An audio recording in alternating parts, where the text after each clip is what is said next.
Minister for Commerce, Manufacturing, Business Development, Cooperatives, and Consumer Affairs, Honorable Emma Hippolyte. Ambassador for the Republic of China, Taiwan, His Excellency Peter Chen. Permanent Secretaries. I recognize the presence of the Permanent Secretary from the Ministry of Commerce, Manufacturing, Business Development, Cooperatives, and Consumer Affairs. Good morning. Deputy Permanent Secretary, I recognize the presence of the Ministry of Youth Development and Sports Permanent Secretary, Mr. Rohan Nubo. Other government officials, representatives of the Taiwan Technical Mission and representatives of the Taiwan Technical Mission led by Mr. Daniel Lee. I recognize the presence of one member of the Board of Directors, Ms. Sunita Daniel.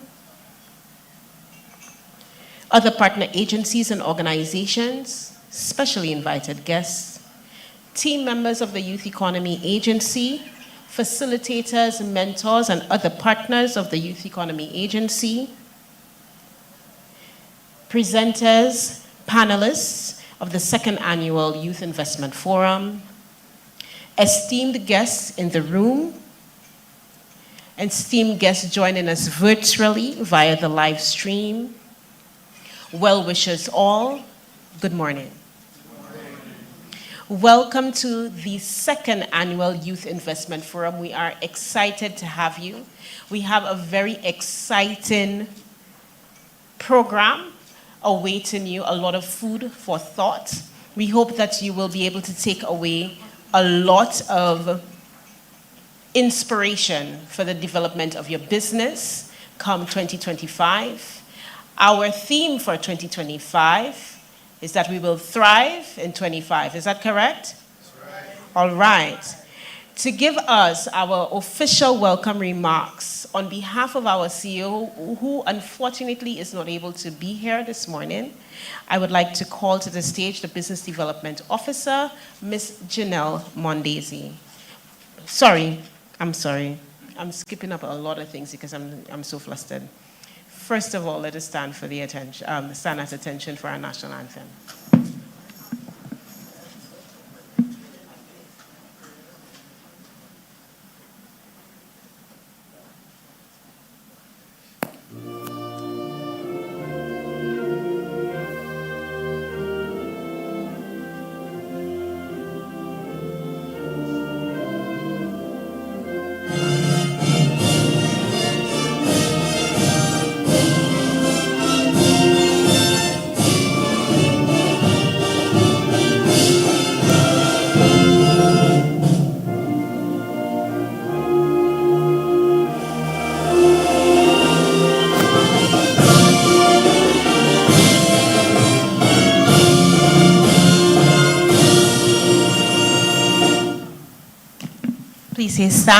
Please stay standing for the invocation. Ms. Leo, I would like to invite you to the stage, to the podium for the invocation.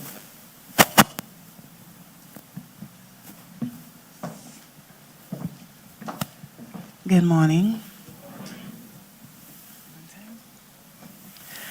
Our Father, which art in heaven, hallowed be thy name. Thine kingdom come, thine will be done on earth as it is in heaven.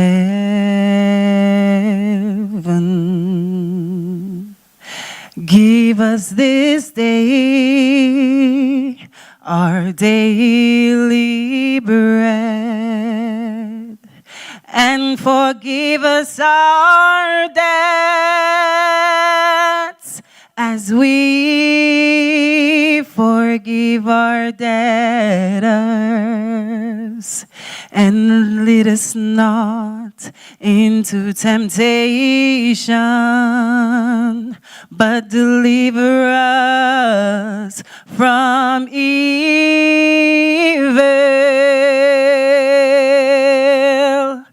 For thine is the kingdom and the power and the glory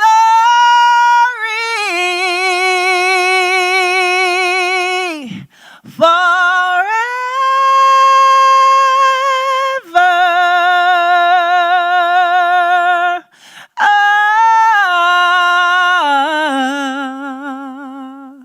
Amen.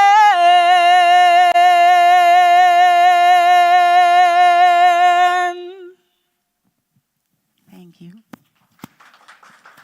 you. Thank you, Ms. Leo. Thank you. You may be seated. Thank you very much for that. What a way to bring in the presence of God this morning. And now I would like to invite Ms. Janelle Mondesi to give us our welcome remarks.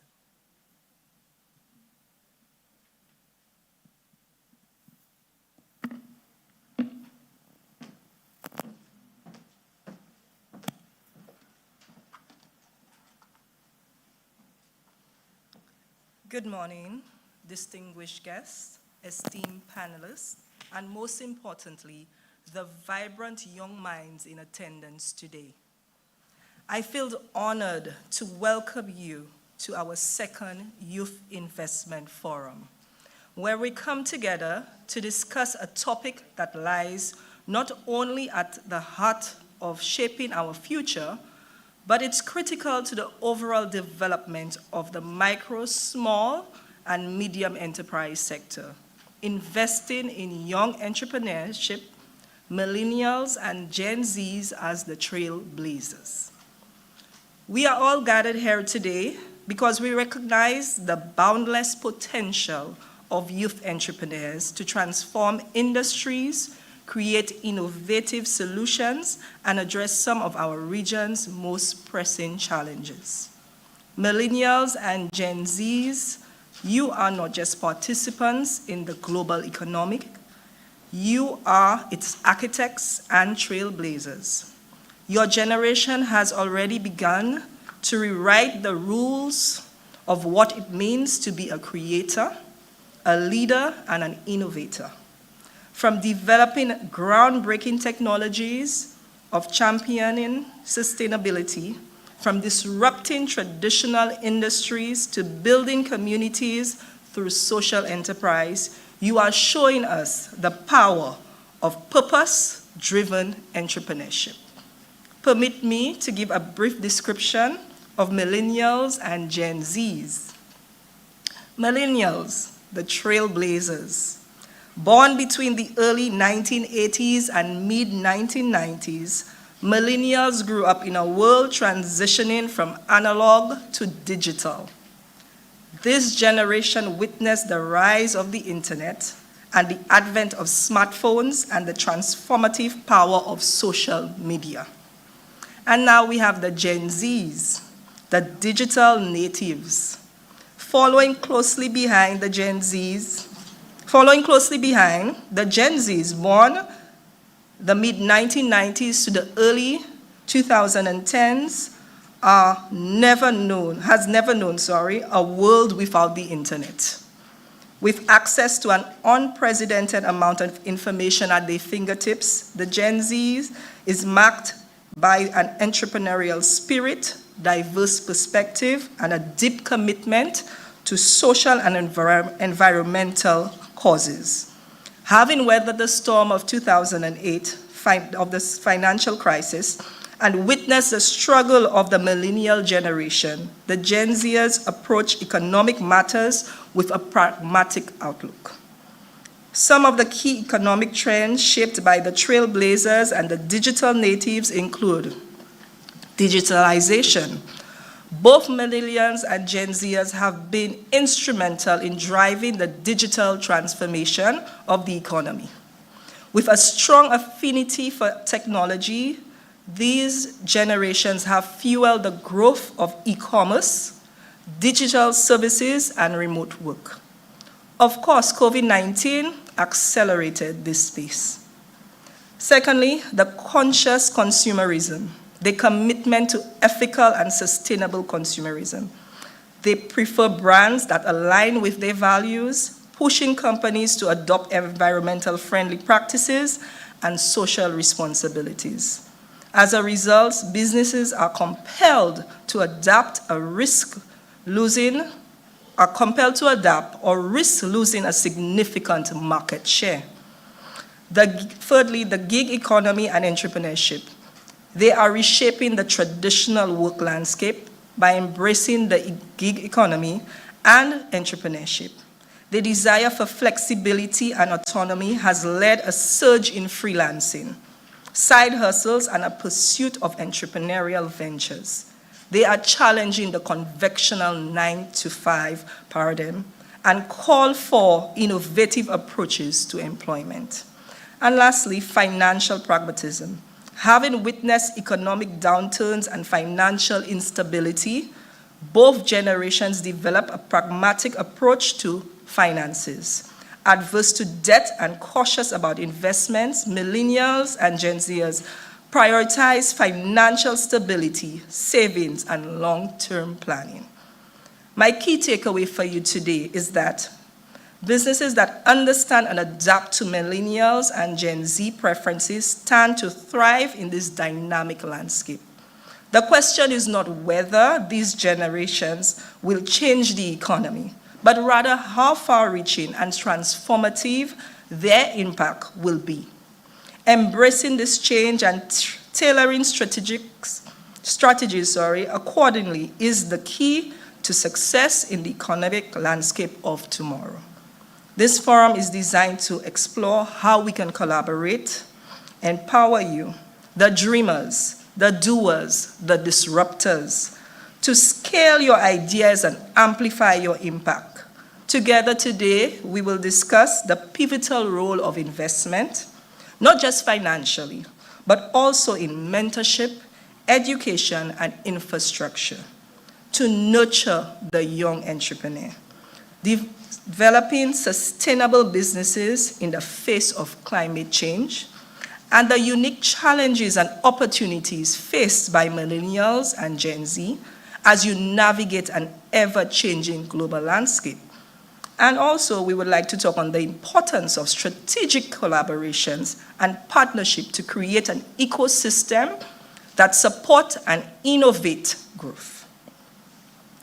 As we embark on this journey today, let us keep in mind that investing in youth entrepreneurship is not just about economic growth. It is about building a more inclusive and resilient and sustainable and innovative world. I encourage you to take full advantage of the sessions today and the discussions that are coming. Engage with our esteemed speakers. Share your perspectives and connect with one another. Remember, no single raindrop believes it is responsible for the flood. And this forum is the perfect platform to ignite the flood of investment in the MSME sector. In closing, I want to thank our Honorable Prime Minister and his team for their support, our good friends from the Republic of China, Taiwan, and the TTM organizers, our sponsors, our partners, for bringing this event to life. To all our young entrepreneurs here today, know that your voice, your ideas, and your energy are what will propel us towards a brighter future. Let us make this day of collaboration and bold action. Once again, welcome to the second Youth Investment Forum, and thank you for being here to shape our future together. Thank you. Thank you very much, Mrs. Wandezi.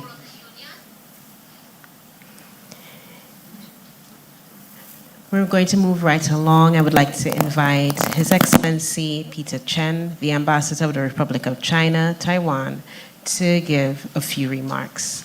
Please welcome the Ambassador.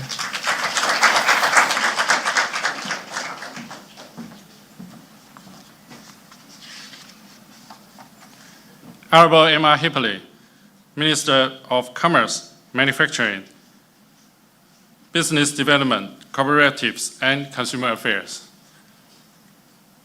Ms. Sophia Afre-Henry, Permanent Secretary of the Ministry of Commerce, Manufacturing, Business Development, Cooperative, and Consumer Affairs. Ms. Sunita Daniel, Chief Executive Officer, Expo St. Lucia, and colleagues from Youth Economy Agency, Taiwan Technical Mission, and my embassy. Ladies and gentlemen, all the participants, good morning. Good morning. It's a great honor to stand before you today at the Youth Investment Forum, a powerful platform dedicated to sharing the future of St. Lucia's economies, societies, and cultures through the extraordinary potential of young people. Young entrepreneurs have always been facing unique challenges, limited access to capital, networks, and mentorship. However, with the right support, the youth are capable of turning these challenges into opportunities. By investing in youth, we help pave the way for an economy that is not only resilient, but also progressive, adaptable, and diverse. During my tenure as the Ambassador of the Republic of China, Taiwan, it is both a privilege and responsibility to be a part of this important initiative.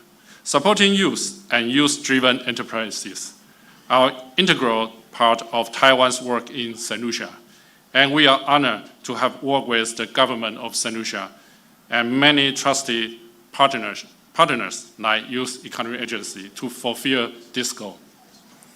I would like to take this opportunity to express my gratitude to Honorable Prime Minister Philip J. and the entire government of St. Lucia for their continued partnership, especially the presence of Honorable Minister Emma Hipley, Permanent Secretary, and my good friend Sunita, which demonstrate the collective support and dedication to this cause. This collaboration between Taiwan and St. Lucia has been nothing short of remarkable. Over the past 4 years, we have seen the fruits of this collaboration. Youth-led enterprises are flourishing, young leaders are emerging, and opportunities for innovation and job creation are expanding. This is all possible because of the shared commitment of both governments of Taiwan and St. Lucia. I would also like to express my heartfelt appreciation to the organizer of this forum, Youth Economy Agency. Could you join me to give them a big round of applause?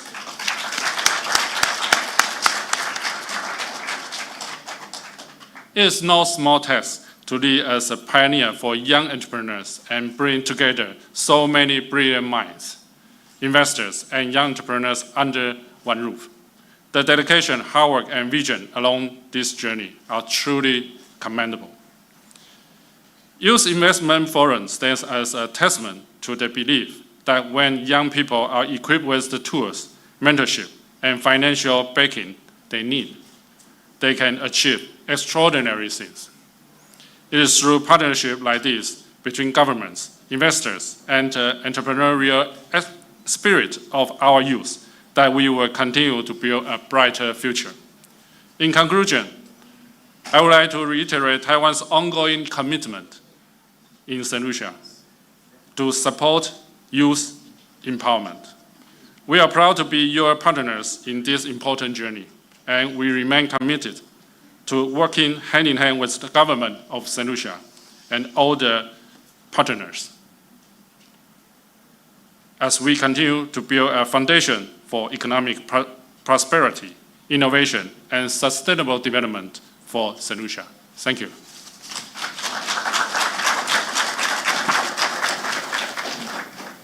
Thank you very much, Ambassador Peter Chen. We recognize that ambassadors stay with us in St. Lucia is quickly coming to an end. As a matter of fact, this is indeed his last week in St. Lucia.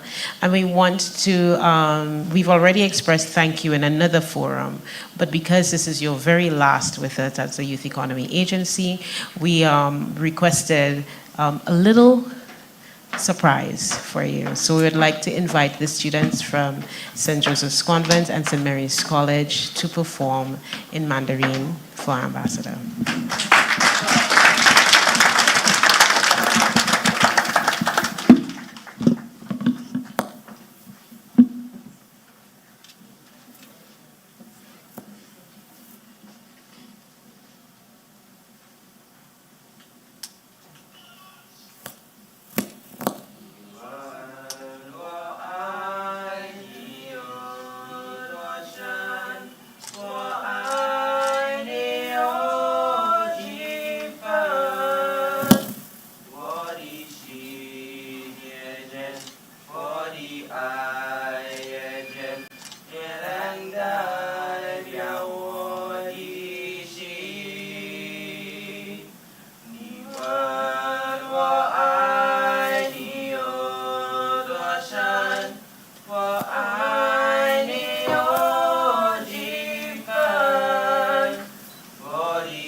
我爱你有几分？我的心意，我的爱不变，月亮代表我的心。你问我爱你有多深？我爱你有几分？我的心意，我的爱不变，月亮代表我的心。星星而已表我。月亮代表我的心，想象你。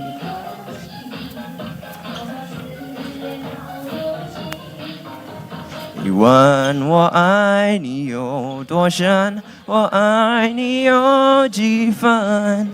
你是想一想，你是看一看，月亮代表我的心。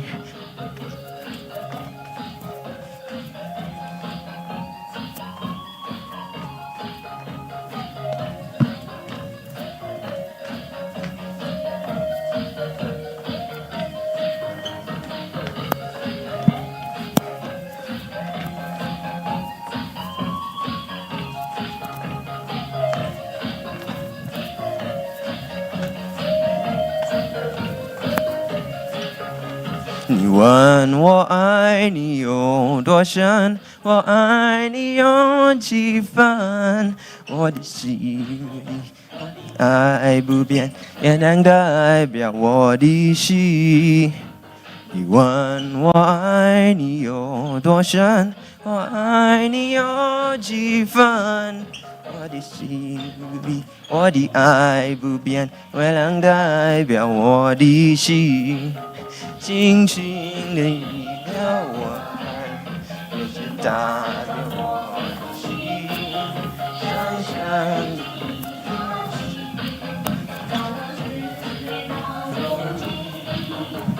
你问我爱你有多深，我爱你有几分？你是想一想，你是看一看，月亮代表我的心。你是想一想，你是看一看，月亮代表我的心。你是上，你上，你是干，你干，月亮代表我的心。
谢谢大家是祝您鹏程万里，一路顺风。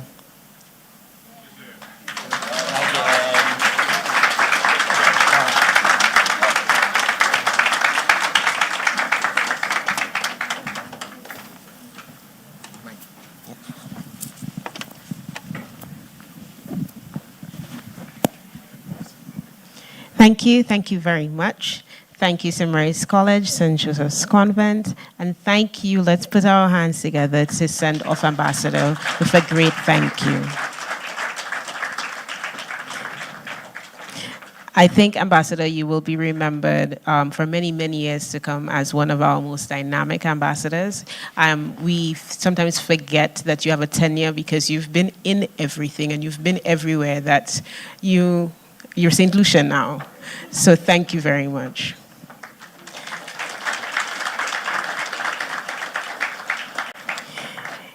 And at this point, I would like to invite our Minister for Commerce, Manufacturing, Business Development, Cooperatives, and Consumer Affairs to deliver a few remarks on behalf of the government of St. Lucia.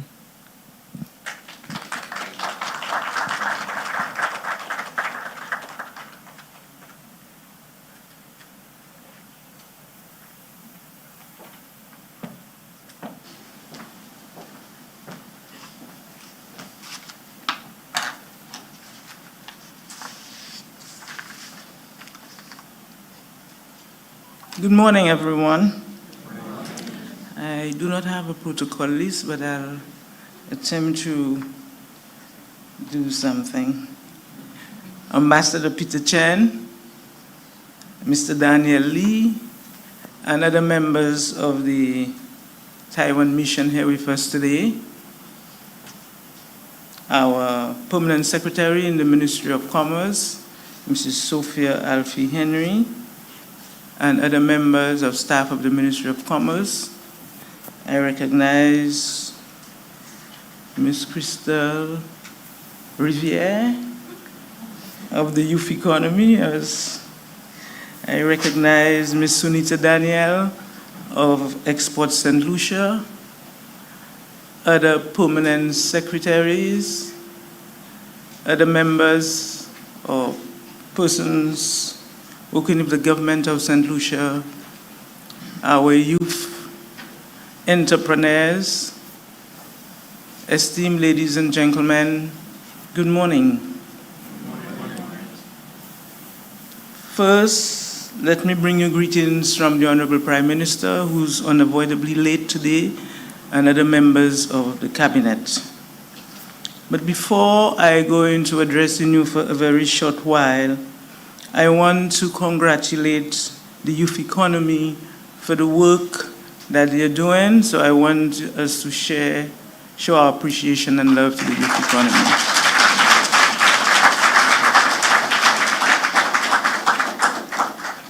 I also want us to continue showing our appreciation and gratitude to Ambassador Peter Chen and to the government and people of the Republic of China, Taiwan, for the significant investment that they have done and will continue to do in the development of our country, but more specifically in the development of our youth.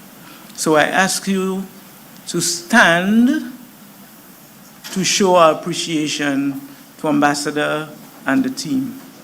Let us show our appreciation.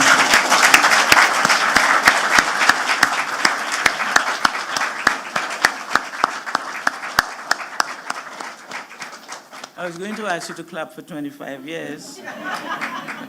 Thank you very much. Thank you. Now, as you know, I'm not too youthful, so I'll try to be like you. I'm going to add my red to look a little younger. Now, under the theme today, I'm told our theme is to thrive in 25. And I dare to say I want to add 25 and beyond.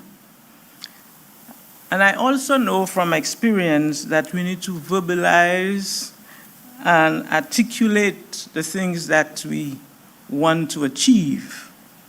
So earlier on, we had Miss Leo, who showed us the power of song. So I'm going to put her on the spot to tell her to please come here and lead us into singing this theme today. Miss Leo, let's encourage her to come to the stage.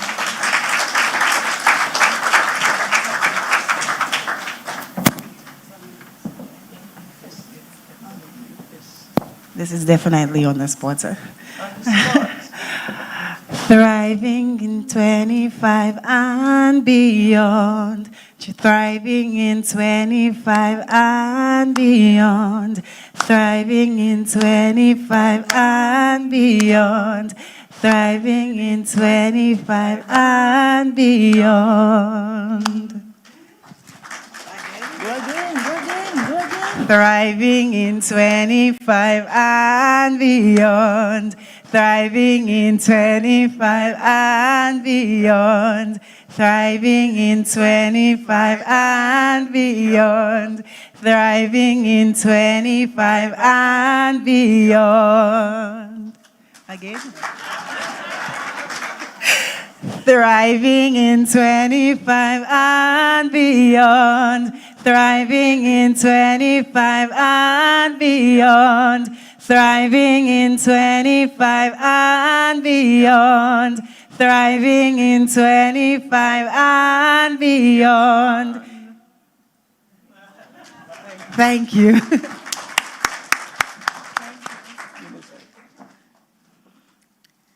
Okay, so when we verbalize and we visualize what you want to achieve, the Lord grants it. And that's what we're trying to do today. So, ladies and gentlemen, the government of St. Lucia has invested significantly in the youth of this country. And I must say, I'll put myself on the spot to say, more than any time in the history of this country, you have a government focusing on the youth.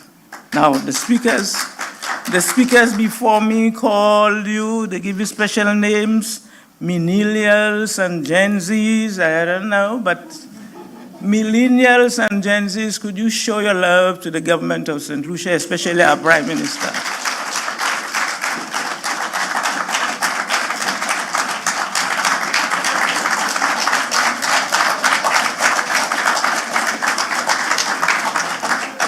Thank you very much. Now, I'm standing here as the Minister for Commerce, and as I have not had the time to go through all the exhibits out there, but I must tell you that it is with great joy that I come in and look at you here today as young entrepreneurs. I know very clearly when I sit in the cabinet room with the Honorable Prime Minister and the cabinet of ministers, he's very passionate about this youth economy. It is something that resides very deep in his heart. And he has committed quite a bit of resources to the youth economy. He has placed persons with the right ability to guide you in the youth economy. And I am happy to see the results of that effort. I am happy to see the results. When I look, as the Minister for Commerce, when I look at where you are and where we want to bring this economy, there is work that we are doing within the Ministry of Commerce, within our MSME loan program. And when we were putting these two programs together, we had to make a determination to try to segment, put it in age groups, because if not, we would have overlaps. And that is why within the youth economy, you are up to about 30, 35, and we start from 30 in our case, up to 60. And you know, there is a knock at our door all the time for those persons, by those persons above the age of 60 who are saying that they are youthful as well, and they have skills as well, and they need some love from us as well. But when I look at what you have done with the resources that you've had, the number of persons trained, the number of small businesses that we've started, every parliamentarian is excited about this program. The impact that we are going to have in terms of sowing the right seed so that we can have the millionaires of tomorrow.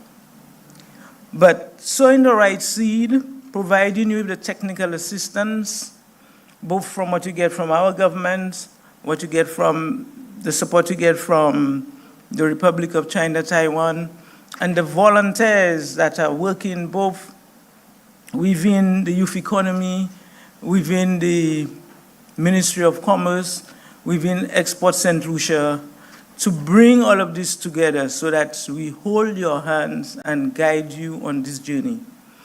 The journey of being an entrepreneur it's not an easy one, because you have to be disciplined.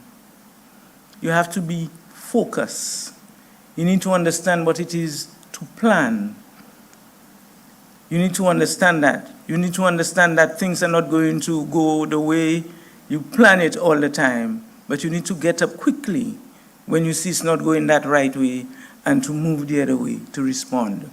You have a consumer, a very discerning consumer out there, and I'm seeing the chair of the National Consumers Association, Deccan Green, and she's not going to accept poor service from you, or customer service, nor poor quality. So within my ministry, we have Export St. Lucia that is placed there to help you with your marketing, your packaging, and you need to understand that.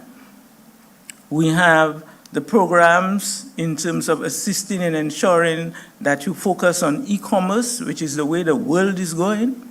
Because of our small population, whatever you are manufacturing or the services that you provide, we do not have enough mass as just St. Lucia. So you must ensure that you get yourself on an e-platform to sell your product.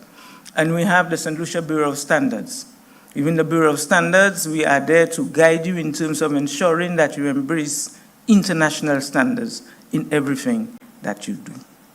That is critical, because in your mind, whatever the service you provide, whether it is a service cosmetology, whatever it is that you're providing, whether it is foodstuff, whether it is items for body care, you need to meet international standards.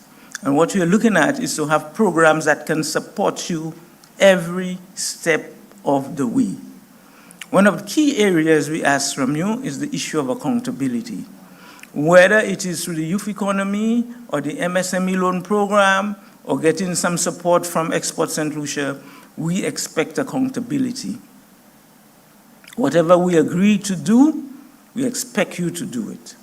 If you have challenges or things change, we expect you to come back to us, and together we will navigate. But the key thing is, and even when you graduate from the youth economy to getting into a financial institution, the issue of communication and the issue of transparency would be critical to your success. The banker who has provided you with a loan must know that you're using the funds for the purpose that you agreed on. It is when you have a banker and the issue of communication. When you communicate, the banker will understand where you are, why you were there, and they will be very willing to provide the support. That is, I'm using my old hat as a banker now to talk to you. Now, so today, as you go through your second investment forum, I really want to encourage you to understand the objective of the Youth Investment Forum. You are going to hear from technical experts. Please take copious notes as to what they're telling you. And please, if you do not understand anything, use the break and everything else afterwards to get clarification. Also, this is your moment to network. Don't think that the business you have is the only business in town that you're not going to speak to the neighbor. I am certain when you go around there, when you speak to individual youth, there will be opportunities for you to collaborate and to partner. And that would then encourage your business to grow. As the parliamentary rep for Soufrière Fauchejak, I am very pleased with the work that the youth economy is doing within my constituency.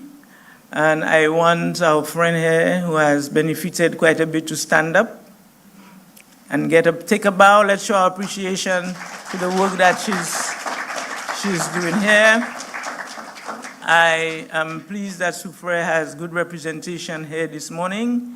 And while I take my seat, I want us to recognize the lady of the hour. Look at the attire. I'm not sure what was happening, but let us recognize Crystal for her outstanding dressing.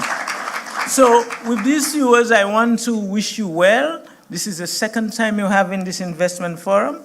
It is something that as a government, as we believe, should continue. And again, please use this moment to learn, to ask questions, to learn and to network.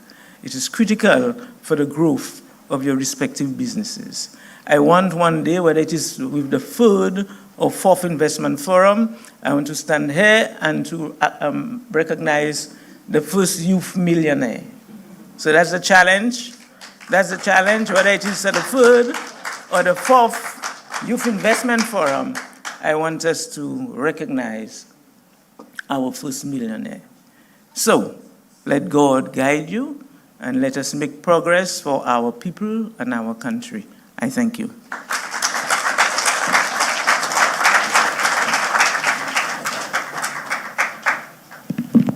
Thank you very much, Honorable Emma Hippolyte. Thank you so very much for your words of wisdom. And we know, as a businesswoman yourself of many years, that these words of wisdom come from a place of knowledge and experience. And we one day look forward to hearing your story, so that this story can inspire other young persons, especially young persons who are thinking of going into business in non-traditional sectors. Thank you very much. And we want to say also thank you to the government of St. Lucia. I want to share here that as of 30th November this year, through the partnership with regional organizations like the Caribbean Development Bank, and of course the support from the government of St. Lucia and support from our friends from the Republic of China, Taiwan, we, the Youth Economy Agency, have injected, as of 30th November, so not as of today, that number has since increased, $4.3 million into the economy of St. Lucia. I feel like our $4.3 million needs something more resounding.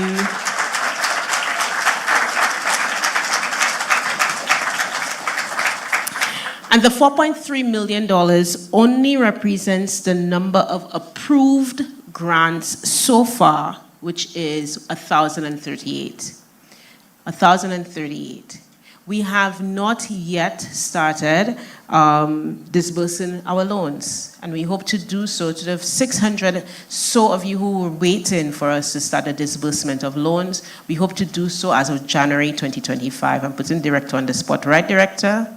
Yeah, January 2025 loans, right?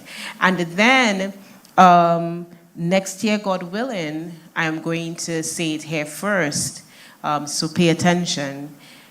We hope through the partnership of the Taiwan Technical Mission to launch the Ye app for young people to be able to sell their products through the virtual portal.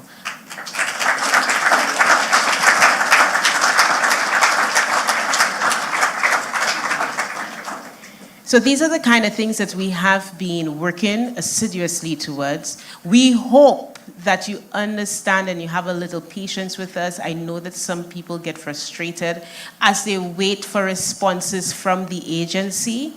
And we are trying our very best for us to respond to everybody, for us to be able to give out the grants as fast as possible, because there's some of you who need it like yesterday for you to be able to do your business, because we're trying to make youthful millionaires out of you.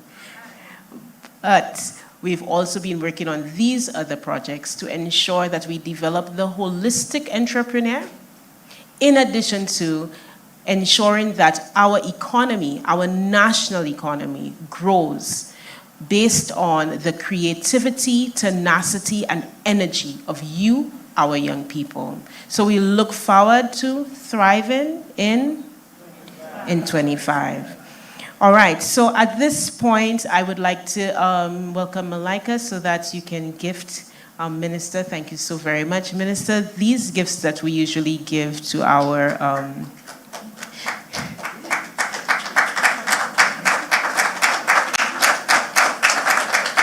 thank you so much. It turns so that, oh, you would like her on stage, Mr. Williams? Or just in the front? Malika.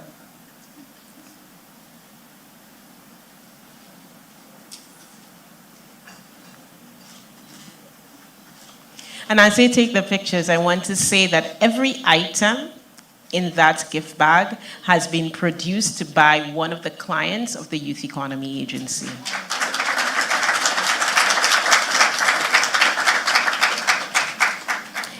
And the information is in there just in case you want to share with your family and friends where to get the ginger wine and so for Christmas. Okay, so this is the fun part for us. And Kendrick, you take over, as well as Stan. Because we do what we call the group photo now. All right? So the two photographers will work together and position you. They'll let you know exactly what to do in order for us to take a whole group picture. Okay? All right. Who should I hand the mic to, Kendrick or Stan? Kendrick.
Okay, so shall we all stand and huddle together as close to center as possible? Everybody stand. The photographers will stand on the stage so that we take a full room picture.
Christmas Eve, she was one had to leave home by herself, like something on a shelf.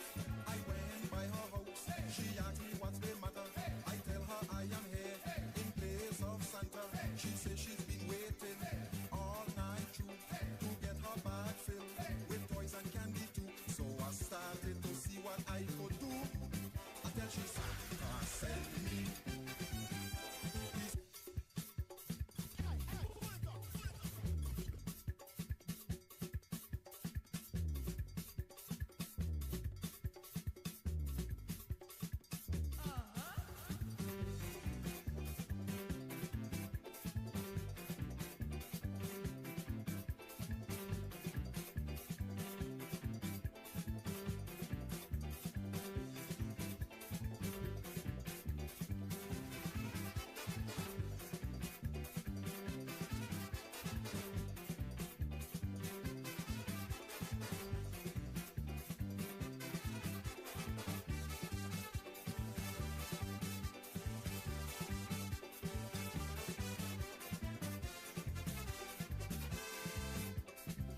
Christmas Eve, she husband had to leave home by herself, like something on a shelf. I went by her house, she asked me what's the matter. I tell her I am here in place of Santa.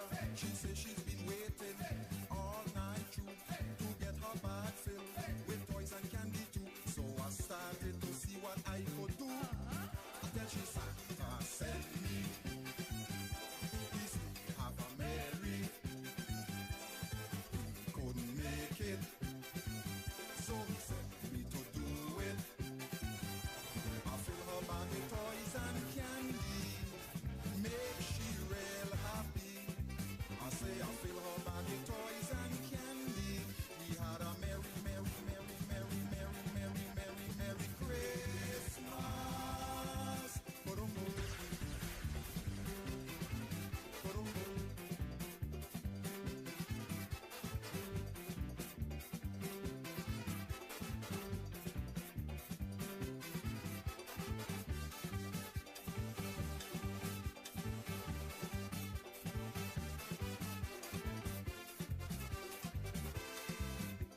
She asked me my name, I tell her it's Sifu. You are a nice boy, you walk for Santa too. She say that this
This is what we can achieve when we work together. Thank you so very much.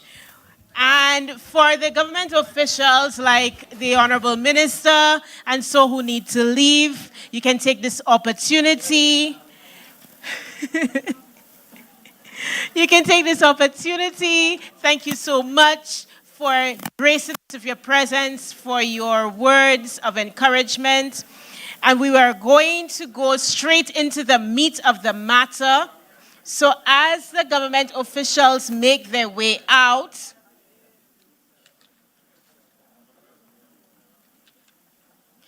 I would like everybody has a ribbon on, right? You have a ribbon to identify the sector you're from. If you don't have a ribbon right now to identify, thank you. Thank you, Ambassador. Thank you, Minister. Thank you very much. If you don't have a ribbon on, I would like for you to go back to the registration booth to identify what sector you're operating from and get your ribbon pinned on. Do that really quickly, please.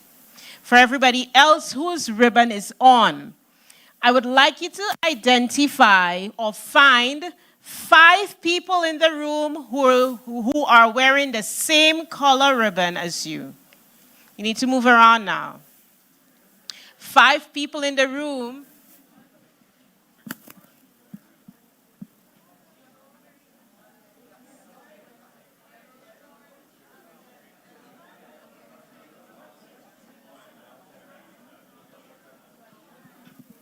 You need to stand up to find 5 people with the same ribbon as you.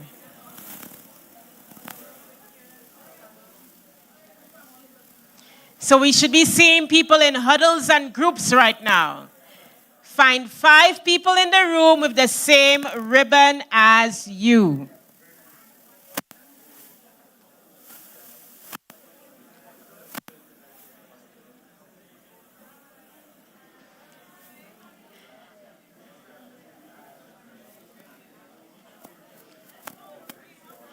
Have you found your 5? I see 2 green here. 3 more greens can come to this group here. I see a lot of pinks. Very well done, pink. 5 people in the room with the same color ribbon as you. Find them. You're not supposed to tell them to raise their hand. Walk around. Find your tribe. Find 5 people in the room. See? Team Yellow on the ball. All right. I see a nice huddle of green over there, huddle of white. 5 people in the room. And now I'm going to challenge our mentors and facilitators who are in the room who don't have a ribbon to see which group you would like to join to have that little discussion with. It's not going to be long, I promise.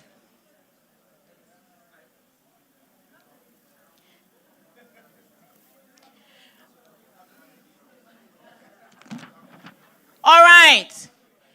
So now that you have found your tribe, list in your tribe. Have a discussion.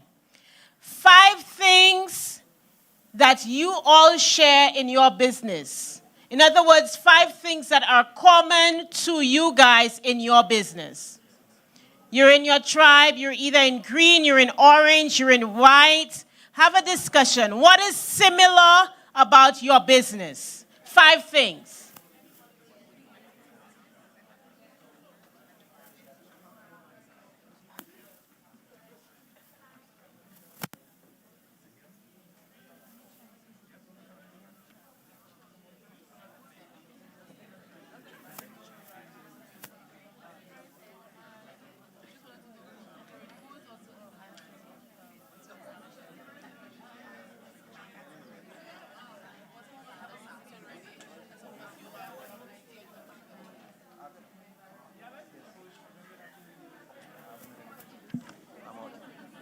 I would love to stay a little longer, but yeah, I have to put some things in place. And tomorrow is a holiday. So.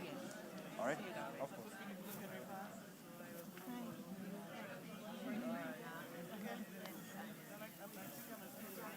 It's too long for you.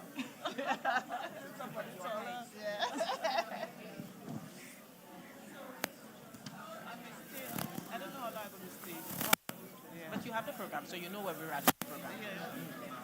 I just love your answer. Thank you, darling. What's up? Let me scan that mic again. Let's see.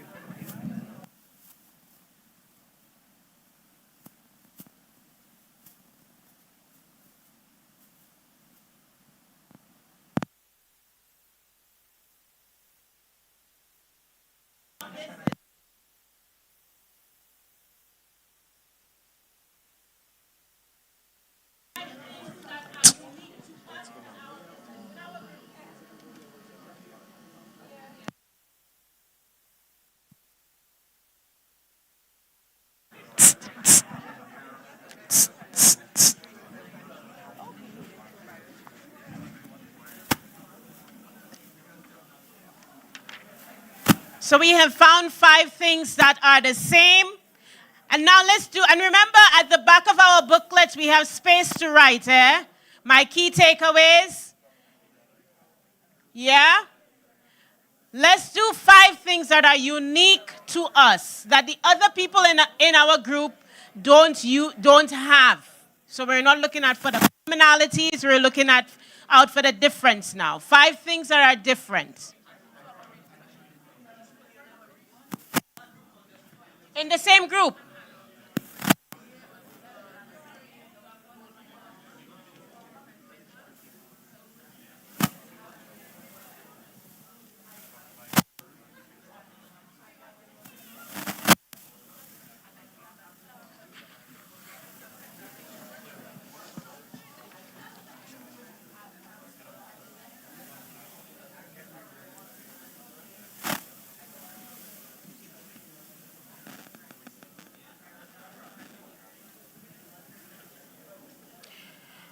Okay.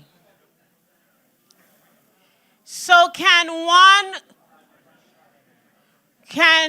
one green team, I think I will walk across to this green team.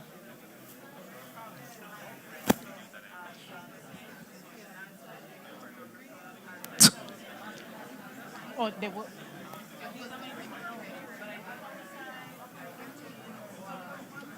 You're the only red? That means that you're highly unique.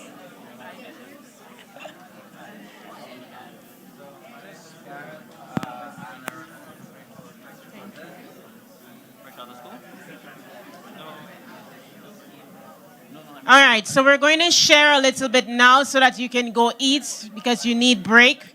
We're going to change up the program a slight bit before we hear from Keegan. And I see here we have a gray group. Silver group. What does silver represent for you? Silver represents science, technology, and innovation, that area. All right, so we have the science, technology, and innovation group. Was it easy for you to find things that are common in your business? We couldn't find each other. So we just literally started talking right now. So, uniquely for the silver group, all right, students clap once. Students clap once. Clap twice. The students are not paying attention. Clap once. Clap twice. Clap 3 times. Am I doing it right, miss? Do I have your attention now? No, I didn't do it right, miss? No? Okay, let's do it again. Students, clap once. Clap twice. Clap 3 times. Now I have everybody's attention, correct? All right. So we just want to share a little bit now. So the silver group here is saying that they did not really get an opportunity to share as much as the rest of you because they had difficulty finding each other. Why? They are the technology group. And maybe we don't have enough people in business and technology. So can we aim for next Youth Investment Forum to have more people in technology? Have more ribbons as well. We didn't have enough ribbons. Okay. All right, so I want to move on to the yellow group. Was it easy for you to find things that were in common about your business?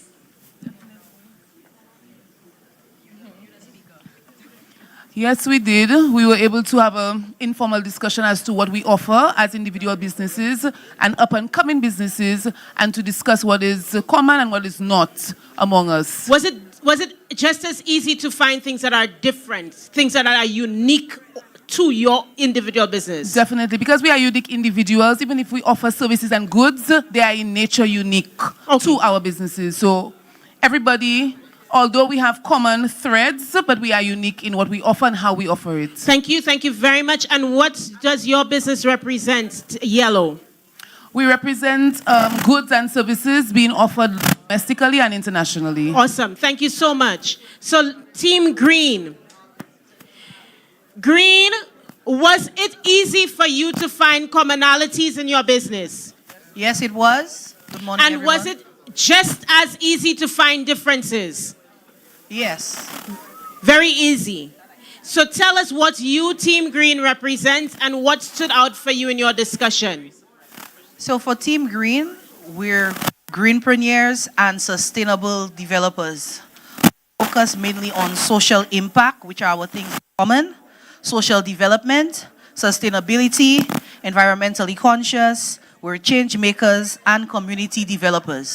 All right, thank you very much, Team Green. And one last team, Team Orange. Was it easy for you to find your commonalities, things that are common to you and your business? Yes, it was very easy for us to find commonalities between each other.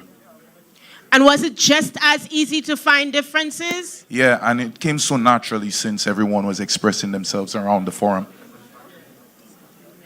Okay, thank you so very much. So what does Orange represent? We represent creativity and sustainable development. Okay. Yes, ma'am. All right, so to steal from a columnist from the Wall Street Journal, Talk to me. we are not all in the same boat, but we are all in the same storm. So some of us are on super yachts, and some have just one oar. Did you find that as you discussed your business idea together, that we are not all in the same boat, but we are all in the same storm? More like the same ocean, yes. All right. Thank you very much for participating. The tea break is available. Let us have tea for 15 minutes and come back in 15 minutes. Thank you.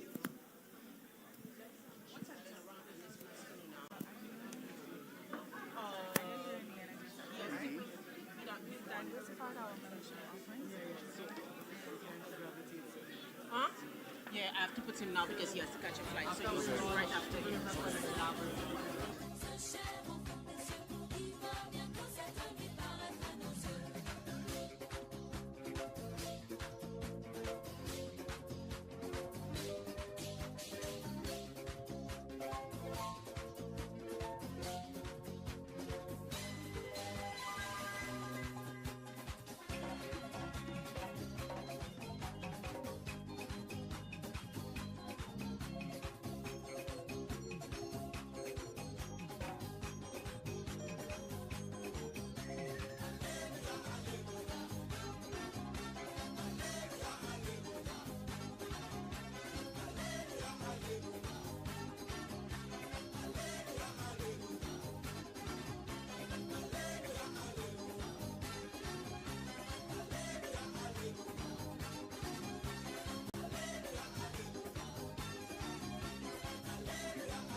hottest DJ from the USA is Panras. This is just playing some of the time. So don't know, you better get to it.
Celebrate the birth of our Lord and Savior, sent to this earth, our only host, for good to win and save our souls from never burning the sin. He's the host of hosts, Lord of lords, King of kings, the Son of God. So let's get together on Christmas Day. Let's all celebrate Jesus Christ's birthday. His word, His life, His struggles on the cross. God to save all the souls that were lost. He's the red sunshine in the storm and rain. Whenever the pain, I call on His name. I'ma get on my knees, facing the sky. All praise to the Lord.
Okay.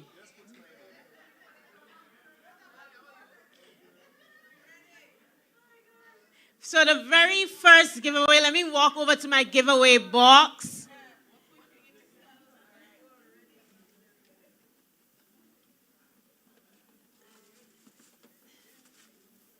Ask them to put Zan.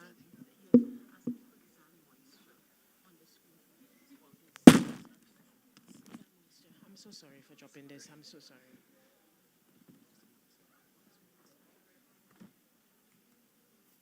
Okay, our first giveaway is from Zan Moisture.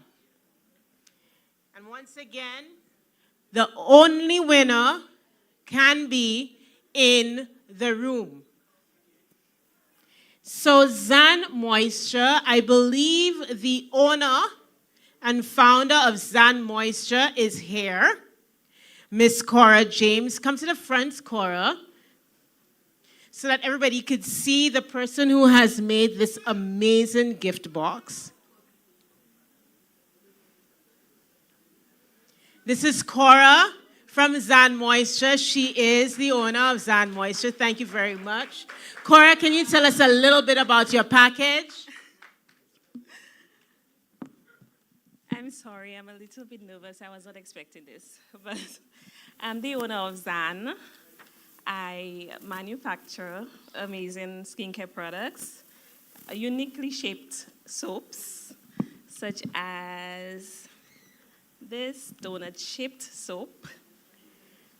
It's made with a lot of love, made with shea butter, olive oil, a lot of natural, healthy oils for your skin. And in there we have an antifungal foot care salve, foot repair salve. It works perfectly for persons who have cracked feet, dry heels. It would smoothen your feet and make it look healthy. And we have a foot scrub as well, and a body scrub with coffee and cinnamon. Thank you very much, Zan. Well, Cora from Zan. All right. So who can tell me when the first grants were given by the Youth Economy Agency? The first grants. Yeah, you can tell me the month and the year. The very first grants when they were given by the Youth Economy Agency. I see a hand at the back. Close enough, but not May of 2023. Thank you for playing. Anybody else? The first grants, yes. Close, so it's somewhere between January and May of 2023. Hot, getting warmer. That is correct. March 2023. And, you again give me the date after the fact. You were not one of the first ones. Upatekakute. Okay. So, can we welcome Jerona? And as Jerona makes her way to the stage, I want to say something about this young lady, Jerona Antal. From March 2023, Jerona has been, I found her quite by accident. Somebody said, they have a young girl in and us do a little decor. So you can call her, you know. You're having your little launch, our little launch of 200 people. So we needed a little decor girl. See, now if you let people talk about your business, they might talk about it as a little something. But anyway, I found Jerona. And since then, Jerona has been doing all Youth Economy's decor. And so, from the letters to the placement of every other thing around the space and the very amazing, unique backdrop, please take pictures. It was all done, envisioned, put together up until 2 o'clock this morning, and she was on the ground again at 6 o'clock this morning, and she is here at the Youth Investment Forum. I am very happy to present to you our first giveaway.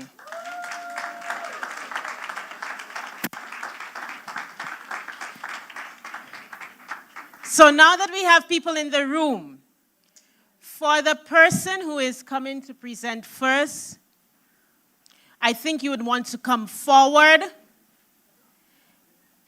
I think you would want to come forward. I think you'd want to come forward. Yes, future millionaires, you can't be in the back. And I'd like to turn over to our technical team. Thank you so much, Albies, for being our backbone.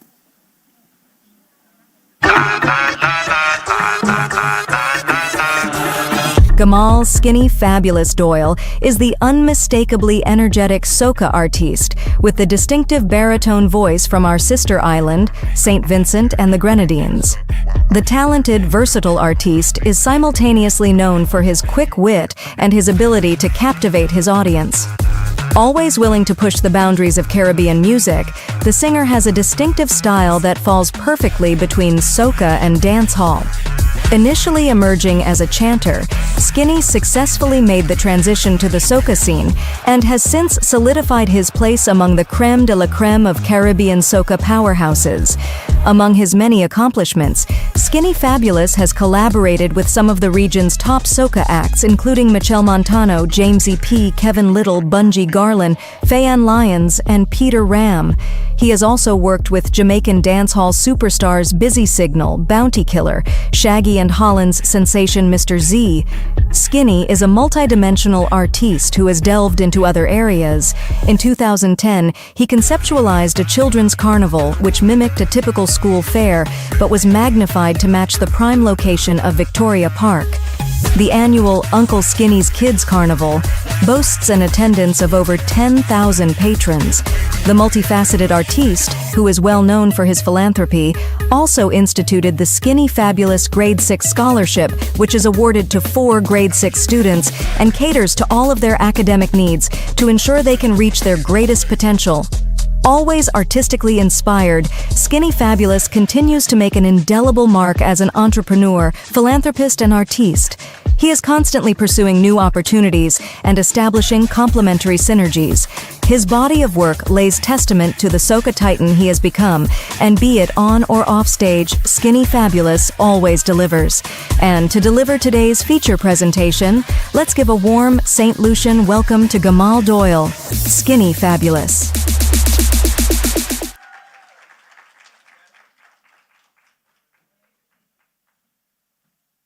That was a lovely intro. I suspect that was maybe Chat GPT. But it did well. It actually reminded me of a few things that I had forgotten too. I'm gonna pull out my little PowerPoint on my phone. All right. So, quick story. I flew in here this morning from Trinidad and Tobago. I went to Trinidad on Monday night, and that was for the purpose of shooting a music video. And we shot yesterday, full day, and then we shot last night well into this morning. So from the video shoot, I went to pack my things, and then I rushed to the airport, and that's where I'm here right now. So no sleep. But this is the life and this is the journey that I sign up for, right? And for business people out there, we work better under pressure. And if it is that you don't function under pressure, you're in the wrong room. But let me continue my little story about this morning. When I got here, I went upstairs and I opened my suitcase and I saw the lovely suit that I brought from Peter Elias. He's a Trinidad tailor. Makes you look good. Like this gentleman here. You see him? Stand up now. Watch him. He's sharp. He look good. He look good. He look good. He look good. I have something like that in my suitcase. Right? And I decided I was going to wear it. But as I was putting it on, I thought to myself, but why? Why should I put on a suit? Because it's not normally how I conduct business. I do understand the relevance of looking the part, right? But really and truly, it will all boil down to your skill set, your creativity, and your business genius. That will define you as a business person and not necessarily your business attire. So I left the suit alone. It's still upstairs. And I decided to just put on a white with my little jeans and my little big boots with a nice purse on the side. Now, the traditional mold of what a business person should look like, we no longer subscribe to that. And I look at business billionaires these days. I look at Mark Zuckerberg. I look at Jeff Bezos. And I look at them arriving at their big board meetings and their groundbreaking presentations. And they're wearing a white polo and some khaki slacks. And those are billionaires, right?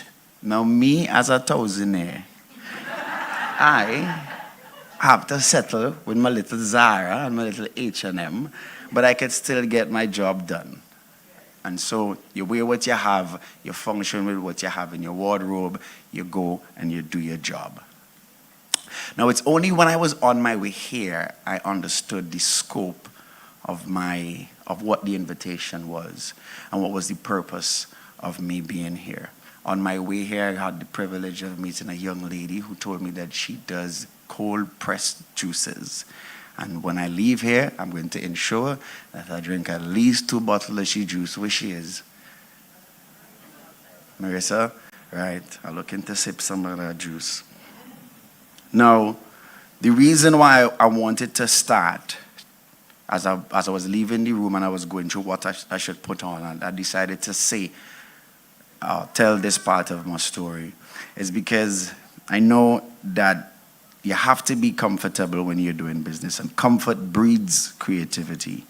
Creativity pushes innovation, and innovations create bigger ideas or bigger business or new business. With that said, my name is Gamal Doyle from St. Vincent. Now, most people know me as Skinny Fabulous, the soca singer.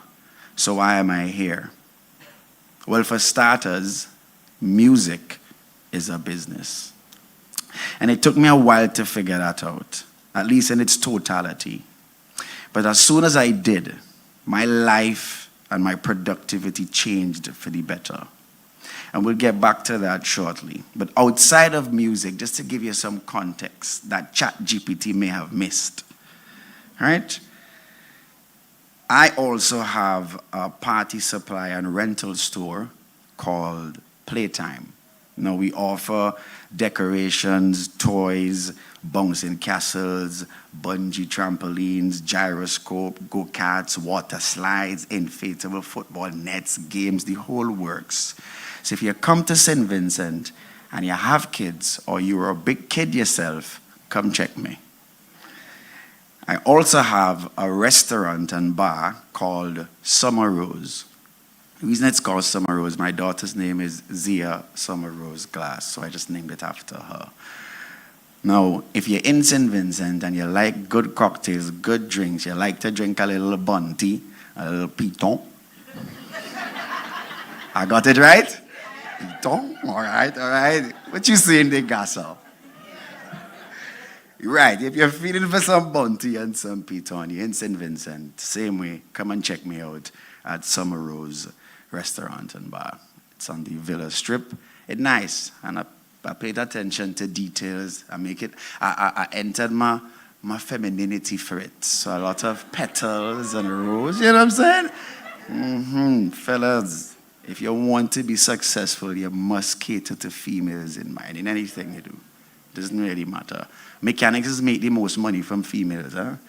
Because all it does is rob them. They don't know to do. It's true. If any mechanics in here do, I know. And I'm also a co-owner and an investor in several event franchises. Namely, AM Jamboree, that's in New York, AM Jamboree in Miami, Entice Miami, Brunch and Soca Miami, Wet Republic St. Vincent, and then there's the biggest headache of them all, a business called Oxygen Mass Band, which is the biggest and the best mass band in St. Vincent and the Grenadines, period. If you want to dress scanty, barely have on clothes, and dance on the road when you come to St. Vincent, check me. Check me.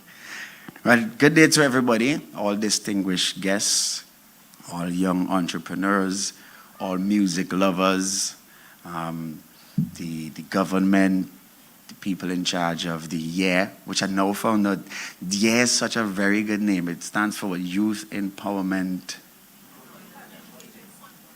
Youth Economy Agency. Close enough. I was right there. Yeah? Yeah.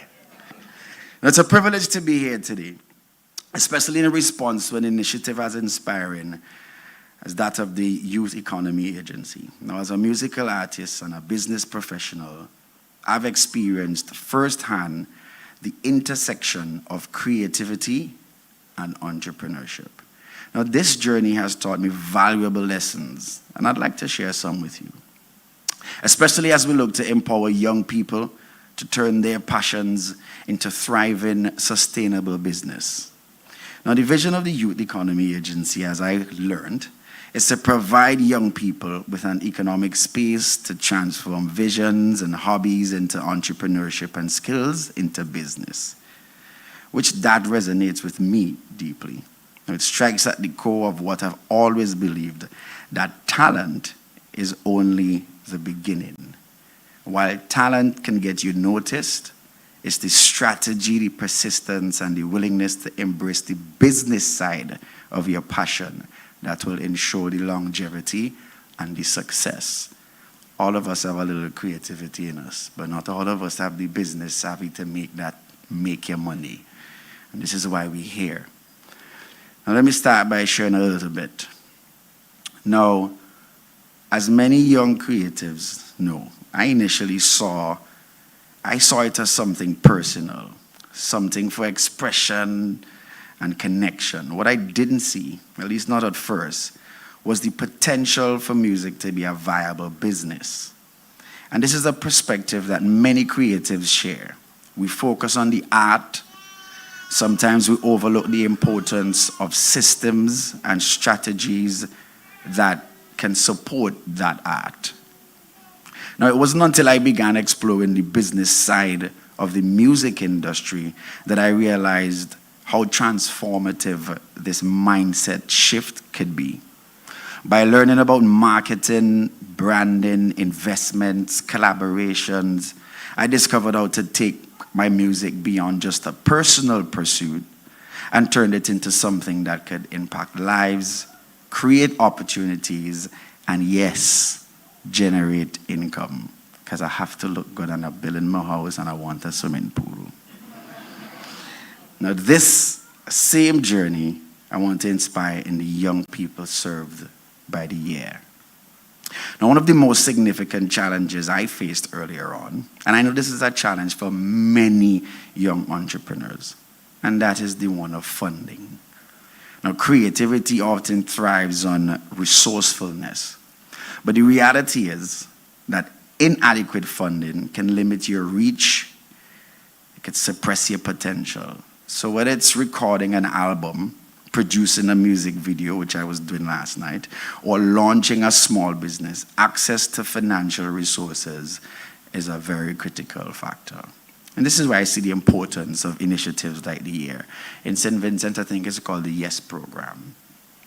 Now, by offering grants, loans, and financial education, you're not only helping young people to overcome one of their biggest barriers, but you're empowering them to understand how to make the most of your resources. This isn't just about handing out money. It's about teaching the value of strategic investments. It's about equipping young entrepreneurs with the tools to turn their limited resources into boundless opportunities. And I really had to question my friend in that brief ride coming up the road, what she does. She told me she does the cold pressed juices and things. And actually how it works. And I was very happy to hear that she told me that this program, if you want equipment They will purchase the equipment for you, and not necessarily or not all the time they will hand over cash. And I think that was very important for me to hear, because some people would find a way to scam the system, and we have to weed out these scammers and deal with the people them who really want to do business and become successful the hard-working way.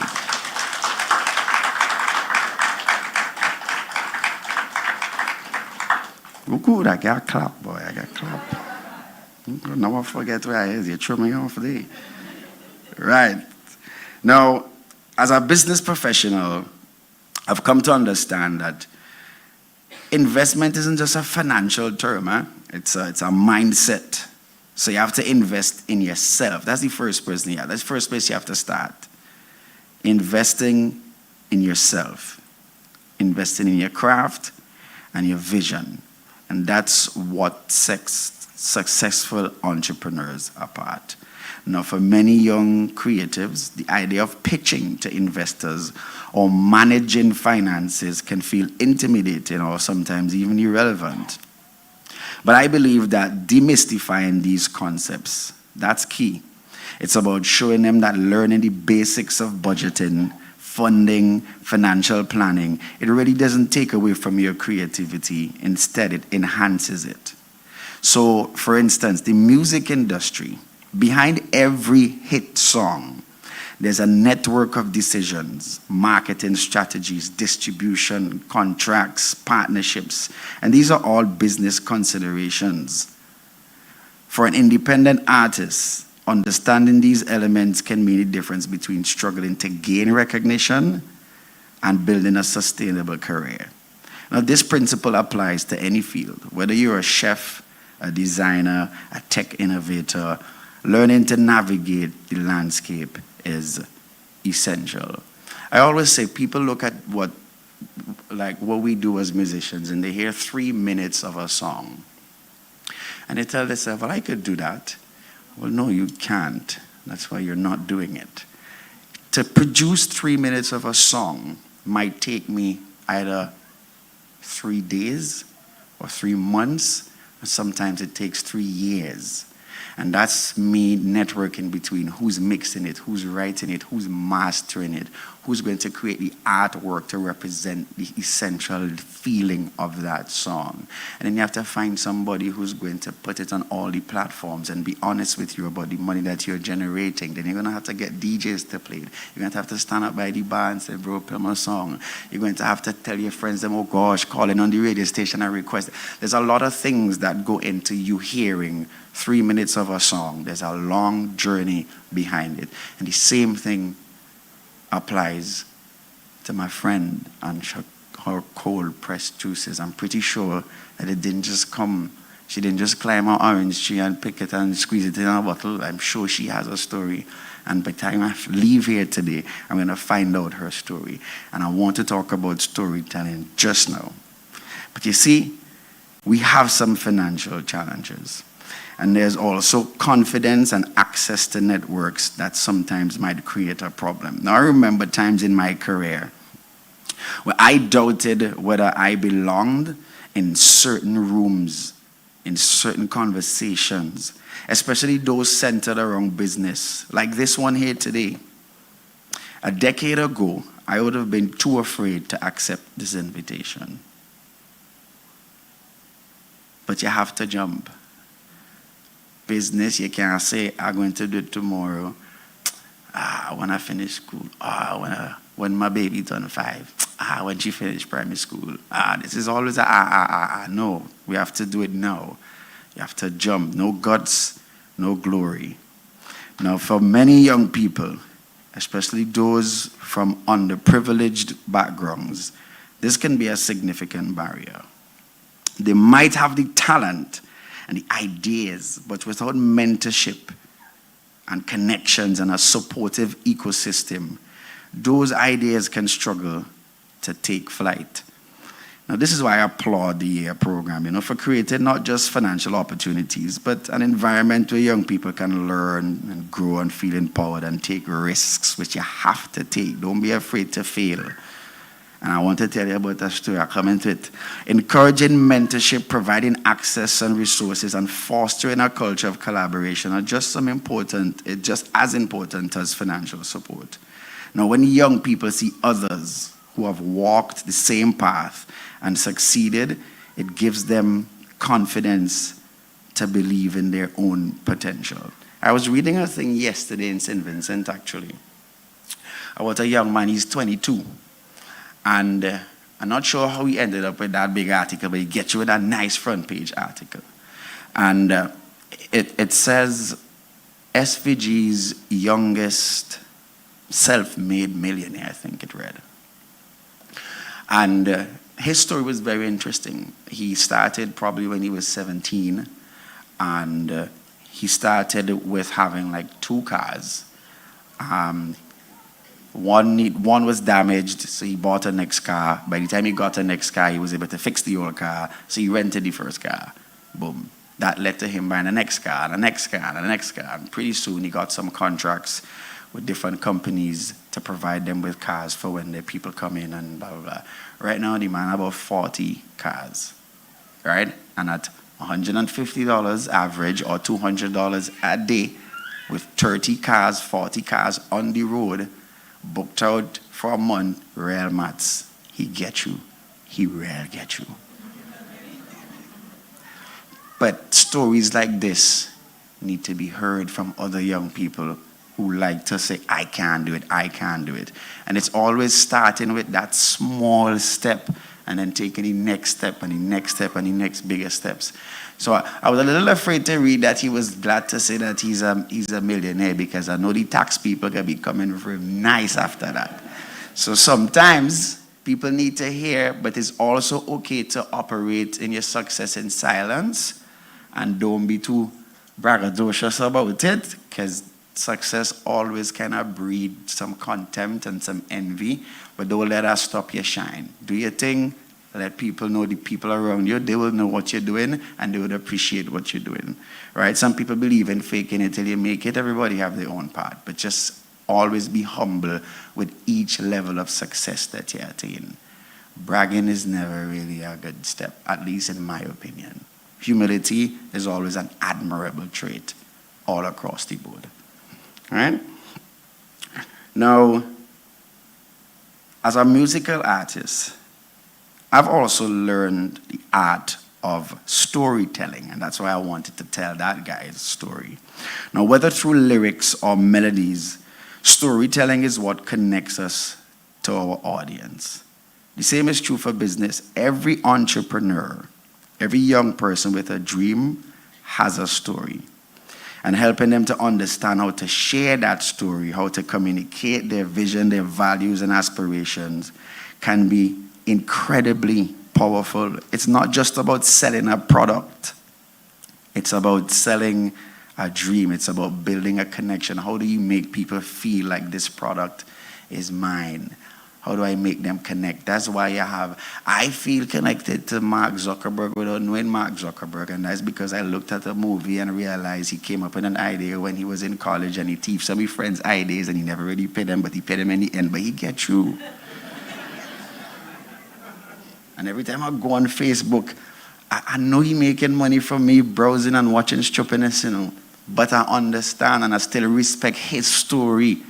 So as much as I don't want to scroll Mark Zuckerberg page, I scroll in and I still feel connected to it. Apart from me making social connections, I'm connected to his story. So as business people, we kind of have to figure out how do we get a story behind it. And that's why before I leave St. Lucia today, I really have to sit down with my friend who's selling cold pressed juices. I really promoting you. Everybody in here can buy a juice by the time I finish. Everybody. Now, I was talking to Lee. My friend Lee is who called me about this forum here today. And when he explained to me about, the fact that St. Lucia has this very robust program that offers loans and grants, and I started to think about, boy, what is my experience with loans and grants? And when I was maybe 19, I took out a loan, the very first loan. And the very first loan I took was to take my then girlfriend to New York City. I went to the Teachers Credit Union and I borrowed $4,000. And I buy a ticket and we went to New York. And by the time I reached Times Square and I buy 2 hot dogs, I was Brooks. That was it. But if I could go 2 years later after, and you know, and she horned me, after that. Wicked boy, them girl, yeah, wicked, them wicked, them wicked. Yeah. Anyways, the horn is not the story. Focus, people. Focus. This is not about horn. This is about business. But what I'm trying to tell you, after I done give over my horn and everything, and I find a new girl, right? I realized, but if I could go to the Teachers Credit Union to borrow $4,000 to carry Jezebel to New York. If I could do that, if I'm brave enough to go and take a loan for stupidness, to still get horn, well, I might as well go and take a loan to do something productive. Right? So I say, man, I'm going back. Before I even pay off the 4,000, I had about 500 left, and I'll go back for the next loan. But this time, it was to go to Jamaica to record music. And that time in my career, I was doing dancehall music. I tell myself I was the baddest thing in dancehall. I was the bounty killer. I was Buju. Gargamel, hear me out. That was me. You understand? I tell myself I was going to be bad like Buju Banton, you know. And I went to Jamaica. That time I take out 10 grand. I get you. And I had to, but in order to even get that 10 grand, I had to use my mommy's shares. You know, credit unions work, I get shares and all kind of craziness. I didn't even understand it. So mommy, you have to give me the shares. She said, no, I can't give the shares with that. You want to sing dance, all I'm bounty killer and Beanie Man. No, we're not doing that. Go and learn a trade. I said, trade nothing, mommy. I want to do music. Go and sort out the shares. She went, they had to refinance the mortgage and all kind of craziness. But I give thanks, and that's why supportive parents and people, they're important for your dreams. All right? Youths, even sometimes your mother tell you no, it's because it's the love. She doing she best. Parents do their best. Sometimes that no does burn a parent more than it burn the child. They have just the inability to say, yes, child, here, look it. That hurts us more sometimes. I'm a father too, right? And that hurts us more sometimes at night than the child himself, you know? So don't ever take for granted the support that you get from your uncle, your friends, just people around you. Anyways, back to my story. I went to Jamaica. Yes. And I went there for 2 months and I met all, I was supposed to be talking for half an hour, right? But yeah, I didn't know that I had so much content. But I went to Jamaica and I spent 2 months there and I met all the big producers and I met all the big artists. I met my biggest idol at the time, Bounty Killer, right? And when I was going there, he was leaving, going somewhere. So I met him in the airport. And I was such a fan. I said, Bounty, give me an autograph, please. He said, youth, I'm flying. Can't get an autograph right now. I say, Pana, oh gosh, as your biggest fan, give me. He said, all right, cool, cross, give me what you have. Boom. I was so shocked, I don't have nothing. I give him my passport, yes? He said, you want me to sign your passport? I say, yes. Sign the back page. So Bounty Killer signed my passport and I went to Jamaica. I tell myself with this signature, I inside. I went for 2 months. I meet everybody. I record music. The music come out and I tell myself, well, boy, St. Vincent going to love me. I'm going to be like Julia and Alfred. It's all kind of trophy they're going to give me when I come home. I might get land all thing. But I didn't get nothing. And I didn't get through in Jamaica because I went and I did my best, but I quickly realized that my failure in that moment really wasn't as a result of my lack of talent.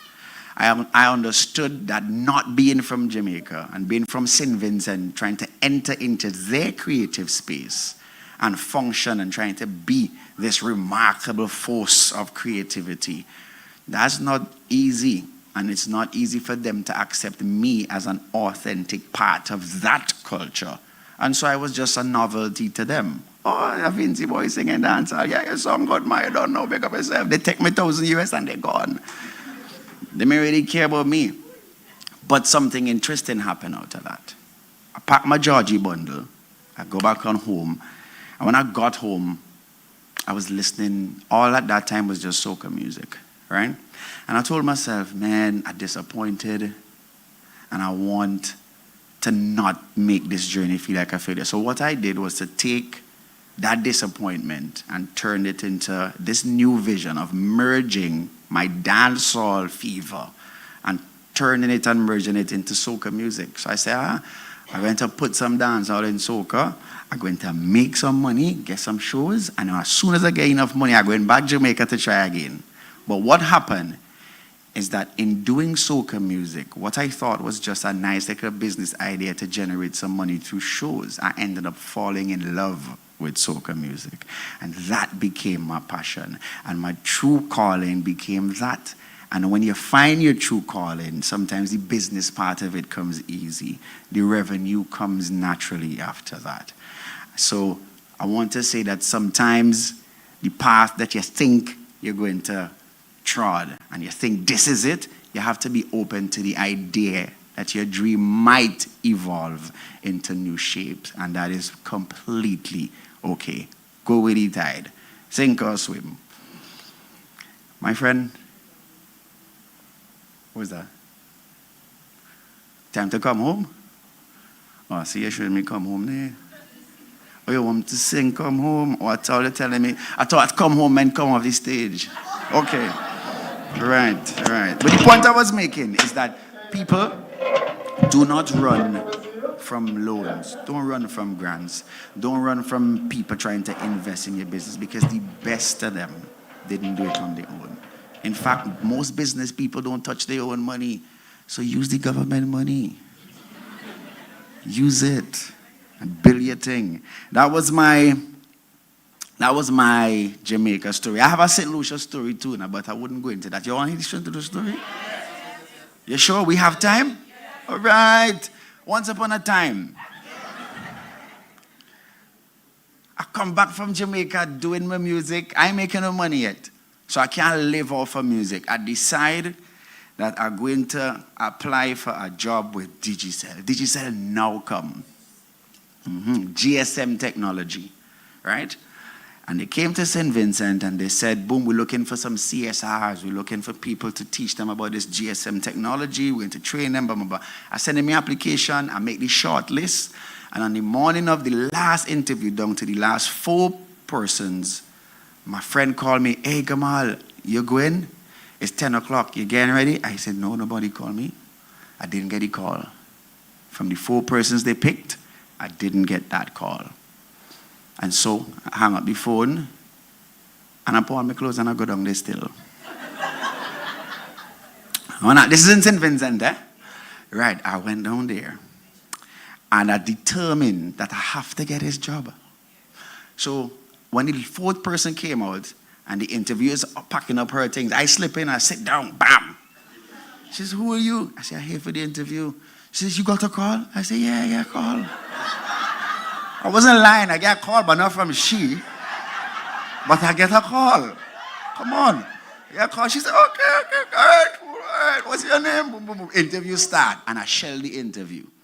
I shelled the interview to the point. Before the interview was finished, she said, normally we don't tell persons if they're successful. But I can tell you now, you have the job.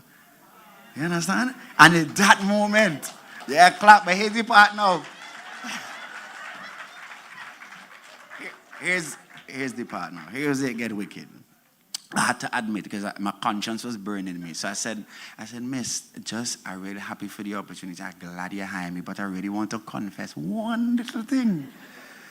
I was never called, right? So I just came here because I was determined to be a part of the digital family, and I know the kind of enthusiasm I have, and I just felt like y'all needed an opportunity to see what I could bring to the table. And she scratched her head and she said, you're still hired. Don't worry about it. Still hired. Came to St. Lucia. Bam. I was a student, but I was so in tune. I was so excited. And I was so eager to learn and to just be a remarkable part of the group. I ended up moving from student to being a part of the person's training, because I did my research and I was now training people who came with me too, right? But that got to my head, and they gave me a car to drive, and they said, no, you could roll with management, and you know, one thing led to the next, and I get comfortable, and then one night around 1 a.m., I was going somewhere, and then there was a corner going down the VG highway, and then I skate over, and I end up in a yard, and I mash up the people in them car, and they fire me. But guess what? They fired me and sent me back home, right? And the whole company at that time, they were very sad because they felt like I had so much potential and I really shouldn't have taken the car. Because they didn't give me permission to take the car, but they gave me to go to work, but not to go to party, but I wanted to go to party. Gozele was hot and swinging. So I feel like I had to go. I went, I crashed the people in them car, they sent me home, they fired me. Now this happened in like the early 2000s. And interesting enough, that same year that they fired me, I got my first break in music. It's the first time I got paid $1,000. It's the first time I was on a show headlining with the same dancehall artists that I went and they laugh at me. When they come to St. Vincent, I was now opening for them.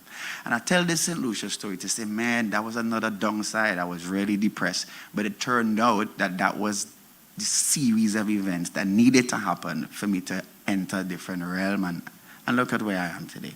Skinny Fabulous, outside, real bad, and they're telling me to sing Come Home, so I could sing it for you know.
I think this is what I want to say. Just thank you to everybody who invited me. I think this was a very eye-opening forum for me. I never tell stories like that.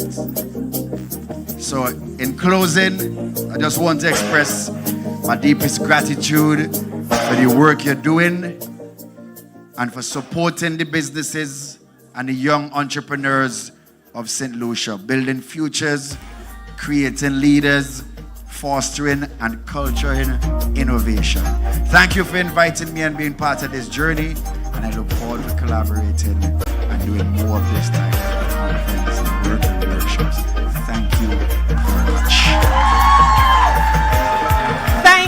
Thank you, and thank you again. Thank you for losing sleep for Youth Economy Agency. Thank you for being there at 5 this morning and insisting that they leave right away. Thank you for getting here. Thank you, and thank you again. And to officially thank you, we have Malika here. And every item in this gift basket is from a client, a young person who's an entrepreneur here in St. Lucia. Thank you again.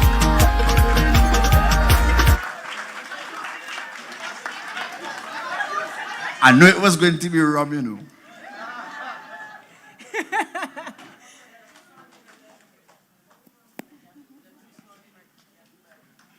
Thank you very much.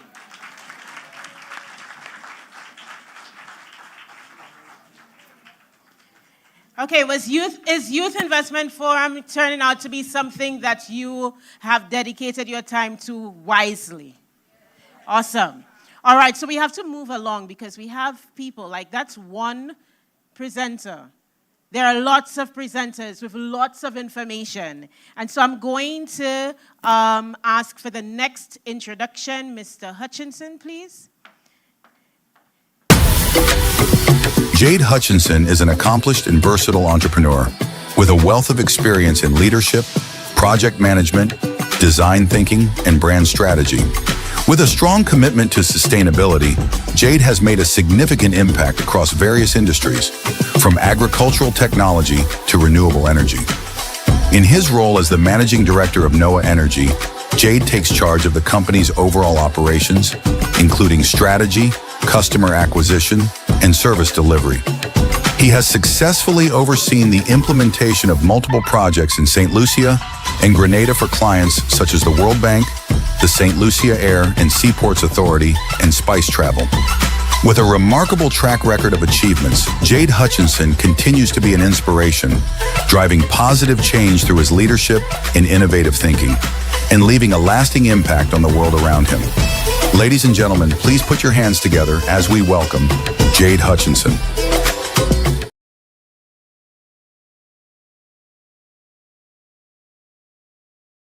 I'm not going to have everybody jumping up. I'll just do my best. You have a clicker for the presentation. But yes, I won't be jumping up and down today. But good afternoon, everyone. All right. So, well, that's the topic. But today we're talking about the sustainable development, the encouragement of investment within that.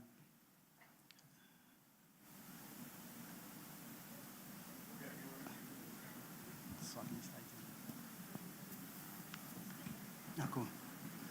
All right, thanks.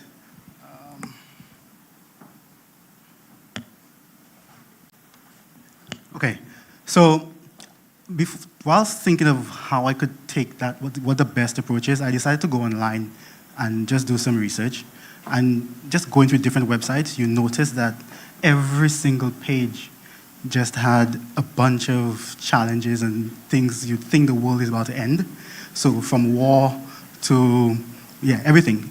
So let's go. That's CNN, bullets found, BBC, again, killing, climate change, everything's about to die.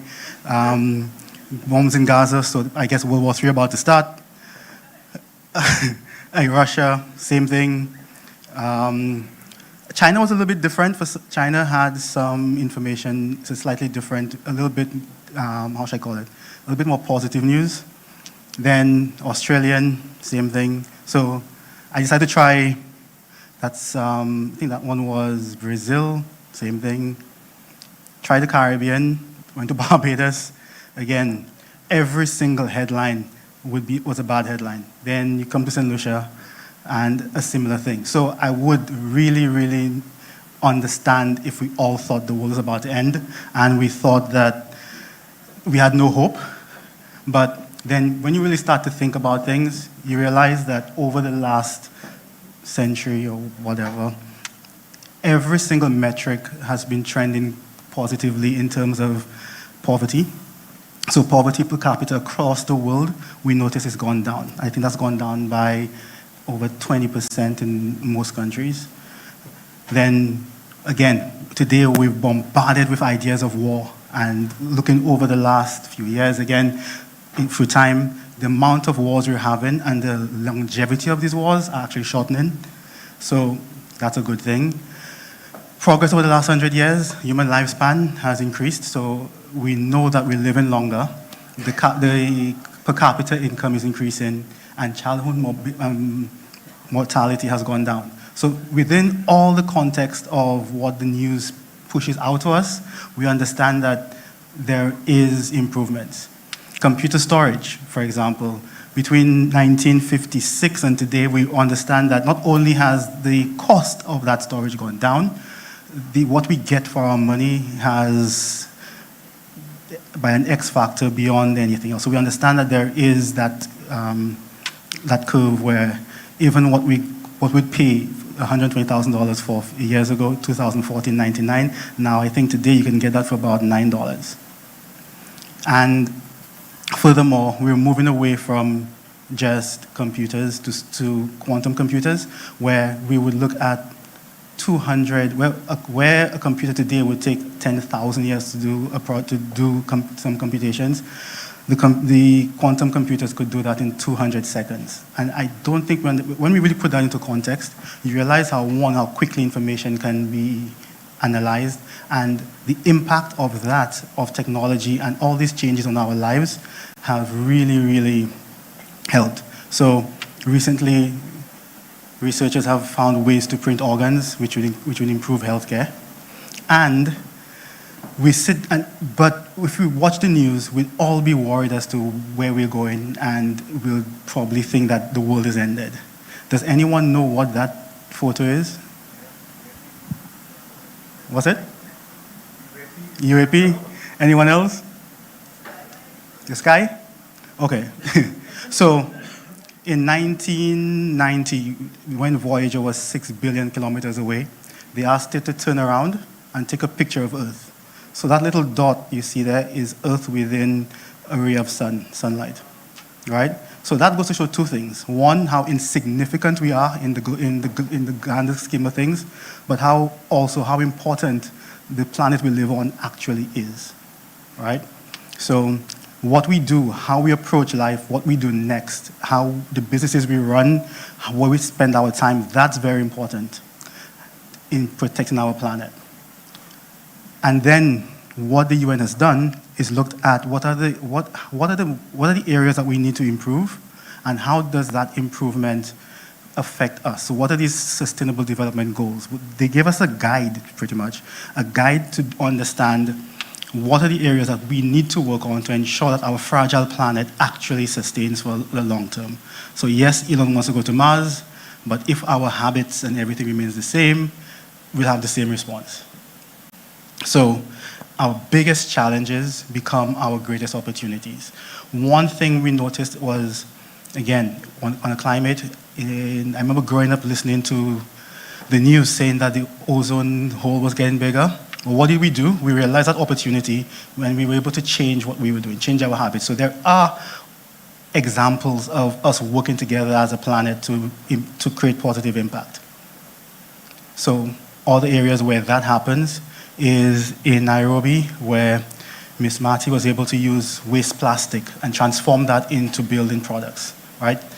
We looked at Mr. Hanan, who then used energy, looked at microgrids, the idea of connecting various houses with solar and being able to share within communities. So when we listen to things like, oh, if we put solar on our roof and we get off grid, the poor people will not have electricity. There are solutions for all of that, right? And these are young people investing in solutions for the SDGs.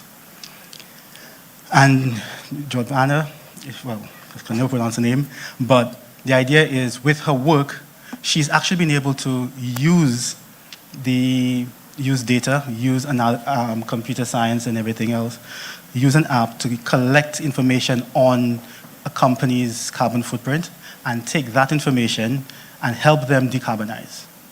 So the opportunities within that are not only tech-based. You could do tech, we could do healthcare, and there are a whole bunch of other areas where investments in the SDGs can help. But how do we actually do that? A few weeks ago, I went to the Dominican Republic, and the one thing that was relevant to that, from that visit to today, was how they operated. So I went to this, there were two agencies we went to. One was called Banalino, and the other was Santa Cruz Association.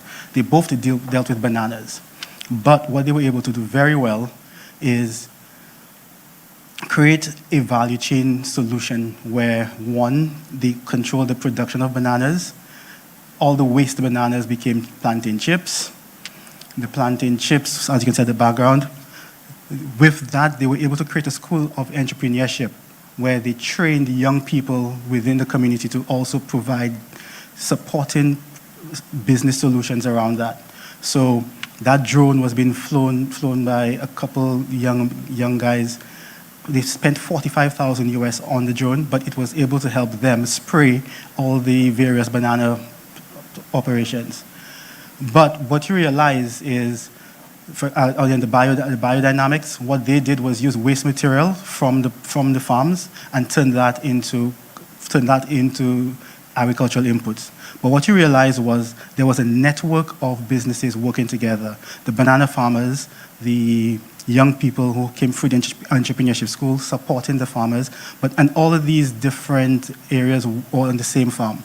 So there was another group where they did bananas, cocoa, honey, and eggs, and all of these different value chains were operating at the same time.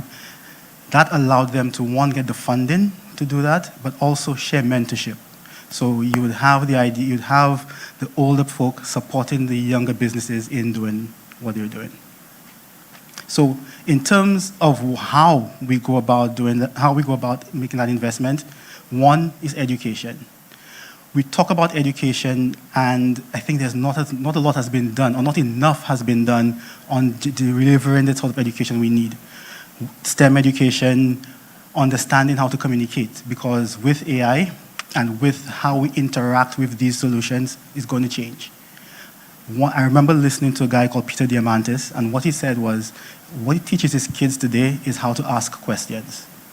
Because that sort of communication, and we're going back to just basics. How do we communicate with one another? Because these things become very important in being able to talk to the computers that we need to talk to. Machine learning. Two, partnering. Again, Skinny mentioned some of these things, but these partnerships have to do with not only the businesses partnering with one another, but the businesses partnering with the agencies that can support them. All right? I myself have done a couple of projects within agriculture where the Taiwanese and ICDF has funded the projects, and we're able to train persons into becoming farmers. But these partnerships are important.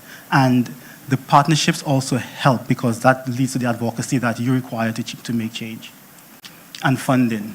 So we can talk about funding the whole day because we understand that money is always a challenge, but we need to look at different types of funding. Yes, the $5,000 can help, but we need to create a network of investors within the region. Within the OECS, and again, we have persons who have the capital to make the investments, and I know they're around, but how do we get them to work together to be able to fund the projects, not just the $5,000 that we need, but the hundreds of thousands of dollars and the millions of dollars that we need to improve and scale businesses within the region?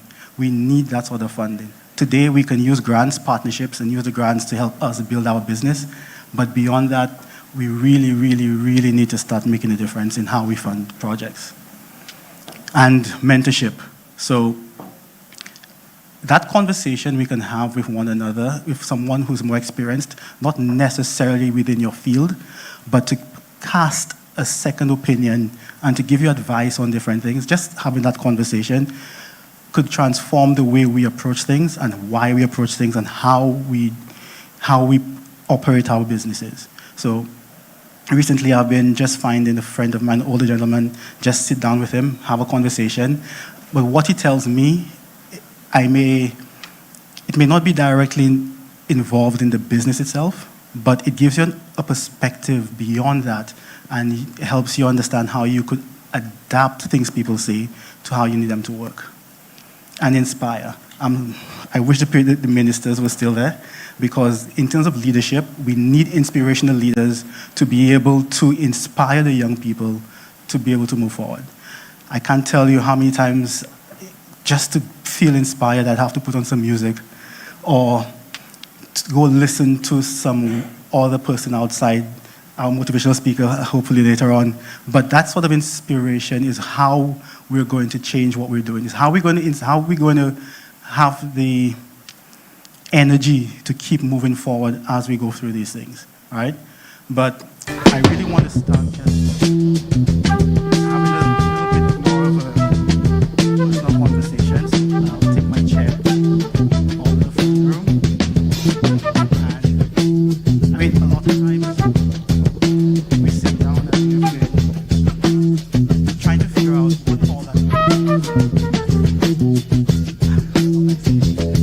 every time I speak to young people of engineers, you realize that they're looking for someone to just have that conversation with them. And sorry, I just feel like if I'm doing this, I need to hear a little bit.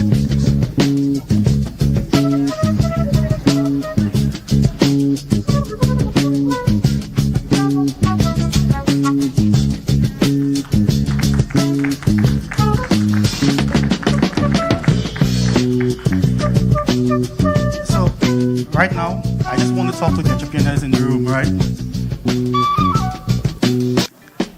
If you don't become an actor, you know, everyone inside, all the agencies around, all of them would sit down and tell us, you know what, we're putting funds into this thing. We're spending money, we're spending $5,000, we're doing this. And you know what, as much as we've sat down and we enjoy these sorts of benefits, really, all these things are check boxes. They may not ask me to come back again, but I've done projects, right? All of these sorts of things are check boxes. And it sounds great, but I don't say they don't really care, but the idea is they're doing this because that's what they get paid to do. Us entrepreneurs have to wake up. We have to do what we end up working 24 hours. We work hard, and, you know, we're the ones suffering. So for us to succeed, we need to be the ones to make the actor act. Lupe Fiasco, if you don't become an actor, you'll never be a factor. How do we, I mean, the ministers, you know, the one thing is everyone wants to have the longevity. If I am in the business, there's no way I want the competition from anybody else. If I'm in government, I want to be there as long as possible. And we can't wait for everyone to tell us yes or no when it's our turn, right? So we now need to sit down and say, it's my turn.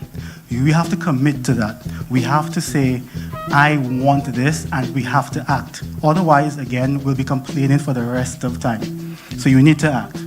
Secondly, entrepreneurship is something interesting. We have problems, so we can look at the SDGs and see all the problems that is created, but these drive opportunity, right? Opportunity gives us breeds the entrepreneurs that help us do what we have to do. And entrepreneurship drives competition. Every time I sit down and I have to put a solar system for someone, I realize the big bad beast, which is low select, in the background that we have to fight. As well, I would say fight, but the fact is we see these as the competition that we have to undertake. But competition involves innovation, and that leads to disruption. The idea that if we start to do what we want to do, we start to build these systems, whether it's the technology that we're doing, whether it's social innovation, these sorts of things are the disruptions that will change what we want and how we want our society to be. So that's stuff that we need to do. Not government, not the time when it's our country, it's our lives. So if we want change, we need to make that. And I was listening to Mike Baxter. He's an ex-US spy, and they asked him, what do you tell your kids every day? Because in his head, the world's a shit show. But what do you tell your kids, and how do you tell your kids to move forward? He says all he tells them is to work harder than everyone else, just a little harder. Because you realize that for you to be successful, you just need to work that much hard, just a little bit harder. Not 150%.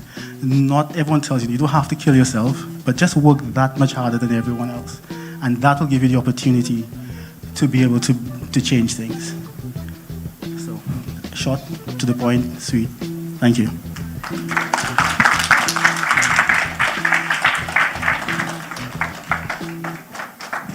Okay. Do you have any questions for Mr. Hutchinson? Any questions, any at all? Young entrepreneurs, especially those of you with the green ribbons. Any? Any? Yes, sir.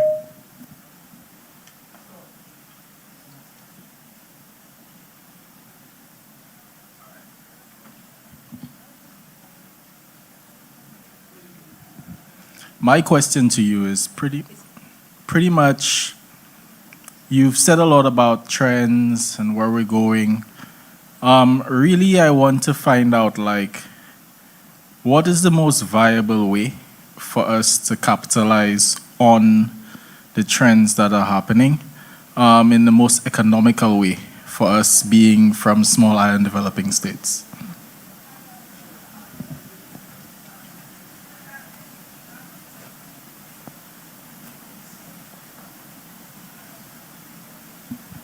Okay, so first things first, all these trends, you don't start a business just for starting a business sake.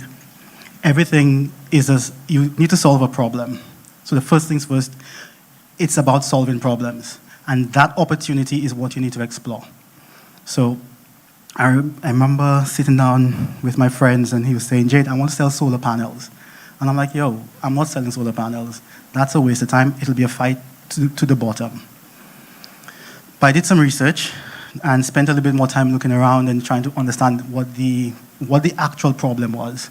Called a friend of mine in the UK, and we started our company that way.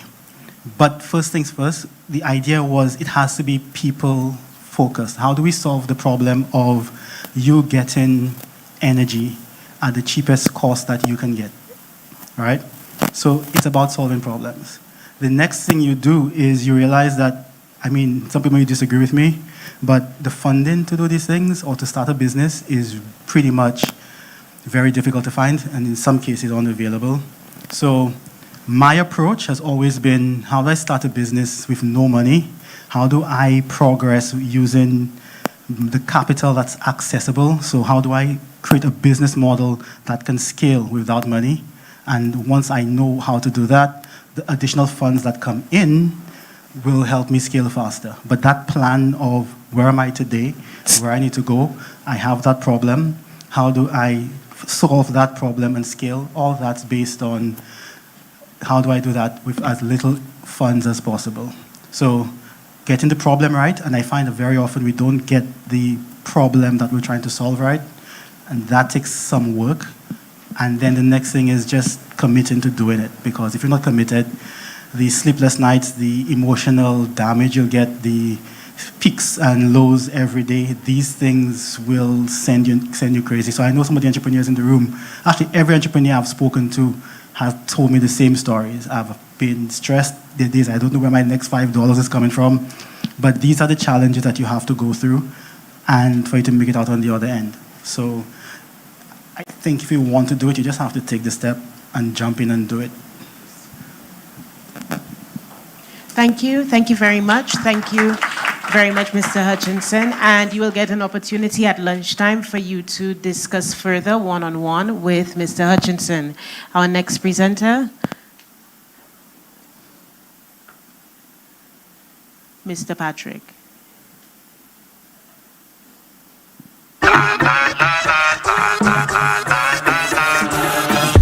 Keegan Patrick is an exceptionally dedicated problem solver with a strong academic and professional background. He earned a master's degree in advanced manufacturing and design from MIT, complemented by a bachelor's degree in mechanical engineering from the University of the West Indies. Keegan further enriched his knowledge through a semester at Harvard Business School, focusing on strategy and technology, and honed his entrepreneurial skills at Draper U Ventures Founder Accelerator Program in Silicon Valley. In addition to his impressive educational achievements, Keegan is a member of the Forbes BLK community, the International Telecommunications Union Generation Connect America's Youth Group, the Caribbean Telecommunications Union Youth Group, and maintains active involvement with the National Society of Black Engineers. This extensive network underscores his commitment to both professional growth and community engagement. Put your hands together and welcome to the stage Keegan Patrick.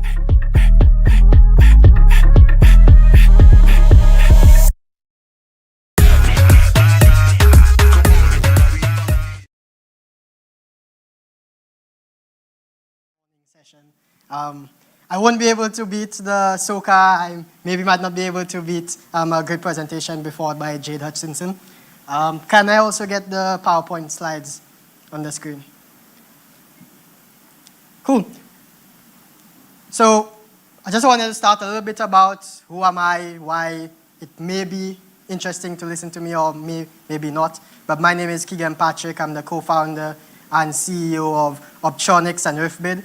Optronics is a software development company. We help businesses and governments build web applications, mobile applications, and really with a mission of accelerating technology within the Caribbean. Earthbid is a company that spun out of Optronics. We saw a problem that we could utilize AI to solve, and we paid and won a few government contracts, and we worked with government in the procurement process, and we hated the entire process, finding government contracts, writing proposals. So we built an AI-powered tool to help us find and write government contracts, and that became Earthbid, which then spun out of Optronics and became a US-based company. Some people thought I was smart enough to go to MIT, so they let me into the school for 1 year. During that time, I was also able to, again, kind of hack my way into Draper University. I met somebody here in St. Lucia that had a connection to Tim Draper, who's a US billionaire, has funded people like Elon Musk and SpaceX, Tesla, and some of those other companies. And I got a scholarship to get into the university for a 1-month program and learn a little bit about how to raise money from US investors. That being said, that helped me in the last coming year raise about $1 million across Optronics and Earthbid to help us in building AI technology solutions for helping government as well as building solutions within the Caribbean. So, hi, Keegan Patrick. So, I've been tasked with talking about the new trend or the newest hype of artificial intelligence, or more specifically, generative artificial intelligence. So what is artificial intelligence? I think of AI as simply as a simulation of human intelligence. For the longest time, we have humans, we've been looking for ways to outsource our work. Inherently, we're very lazy creatures. We want to make things easier for ourselves. So now we've started building systems to do more work for us and think just like us, move like us, and adapt to the environments around us. So we've created humanoid versions of ourselves. We've given them brains that, we've tried to develop a brain that seemingly thinks like us, so they could do most of our work for us and make our lives easier. And I guess even people like Elon Musk says, maybe sometime in the future we won't need jobs, everybody will have a basic income, and the robots will do all of the work, and we'll get to stay at home and enjoy a vacation in beautiful islands like St. Lucia. But let's delve a little bit further. What is generative AI? Now, I think of generative AI as the newest field within artificial intelligence that allows us to give a computer system information and then it to create something new. Before, when we had artificial intelligence systems, they worked with large data sets. They output maybe a number, a prediction. But now we're able to see these systems create new images, be a little bit more creative, seemingly think on its own. But generative AI, it's been trained on a very large data set. It's been trained on millions and millions of lines of codes, articles, and things that we've published on the internet, and it scraped the internet and learned about what it's like to think or respond like a human. Really and truly, what it's trying to do is when we give it a query or a question, it's trying to predict what is the best possible answer to what we're asking it. And so that's a little bit about how generative AI works. There is very complex mathematical models behind it, machine learning models that helps us take this input of what is our either speech or text input into the generative AI model, changing that into mathematical embedding of a very big array of ones, zeros, pluses and minuses between 1 and 0 to get to give us somewhat of what the essence of what we just told the machine so it understands, and then trying to calculate, hey, what is the best way to respond to this human or this person that's asking me to create an image, generate some music, write some code, or write a new business script or my business plan for me. So with the advent of this new creative technology, we've now seen it unravel into our everyday lives, different aspects of our life and how it has been helping us. Within business, I see tourism marketing tools or marketing tools to help us generate content using generative AI, whether it's graphic imagery of the pictures, like I showed earlier, or if it's marketing and caption copy for our social media posts. I did speak about this is our own tool for government contracting using AI-powered technology to help you write your proposals, find government contracts, learn a little bit about your business so you could win more government contracts. That's RIFBID. And then some tools that I use for when I go into meetings with either clients or investors, it takes notes for me, writes a summary, tells me a little bit about if I've been a good speaker, were people paying attention, it reads body language on the people on the meeting. And I think that's kind of cool to help me in maybe sales meetings or investor meetings. At what point in time did I lose this person's attention? Then we also have some more tools that's developed here in the Caribbean, developed here in St. Lucia, and within the healthcare space.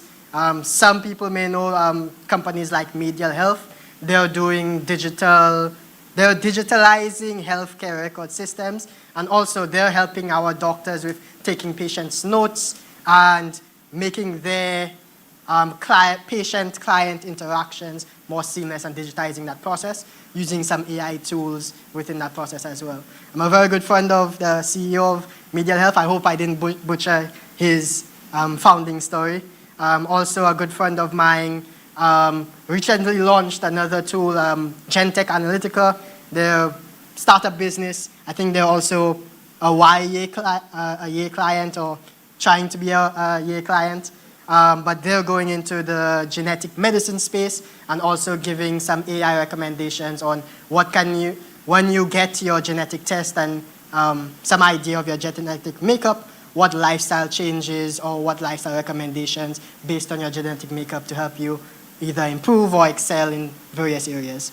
Then I brainstorm about some other ways that AI could be helpful, maybe with YA in doing loan approvals so that next year, maybe instead of January 25th, we could get loans approved by January 1st. Maybe if we use some AI technology to help us in reading all of the applications that we get in, selecting the best ones and getting some approval, maybe we could get the loans out faster. Public service feedback.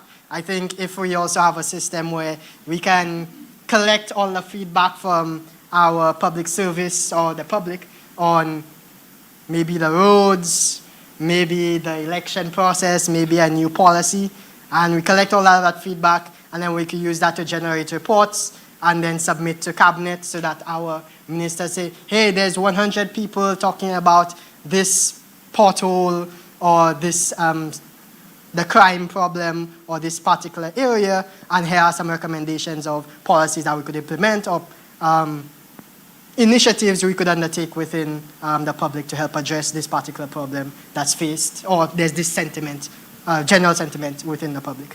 Government service chatbots, I think for me, it's always a bit difficult to get information about what's happening within the government ministry. So maybe an AI chatbot could help them in responding to more customer service tickets across NIC, IRD, on our other government ministries. But then we have our everyday life. Tools like ChatGPT is very good for answering questions, generalized questions, or Claude AI. And then there's some other tools within text to video, Canva also within generating digital media. So just giving you a broad sense of what are the different tools we can use and how we could use them within our everyday lives, and the tools that, the new AI tools that are always emerging every day. And so then I wanted to take some time into what are some of the economic opportunities for us within utilizing AI, whether within our business, how can we monetize in using AI? So we have tools for AI-powered writing, social media marketing, AI and art design. I think there are opportunities for some resurgence of digital marketing agencies utilizing AI to work with more clients and to service more businesses as well. I think even recently I've seen some of our banks or some of our posters as well in St. Lucia. Some of those images look like they've been created by AI. I think there's one somewhere in Union. I'm pretty sure that was created by AI. And then I think there's also like job opportunities. This is more on the international front, but what some of these very large AI companies need is data. They don't have direct access to some data sources, and sometimes they need human input to correct these AI systems. So there's actually a lot of job openings for international persons and remote work opportunities within the AI model training space, where sometimes you might be looking at a video or an image and you're the one that's telling the AI, this is a cat, this is a dog. You're labeling what this video is about, and this helps teach the AI system, and there's also a few job opportunities and also company opportunities within that space. And also in software development, which is a field that I'm in building AI-powered tools for businesses to help them in streamlining some of their business processes or within improving particular sectors within the industry or within public sector. But speaking about all of the pros and where we could go with AI, there's also a lot of things we have to consider within challenges of implementing AI within our context. We do know there is a lack of AI expertise and resources locally. There is some infrastructure and readiness challenges that we have to overcome. And then there's ethical and regulatory issues. So ethical being that a lot of these AI models and data sets are trained on data not from the Caribbean or not representing the voices of people like you and me. So there is some sense where we have to do some advocacy and creating that own data set that we can feed into those international AI models, or creating our own that more represents our people, our local dialect, and learning more about what it is to be a Caribbean person so that we have an AI model that's more Caribbean than US. But I see there's a lot of solutions with all of these challenges. I believe we can have more AI education programs, teaching persons how to better utilize AI within their business so that it could help them generate more revenue or be more efficient and save some cost on various aspects of their business, whether it's in marketing or other sectors of the business. And then I believe there's opportunities to partner with international AI firms so that they could get those data sets to learn about the Caribbean if we want to provide them with that, so that it improves it's a quid pro quo where it improves their data models for their AI systems, but it also allows us a tool that's more reflective of our people. And the establishment of innovation hubs where like-minded people could come together, co-work, and build solutions. And I think this would be a very good place for our YEA or our youth entrepreneurs to come together, collaborate, and think about how can they use new technologies within their business. And then government initiatives to support AI infrastructure, whether a bit on the technical side, cloud computing, higher speed internet, and allow for us to even create our own models here in St. Lucia, and maybe have it hosted locally here as well. But for us to learn about what can we do here, I also see we have to look to our global peers and what are they doing. How can we move in the same direction of them? How can we move faster? In the AI, there's AI startups like OpenAI, who has created this generative AI space, and they're contributing billions of dollars into this AI industry. In Singapore, they're using AI to enhance their public services and creating smart cities. In India, they're utilizing AI within agricultural automation and healthcare services. And even closer to home, in Jamaica, there's a noticeable growth of the tech industry and emergence of AI companies like Star Apple AI and recent publications of their own Data Protection Act, which protects us as civilians from AI just without our permission using our data to train their models, or other companies, not just AI, but companies using our data without our permission or without our compensation. And how do we position St. Lucia for the era of AI? Part of what I do at Optronics is a lot of education. We started 4 years ago with this mission of accelerating technology within the Caribbean. And for us, we believed to do that, we had to start with human capital. We needed to start with training people within science, technology, engineering, and math. So we started doing these programming classes for the last 4 years. We've upskilled over 850 students across the island. And now we're also doing new programs within AI, teaching business owners and students how to build their own AI systems, as well as how to utilize that for the business owners, how to utilize that within their businesses, and for the students, teaching them how to become coders and AI engineers.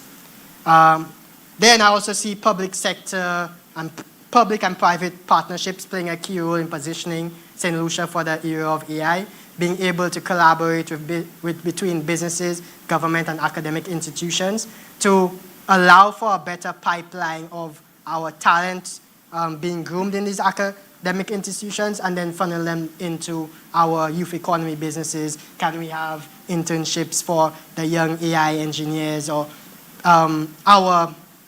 our students that go abroad and also coming to work with our businesses in some fashion or some sort. Policy development around ensuring there's AI-friendly regulatory frameworks to attract AI companies to come here. I think that would also be very beneficial to us if maybe we get some of the larger US-based companies to say, hey, St. Lucia has the best regulatory framework for AI, so I should set up my shop here. This then brings in more talent into the country, as well as brings in more innovative tech businesses within the country as well. And I believe in empowering our entrepreneurs, to giving them the power to use local talent, using local talent to build their business and to continue to support the economy and drive our growth within this new era of AI. And then we could also go a little bit further if we want to go a little bit technical in developing our AI infrastructure and having our own data center here, or if we advocate for a regional data center that's hosted, maybe in a bigger island, but it's for the Caribbean, storing our data and training our own AI models within that industry. One thing I also like to do every time I have some of these discussions on AI and what I think about the future of AI is I like to share like some of my favorite AI tools. So I do invite everybody in the crowd that might be interested in what are some of the tools that you could use within your business. Scan the QR code, it will take your information, your first name, your last name, and your email address, and afterwards, me or somebody from my team will shoot you across an email with all of my favorite tools that I use within my day-to-day, within my business, or just I thought might be cool for everybody to know. And I also wanted to take some time to say that there are a few interesting things we are doing in the coming year with Optronics. And next year, we're launching our Optronics Innovation Hub just across the road at the Rodney Bay Commercial Center. And that's a space where, a co-working space, where we're bringing in new technology, we're training persons within AI, and I see it as a place where we could bring together the youth economy and we could have a space for entrepreneurs to work together, collaborate, learn how to fundraise, because it's a very, very arduous task, but impacting some of the knowledge that I've learned as an entrepreneur over time, and some of the networks that our team has been able to gather within the international space from the US, and seeing how can we bring those opportunities to our members at the youth economy, to St. Lucia and our entrepreneurs, so that we position ourselves as a forerunner in AI and technology, that St. Lucia is seen as the best place in the Caribbean to have a tech business. Thank you. Thank you.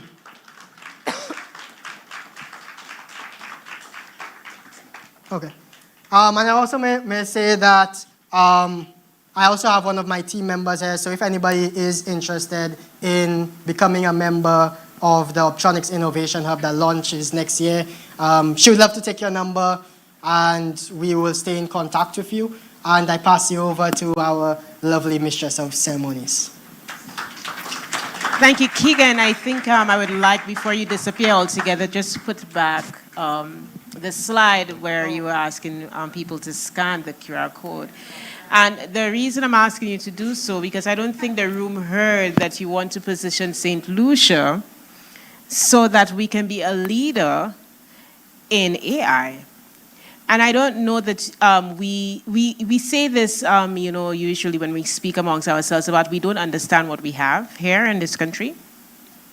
I traveled to Bahamas this year to the Afri-Exim Bank's general meeting, which was attended by thousands of people from the Caribbean and across the globe coming from Africa. And when I say Africa, the continent was represented, as in people from Ghana, people from Nigeria, people from places that I had only seen, like, the little drawing on the map. And Optronics was represented. I believe that's the team member who's there with you today. Yeah? And she was amazing.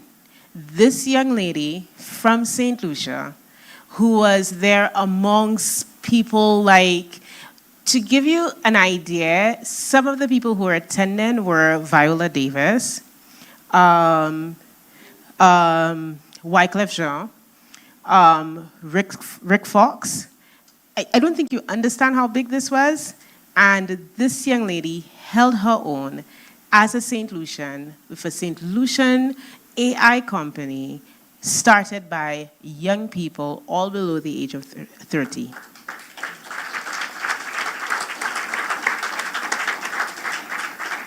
So we're grateful to you, Keegan, for your presentation today, because not everything is about noise, guys.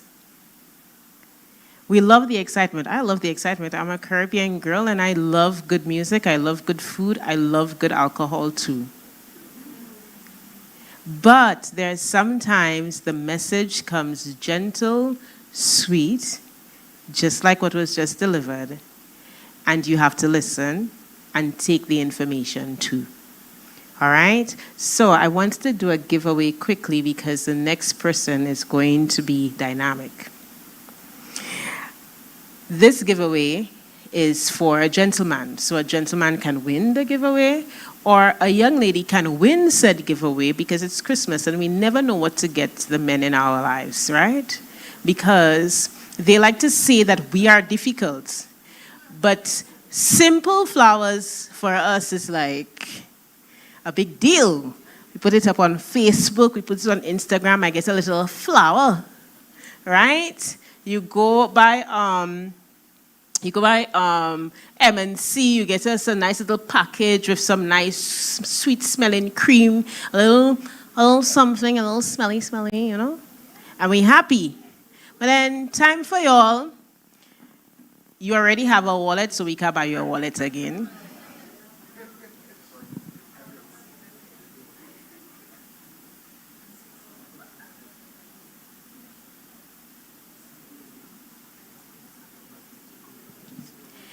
Right, so you'll already have a wallet, you'll have belts.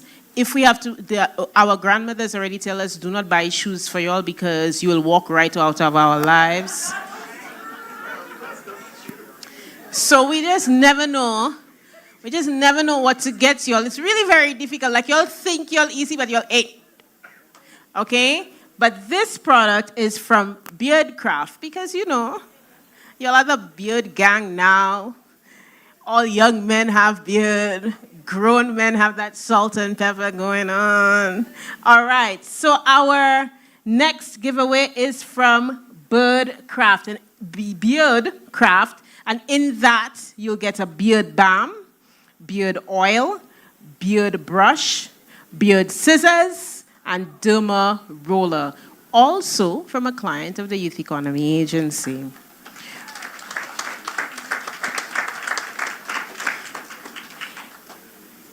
Hold on, a team member of mine is giving me the signal.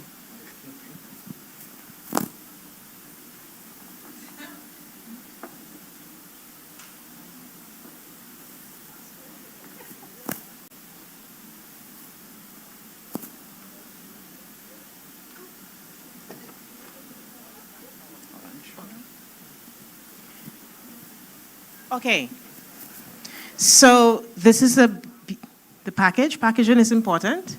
Yeah? You can see this under the tree. Yeah? Yeah? All right. No, you can't see this. I see the gentleman, they look like, nah, you don't want to see that under the tree? No? All right. It's a little boring.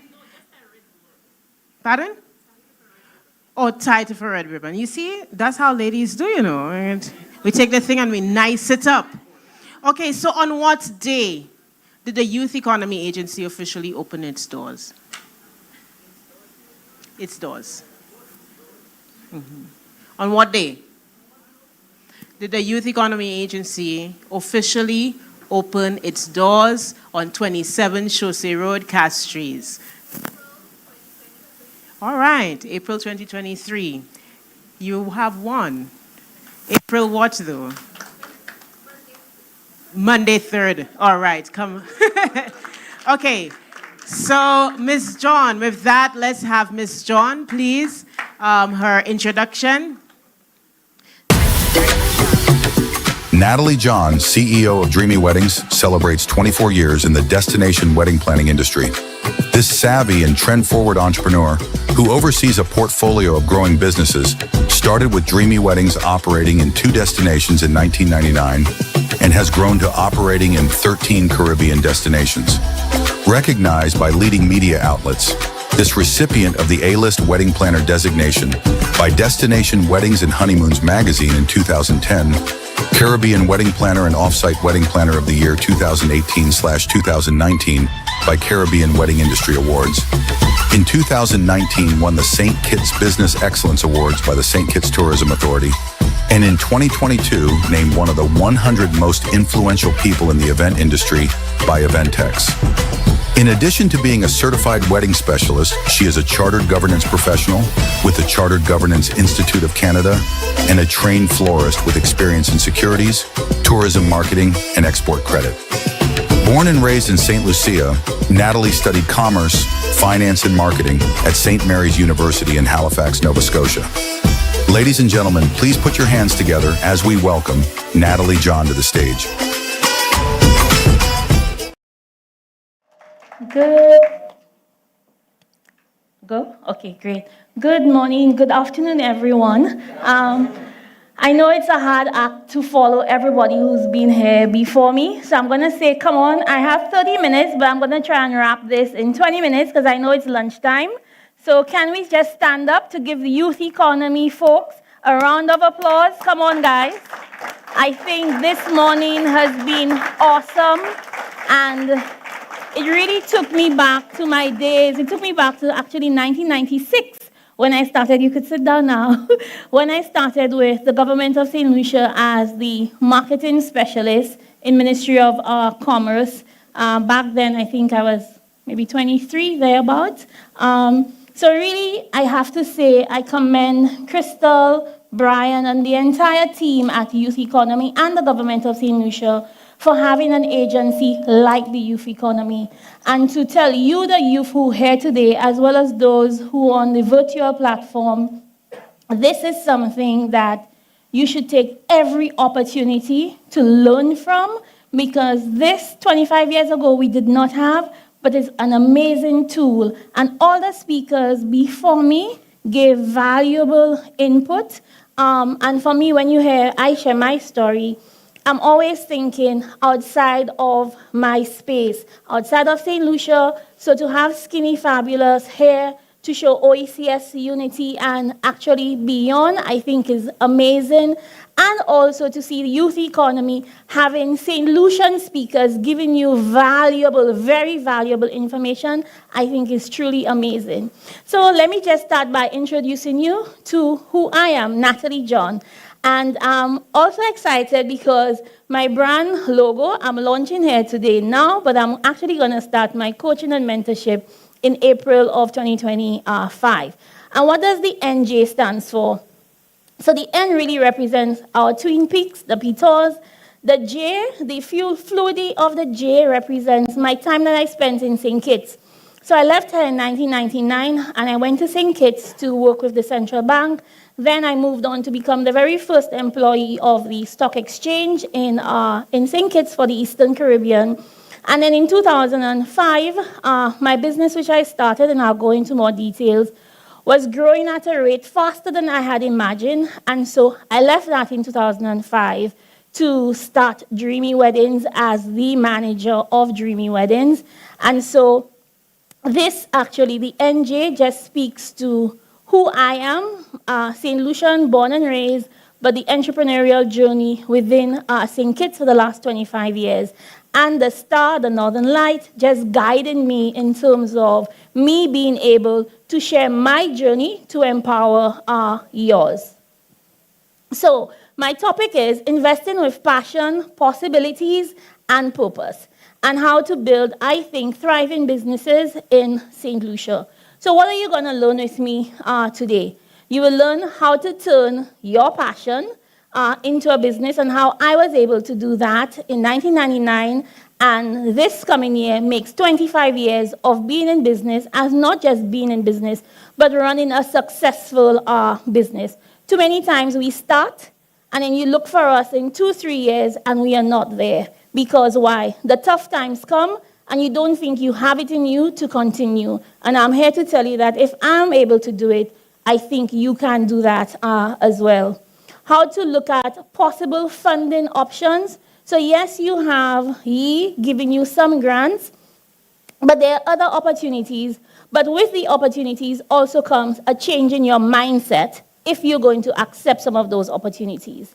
And how do you actually maintain that success going forward? So we'll go into a little bit about my story that I will share. And I'll time myself to make sure that I do this within the 20 minutes. Okay, so I started, as I said to you, in 1999 with Dreamy Weddings. At that time, I had finished university. I had come back home. I had heartbreak, so I didn't want to stay in St. Lucia anymore. I wanted to leave. And so I got an opportunity to move to the central bank. But when I got to the central bank, I realized that it was a bureaucracy. I had been born and raised with 2 entrepreneurial parents, so I never knew a 9-to-5 parent. My parents were always hustling, and so that was ingrained in me. But of course, parents never want you to do what they did, so they wanted you to go to school, get an education, and come and get a nice job, and so forth. But by the time I reached the central bank, I knew that that was not my space. Just going through the details of central banking, that was not me. But my very first month on assignment in St. Kitts, I went to Anguilla.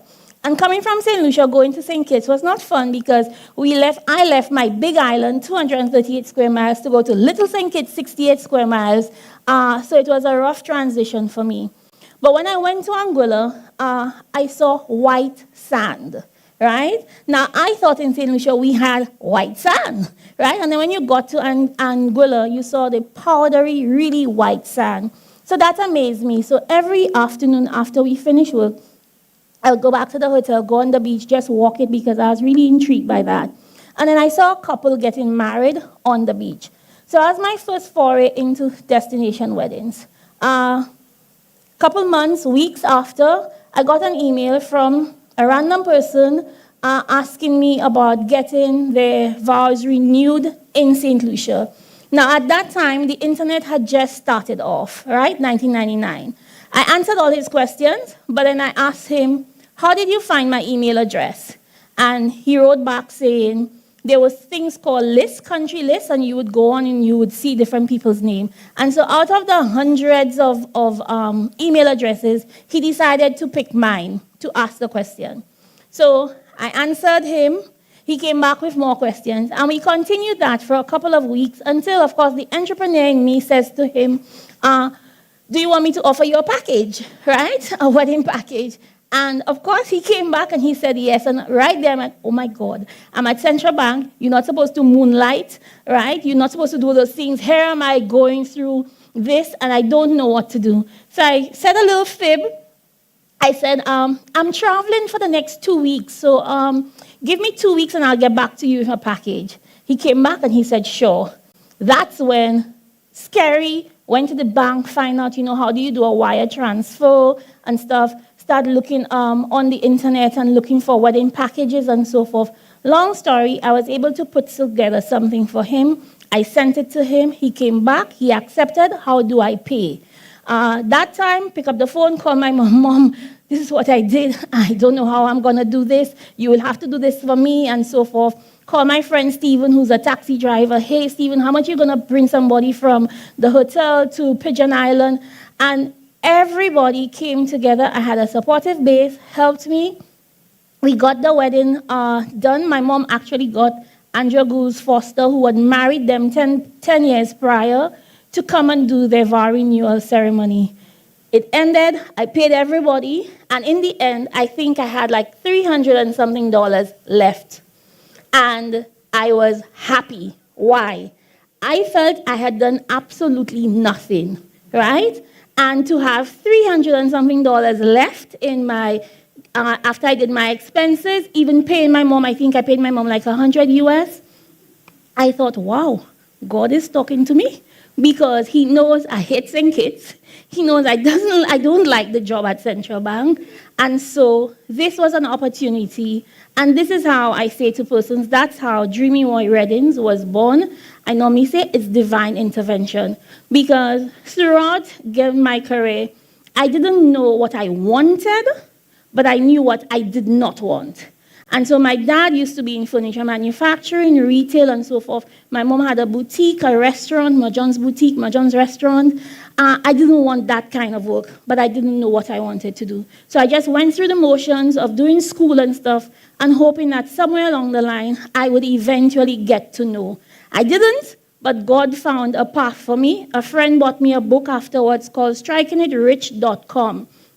It was a compilation of stories that spoke about companies like the North and so forth who had started in the dot-com era. I read it cover to cover, and that's where I got information, lots of trial and error because you don't know. Friends at the Central Bank at the time, I'm like, guys, a Saturday I was by my girlfriend. I said, what do you think of this name? Caribbean wedding, it's taken. This wedding, that wedding. And then I came up with dream. And I'm like, no. When we dream, it's kind of like a nice feel. It's dreamy. What do you think? And then I said, okay, Dreamy Weddings. And they're like, girl, if you have $45 to waste, come on, give it to us. We could go by the bar, we could lime and stuff. It was $35 for a domain name at the time. We didn't have GoDaddy. I bought it, I invested in it. I'm always somebody, too, who thinks forward. So I looked at Microsoft at the time, and they had all these different dot extensions. So I went ahead and I bought those dot extensions because as far as I'm concerned, I'm starting my business, but I'm going to grow because I'm in St. Kitts. I had a wedding in St. Lucia, so I could have weddings other places. So my mindset was always future. I'm always thinking ahead, right? And so for you, when you start your business, you have to always see yourself. So you have to have a vision mindset. You've got to see yourself in that particular space. If you don't have that self-belief, I will tell you, you will stray along the way because there will be naysayers who will tell you it cannot happen, right? But that gut is what is going to tell you it will happen. So that was really how Dreamy got started. We stayed in business. I got the website up and running. A whole year, nobody never came on.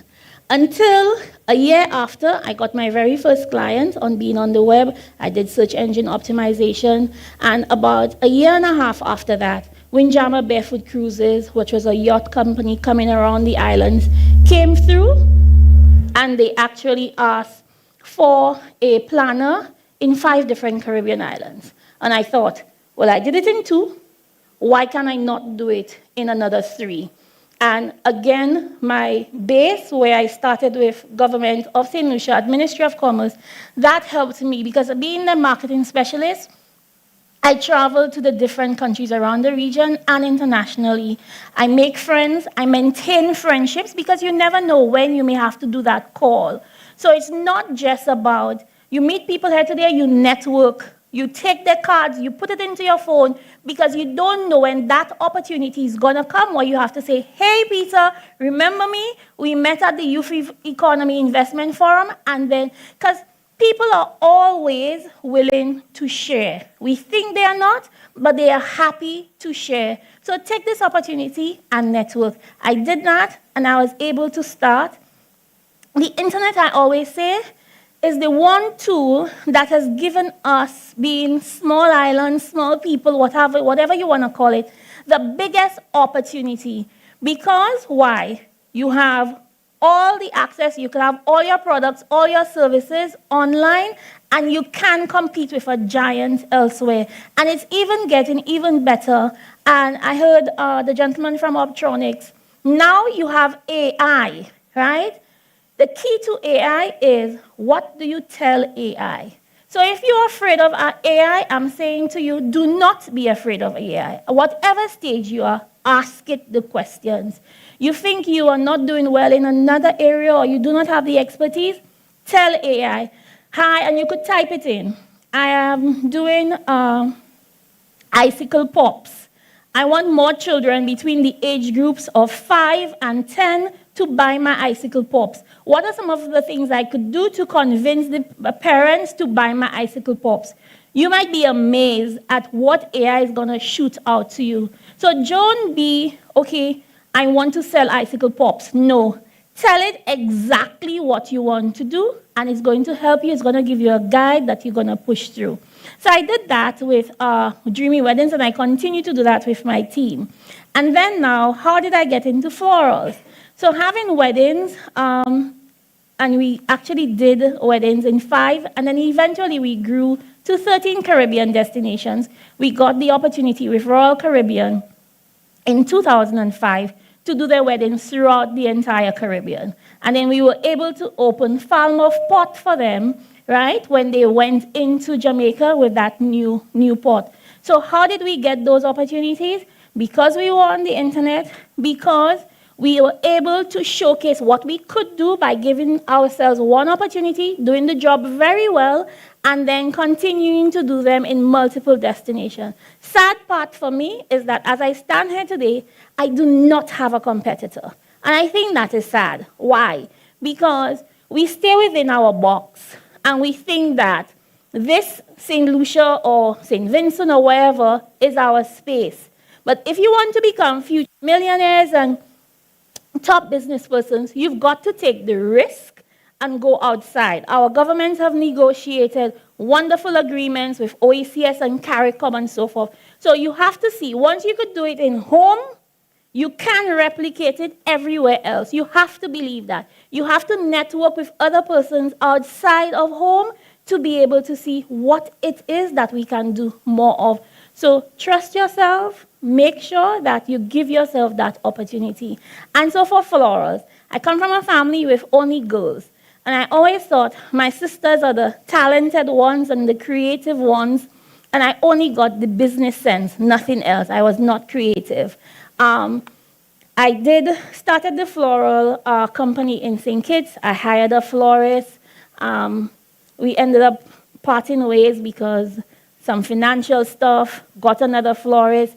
He felt he was working hard, and it's not him making all the money, it's me making the money after I've put in all the investment. Until I said, you know what, I'm going to floral school. I went to New York, I went to floral school, I did beginners, intermediate, master's class, just so that if that happened to me again, I would be able to train persons to be able to do florals. At school, my professor would say, hey, you did really well. But still within me, I didn't think I was the best person. If you had to call somebody, I would not go to the front of the class. Years of showcasing what I do on social media. One friend in particular, Sharon Belma, would always be, oh my God, Natalie, these are beautiful. She'd send messages and so forth. And then eventually, when you hear people giving you the praises and stuff, the self-belief starts to grow and grow and grow a little more. And then you start to say, okay, well, maybe I really have some sort of creative element. And so Dreamy actually was for us to support our business as Dreamy Weddings in St. Kitts. And then the community in St. Kitts, the public, embraced us. And then we became the premier floral designer and event planner in St. Kitts. And then last year, my mom fell ill. Well, life happened, and I spent 25 years in St. Kitts. I didn't mean to, but hey, you live, everything is going fine, you go through. My mom fell ill, and so I was forced to come back home last year. And then an opportunity came by, and I got an opportunity to open Dreamy Florals here in St. Lucia at the Harbor Club. So if you've not visited Dreamy Florals, certainly come in and see. And so I bring those two examples to you to show you that going into two separate markets. Dreamy Weddings was a market where it was brand new. There were not anybody like us doing destination weddings at the time. Dreamy Florals, we came into an already established market because you have many floral shops here. And you would think, well, why are you coming and do that? But we came back with something different and a few things that were different. We brought different designs. We brought a different element of customer service. For example, on Mother's Day, Sunday, we opened. Why? Because we figured, hey, people want their flowers on the Sunday. We wanted to deliver it and so forth. So we came with a different mindset, right? And we were able to do 1 year of operations. November 1st this year, we made 1 year. We've succeeded thus far. We've managed to pay our rents on time, managed to pay staff on time, right? And so I say this to you, that if you have a belief, if you think you have something, you feel it right here in your gut, right? Do your research and start it. Do not say, I will wait for later. Start it now. Because while you're thinking about it, 10 other people are also thinking about it, right? My mom describes me as, I see life with no boundaries and barriers. Why? Why are you sitting down there and thinking, oh, I don't know if I'll get the loan, or oh, I don't know if this person will do this with me, and so forth. The person who has just jumped in, while they have gone through, they come across a barrier, but they're already 10 feet ahead of you because you have not yet moved. If you don't start, you're not going to know where you could end up. And failure is one step closer to success. One step closer to success. Why? Because you are going to use what made you fail to know that you are not going to do it the next time, and so you are going to be successful. And how do you actually stand out in any market? passion. Passion is what's going to make you stand out because you love it so much that you're going to do everything to make it the best that is actually out there in whatever area that you're doing. So, of course, you've got to be innovative in anything that you do. You could do cakes. There are lots of people doing cakes. But you could decide that, hey, lots of people like red velvet cake. There was a time there was a craze for red velvet. Use that, right? Find your niche in a particular area. No, every client is not necessarily yours, right? You also have to learn that competition is good. Why is competition good? Because it keeps you on your toes. It keeps you thinking. If you do not have competition, you're going to sit down there and you're going to get lazy. You're not going to think of additional ways to do better and to do more. So embrace competition. The other reason why you need to embrace competition is also, you want all of us, we have to change our mindset. You want everybody to do well together. Why? And I was saying yesterday, he had a mixer for us, the presenters, and some of the clients. And I was saying to a group of them, if you have an order, we live in the Caribbean, and a Amerijet does not come in, and you have an order that you must fulfill. Amerijet did not come with your goods. What are you going to do? You're going to disappoint the client? No, you cannot do that. You have to pick up the phone and call the competitor and ask the question, do you have, let's say, sugar, casting sugar or something? Do you have that? Can you sell it to me? Or can you give it to me? And when mine comes, I will be able to give it back to you. We have to change our mindset if we want to succeed. There's no longer the time where I'm going to say negative things about this person or so forth. It's also no longer the time to think, well, you know what? He or she will copy me. Guys, YouTube copying everybody. Right? So you have no original idea that YouTube yet, or even AI, has not yet found it. And if it's in your head, trust me, Optronics could tell you, and K could tell you probably, while you have Alexa on in the night, it's even stealing that from your brain. Right? And so you have to not be afraid of that. And if you see people are copying you, consider it flattery. Right? Trend set means you are a trendsetter. Do not look at it as the negative. Look positively, even in negative situations. Take the positive. What is the silver lining at the end of that possible problem that you're looking for? You've got to also understand your customer. Why must you understand your customer? You have to understand your customer because that is the person who's bringing revenue to you. So a lot of the times we do things, you start businesses because it's a hobby, you like it and so forth. But to make money, it cannot be your like alone. It has to come through what is the customer asking and demanding of me. And to continue to innovate, continue to please your customer, you have to be able to, every so often, find out what it is that they want so that you're now able to ensure that you continue that growth. You've got to be bold in an empty or in a crowded space. And how are you going to grow? Funding. So a lot of the time, self-funding. So you have a little savings, your family, your friend, your husband, whomever, will probably help you. Somebody who probably has land or something, who will say, okay, well, I could get a loan. And so that is the one, your everyday funding. Of course, he has grants, but not many places have grants to be able to offer you to the growth that you want. So I want to just take you on a few other options. So yes, the bank could give you more money. Somebody who has more money can invest in you. And of course, ultimately, you have the stock exchange where we've not had any IPOs, initial public offerings, on the stock exchange as yet. But who is to say somebody in this room today cannot be that first person? So we look at, if you do not want to have a loan, because again, when you go to the bank, you need to ensure that you have proper accounts. And so too many of us, and I heard from Yi as well, you sit in this room and you might be saying, oh, well, Natalie, you make all your money already, so you could afford to say that. No, because I was like you a couple years ago. You cannot. You have to have discipline. The money you make is not yours. It's the business own.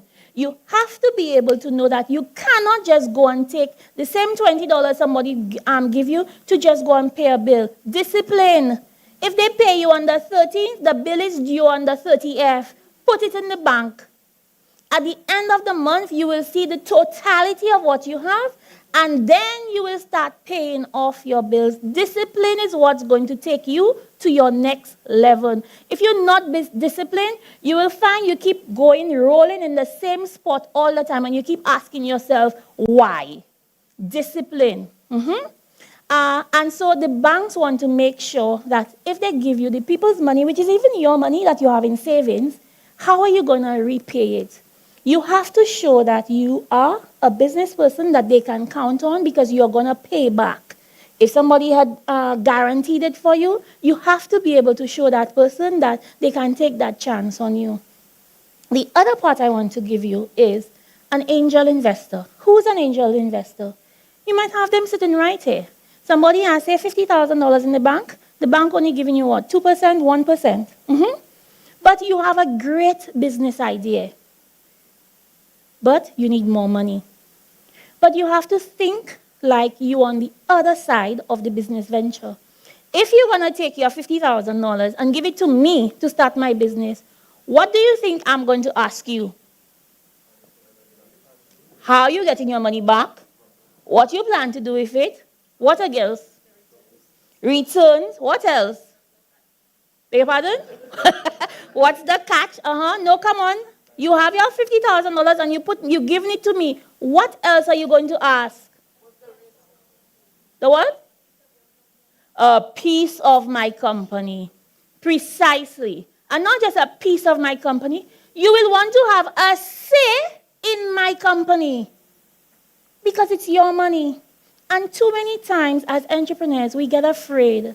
Because we say, me? I doing all the work, and they just put in the money and they want to come and tell me what to do. No, change that mindset. Half a loaf of bread is better than none.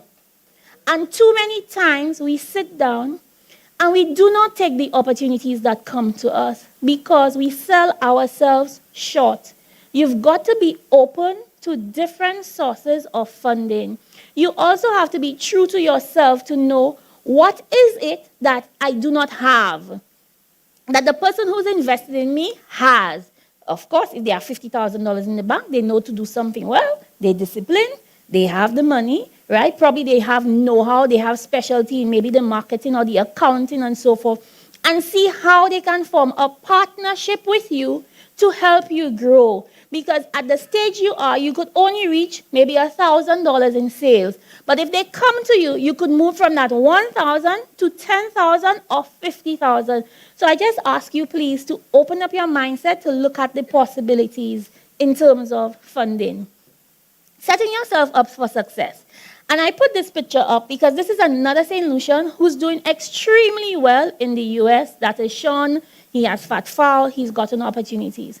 And I show that to show that we can collaborate. We can come together. We can see somebody in a different field and say, how can we work together so that both of us can use our own following to make it better for all of us? So again, a mindset shift and trying different things to make sure that your business can continue to grow. So even if you're only selling soap or you're selling wines, does not mean you only have to work within people within that space. The world that we live in now are giving us lots and lots of different opportunities. You also have to know that as you grow, so you have organizations like Sedu who get you to register your business name and so forth, and of course, Ye gives you that opportunity as well. But you now also have to ask Ye, challenge them as well to help you. What am I going to be doing 5 years from now, 10 years from now? How are we going to plan those things? And things like an accountant and a lawyer. Do not be afraid of those two professions. Invest in that very early. You have QuickBooks Online. I think it's like $9.99.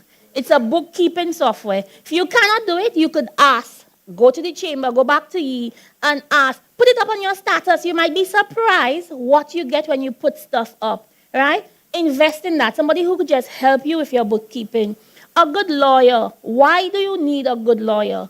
Because when you're starting off, you think, it's just a hobby, something nice. But you go into situations that you do not get proper legal advice. And then you could find yourself, you're the next probably Jeff Bezos, you're the next Rihanna with Fenty and so forth. But if you do not put yourself in a position where you've armed yourself in ensuring that you put yourself on a right legal footing, then you do not know where you're going to be. And so a good lawyer is going to actually help you. You're also going to have to think, missed one, sorry. You also have to ensure discipline, as I've said. Technology is what you have to make sure that you utilize. You got the apps for AI, that definitely helps you. You also have to make sure that you diversify. And so for us, we came into a market, as I said, in a crowded market for florals in St. Kitts. So many people came in afterwards and were competing with us from a decor perspective and so forth. And so it led me to the challenge that you have smaller persons who've come in, they're able to do it at a cheaper cost. What does that do for you? And so it forced me now to build a new product, which was a blooming experience. So you had Bloom and Dine, Bloom and Sip, and so forth. It was taking our floral experience and creating meal experiences and expanding the product. So you always have to be on the ball in terms of thinking.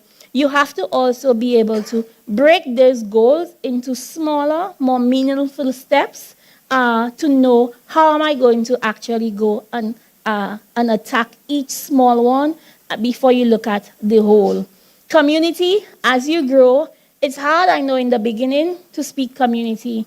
But as you grow, you have to know that you have to leave some sort of footprint in terms of where do you want to see, who do you want to come up with you. I'm very happy today to see Jerona is here. When I came back, Jerona was one of those persons I took underneath my wing to just be able to give guidance. Of course, does she compete? Of course she does. But again, not every client is yours. What she can do, I may not be able to do. But can I be happy for her success? Definitely. Can I say to my competitor, can I help you? Is there anything else? Why? Because it uplifts all of us at the end of the day. And just to recap, because I think I'm over my time, passion, possibilities, purpose, they are the pillars to success.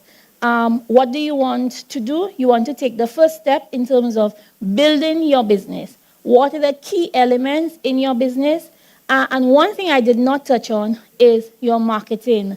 You have to make sure that you put your product out there. I looked at a few persons' Instagram, for example. If you're selling soap, in your first 9 squares, I should know you're selling soap. If you're not seeing that, you might think you're seeing it, but somebody else is not seeing it. So you need to go back. You heard ye. Are your stories saying what you're actually doing here today? Are you tagging ye in what you're doing so that they now re-tag you? And if you do things together with other members in your community, are you tagging them so that their followers know about you, your followers know about them, and so forth? So I just want to say thank you once again. I know I went a little over time. Definitely, if you want to reach out to me, these are our social media. It was short, but I hope you have a really good lunch, and thank you very much.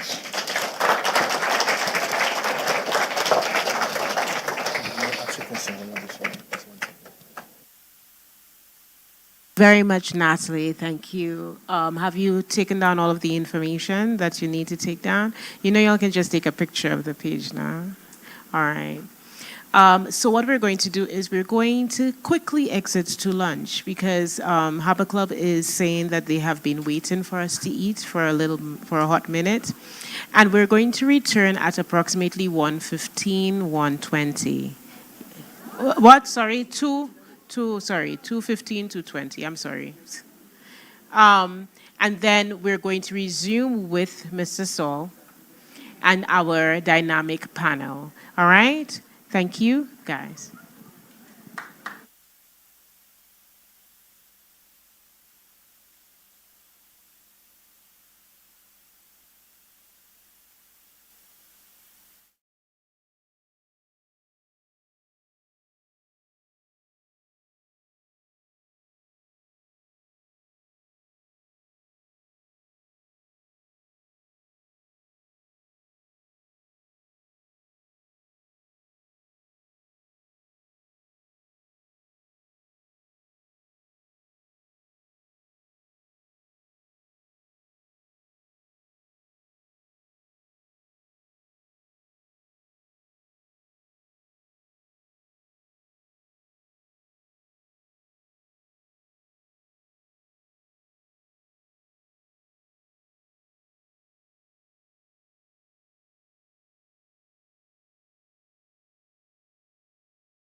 ragamuffin must get a size of the bar. A girl yes come again, no believe what the bar. If they get Christmas a come, ragamuffin must get a size of the bar. Red eye yes come again, not to keep on the tree ragamuffin bar. Christmas a come, New Year's come again. Christmas a come.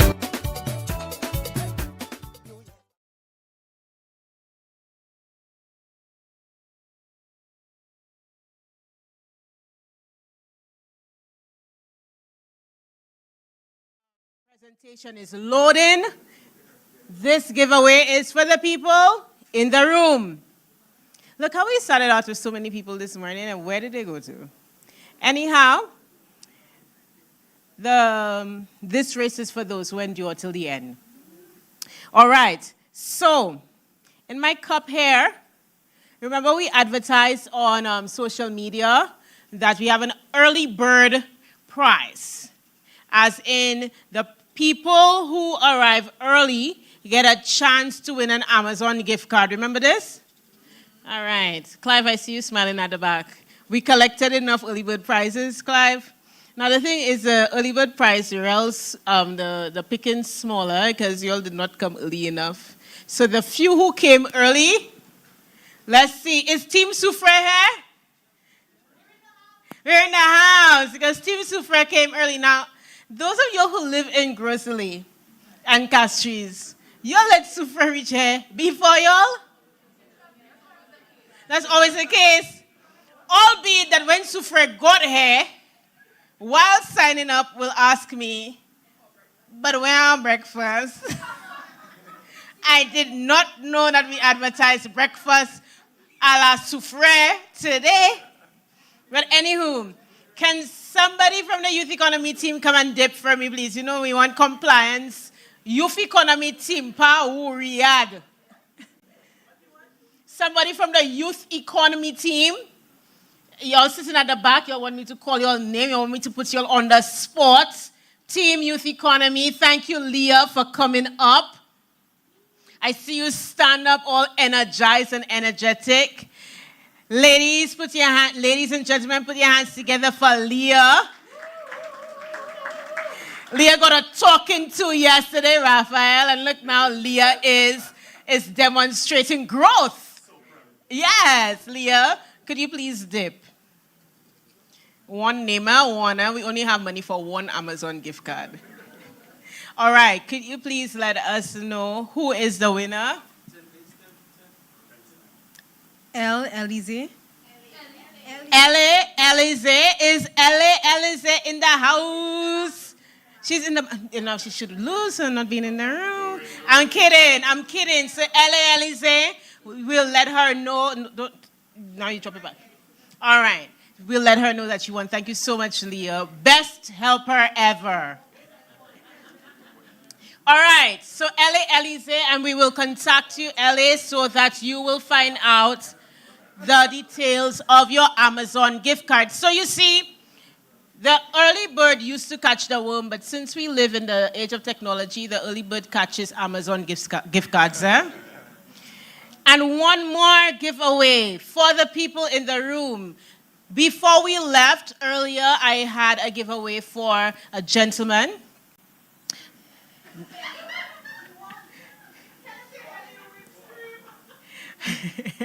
Ellie, is this Ellie? Look at you. Let's give her a round of applause to Ellie. Yes, Ellie, we didn't all plan a prank against you. You won.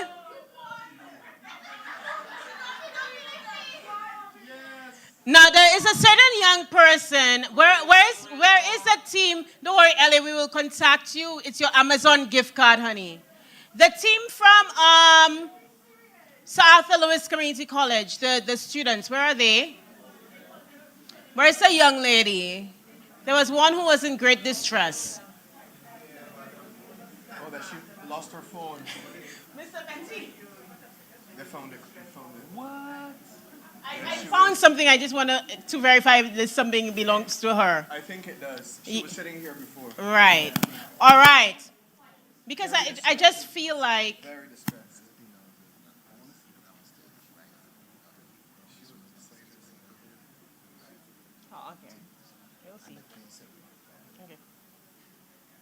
Okay, we will see if this is her distress, the response to her distress. All right. So this time it's a giveaway for a young lady. Now remember, the last time the giveaway, a young lady won it, and we're hoping that the special gentleman in her life will be the one.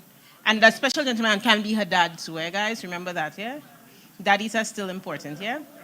This time it's a face beat by Extra Cello.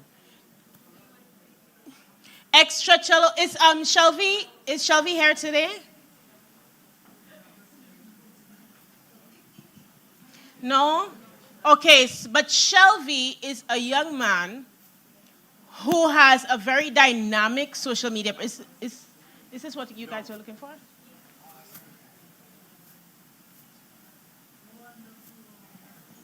Let's give a round of applause for stress relief. And if somebody is missing a key, that's not on a key ring, yeah. So Shelby from Extra Cello, his business is he does hair, he does weave installs. He has a very dynamic social media presence. I'm so happy Lindsay just walked into the room. Lindsay, what's Extra Cello's Instagram? Extra_cello_beauty. You want to follow him on Instagram. He's happening. The Kitchens would say it's a happen. Well, it might happen. Okay? And he extra. He like extra.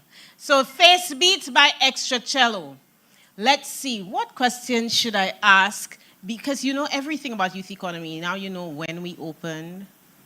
We know when we gave out our first grants. What should I ask you to stump you so that you could get the face beats by Extra Cello? That's a good question because I said that this morning. How many approved grants have we given out? Yes, yeah. Very good. All right, yeah, team, can I get somebody other than Leah to get this young lady's information so that we can pass it on to? You're not yeah, team, Riyadh. I know you live here. But if that was going to be my second question, Gassa. All right, so please, one of you from the back, come get the young lady's number on a paper, her name, her number, so that we can ensure that she benefits from her prize. All right, so we have heard a lot. We have seen many presentations, but I kid you not, no presentation is going to top this presentation. All the pressure. All right? I will allow the Albies team to run the first presenter for this afternoon, the introduction, please. Raphael Saul is an international motivational speaker, business consultant, corporate trainer, attorney, and entrepreneur with a passion for helping people achieve their full potential and helping businesses exceed their targets. After spending a number of years as legal counsel for the multinational telecommunications corporation, Cable and Wireless Communications, Raphael began speaking and consulting for companies in the financial services, insurance, retail, automotive, and hospitality industries. With a global perspective, Raphael has led enterprise change management and integration projects in volatile merger and acquisition environments, including program design and implementation. Over the last 5 years, Raphael has become a sought-after speaker across the Caribbean and North America, sharing the stage with international media personality Steve Harvey, speaking at over 50 events every year, and working with several large conglomerates to train teams in almost every island in the Caribbean. Raphael is a PROSI certified change management practitioner and is an expert at leading people through change. While on consultancy with the government of Barbados as Assistant Director of the National Transformation Initiative, he has simultaneously traveled the region and beyond, empowering thousands of people to become the best version of themselves and helping companies design programs and solutions tailored for transformation. His favorite quote is by Nelson Mandela. It always seems impossible until it gets done. Ladies and gentlemen, help me welcome to the stage, for the second time, the dynamic Raphael Saul. All right, good afternoon, yeah. If you're ready to go to the next level personally and in your business, say yeah. If you are among the first millionaires to be produced out of this program, say yeah. All right, I want all my millionaires up to the front. All my millionaires, come straight to the front. Come. We got business to transact. Have a seat. I want y'all shift your position. Find the closest position to the front you possibly can. Present and accounted for. Find the closest position to the front you possibly can. Now, for real, here's the next thing I want you to do. I want you to make sure you have your notebooks. We're taking notes here. Note takers are record breakers. If you're not taking notes on something, I'm not taking you seriously today. I'm being straight.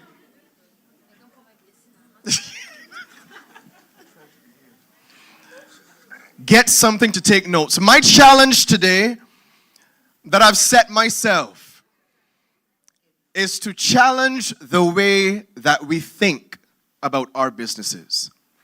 We're not going to be able to shift the outcomes our businesses produce until we shift the way we think about our businesses.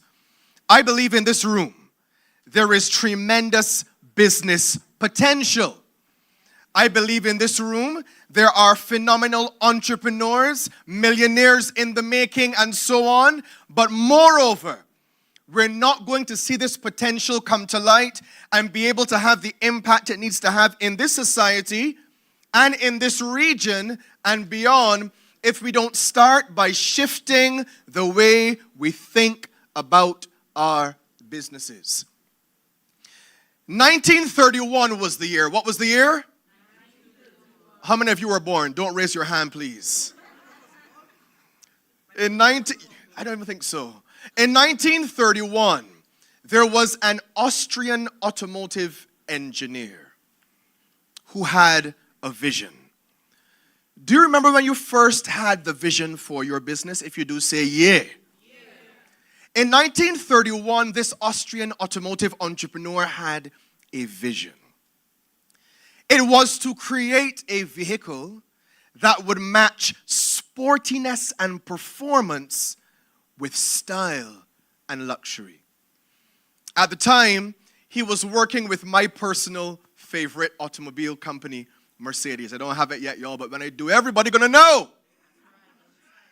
Okay, so don't get this thing twisted. He was working with Mercedes-Benz at the time. But in 1931, he took the step to register, incorporate, start, officially establish this business enterprise that he saw in his mind. Over the next 20 to 30 years, this particular company would go on to dominate the entire European racing circuit. And over the last 70 years, it has become one of the most loved and respected brands from an automobile perspective. His name, the last name perhaps will resonate with you more than the first ones. His name was Ferdinand Alexander Porsche. And if you had said Porsche, we could not be friends. Porsche. And I want to open our minds today for a discussion around shifting our mindsets on business with a quote from Ferdinand Porsche. He says, and I quote, "If you analyze the function of an object," I see my note takers already, love y'all. "If you analyze the function of an object, its form becomes obvious." Very often in business, the mistake that we make is that we are very consumed with trying to figure out what's the most compelling, interesting, modern, and innovative form or structure.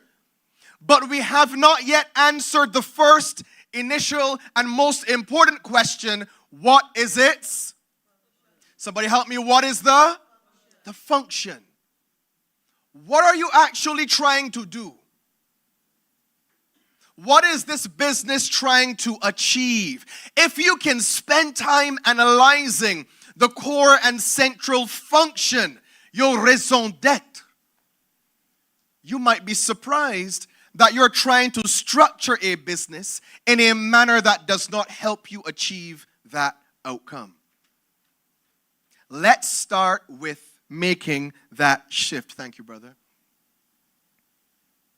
What does your business actually do? I didn't ask you what your products or services are. I can read. If you give me a menu, I'll know what food or drink you're serving. If you give me a product list, I can see what the products are or what the services are. One of the most challenging conversations I have ever had is with a senior mentor that I met overseas who said to me, nobody has a budget for a motivational speaker. I'm like, ouch, because I'm trying to make a living. Nobody does. You look at the balance sheets of all the biggest companies in the world, from Apple to Google to Amazon, you name it. Nobody has a line item in their financial statements called motivational speaking. You know what they do have? They have line items called employee engagement. Stay with me. Y'all still there? If you're with me, say yeah. They have line items called leadership development. There are line items called team building. So I had to start asking myself, well, what business are you actually in? You do juices, or you do clothing, or you do furniture, or you do decorating, or you do graphic design, or you do video or photography, but what business are you actually in? Are you clear on that? If you get clear on function, then how you need to structure that business, the form of it, becomes very, very, very obvious. I know, therefore, I'm not going to submit a proposal to a company and ask them if they're interested in hiring a motivational speaker. Who wants that? Nobody. But what I can do is design a program that helps to boost employee morale and engagement, which results in every metric, in improvements in your organization's performance, and better synergies within your existing teams and departments. Do you have a budget for that? Oh, yes. And is that all you charge? Why? Where does it start? It starts with me getting clear on, stay with me, clear on function. So I want you to be asking yourself the question, whether I have a business yet or not. If you don't yet have a business, this is a great time to be thinking about this. One of my friends is one of the most successful photographers in Barbados. He's in the business of memories. He's not in the business of photos. It's just that I don't want my memories to be blurry. So your photos got to be good. Y'all following me? But I'm not in the business of photography. People have infinite budgets to capture their wedding day. Why? They want to immortalize that moment. What business are you in? If you get clear on that, then we ask ourselves the question, what am I actually trying to build? I saw the mandate of Ye talk about moving people from hobbies to business enterprises. From side things, side hustles, to really thriving enterprises. The hard question I have for every entrepreneur is, are you actually trying to build a business? No, for real. You just want to do things and get people to pay you money, or are you trying to build a business? A business has a defined identity that is separate from you and how you feel and what you want and what you like. and what you prefer. A business has economics wrapped all around it. A business has demand and supply. A business requires a certain level of professionalism that for many of us we don't want, because professionalism means we have to take ourselves and our businesses more seriously. And have some hard conversations with the people who prefer to treat us like a social enterprise. Oh boy, you're frying fish today? Yeah. All right, well, I can pass by. Let me know when you're wrapping up. I can pass in case anything left. No, come when I open. Why? Because I'm operating a business. Do I love you any less? No. Do I appreciate you any less? No. But it's going to be very difficult for anyone to take you seriously as a business person if you don't operate like a business. Hello? So here's what I want you to do. Before you expect business treatment and before you expect business payment, I want you to start seeing yourself and operating as a business. A business. This is not just something you are doing because you don't have nothing else to do. This is not just something you are dabbling in. You are building a business. You know what else businesses have? They have operating procedures. You call them SOPs. You know what else businesses have? They have standards. They have systems. Ask yourself, am I prepared to move from a very casual approach in my enterprise to a real, legit, structured, systematic business? Or you just want 5,000 to do your little thing? Or do you want $5,000 so you can do your little thing? And then when Ye starts to ask you certain questions, all of a sudden now you're backpedaling. But why you want to know all of that? Because Ye works with businesses. They're trying to help you. Ye is trying to get you to be a business, so we can really scale and go where this business needs to go. But if you're not trying to build a business, you're not trying to be Natalie Jean. You're not trying to build a business. You just want to own your own job.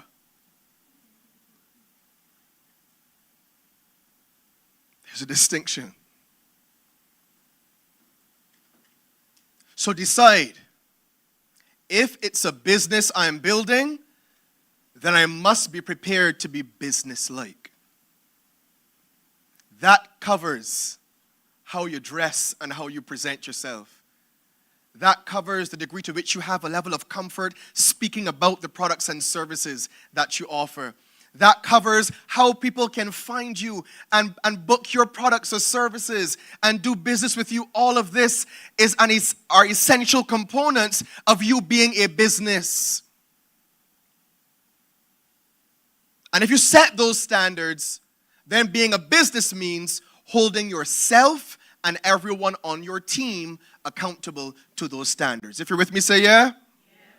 All right. So the cornerstone of businesses of the future, my words, the cornerstone of a business of the future, oh, there's a line through there, I'll read it for you. An entrepreneur with an investor mindset. I want to spend a couple minutes on that last sentence. It is very unlikely that your business is going to outgrow you. So what can sometimes happen is you may have a business that launches at a particular time offering a specific product or service, and the economics are just there at the time, and it explodes. It blows up much more quickly than you may have realized. What will invariably end up happening, and I've seen it time and time again, is that if you as the entrepreneur are not also growing, eventually the performance of your business will self-correct to match your own level of development as a business person. Are you with me? So the only way to sustain growth in your business is to be sustaining growth in your entrepreneurship journey. If you are not learning, if you are not growing, can I tell you, I could buy 1 million products from you. Your business is not growing sustainably. Why? Because your business is going to make $1 million in revenue and you got $3 million in expenses.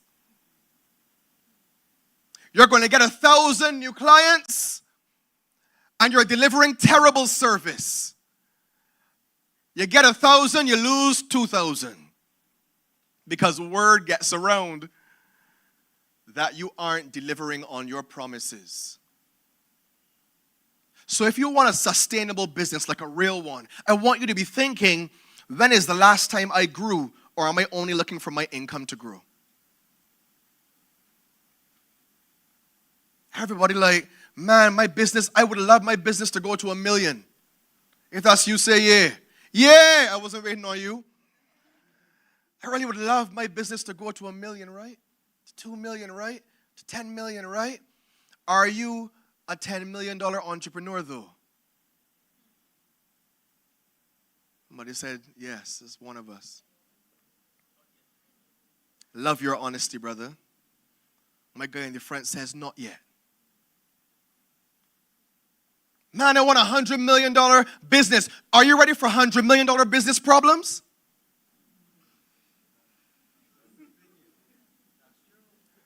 Because now, when your business makes $100, you at home can't sleep at night.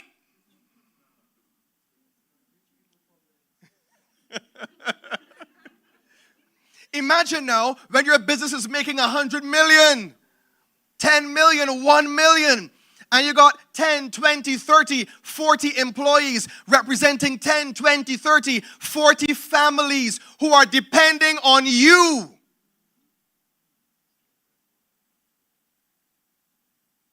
Then it can't be if I feel like it or not. If I feel like making these juices or not, Marissa. If I feel like decorating this place or not. Anybody ask you how you feel? You have a business. And a business needs to do what a business needs to do. So grow. I want your enterprises to grow. Can I give you a secret? No amount of money from Ye is going to grow your businesses if you don't grow. You're going to knock down that door in Castries. I want the money you got in there. And Crystal coming out, get back.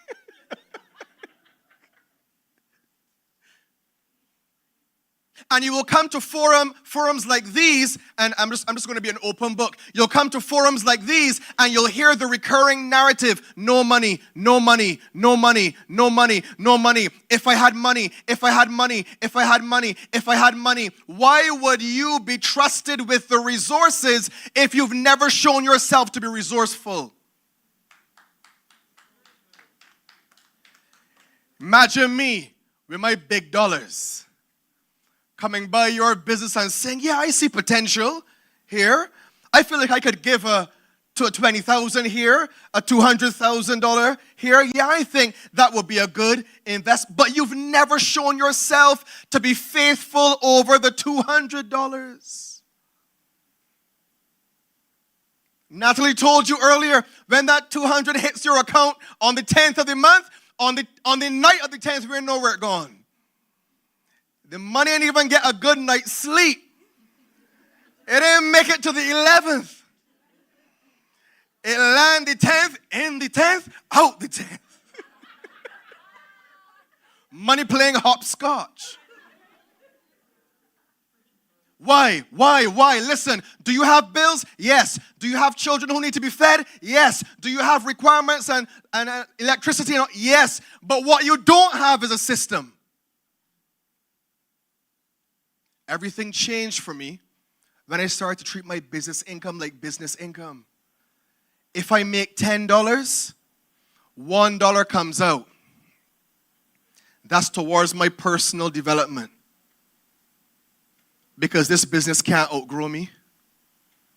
Another $1 comes out. That's for investment into the business.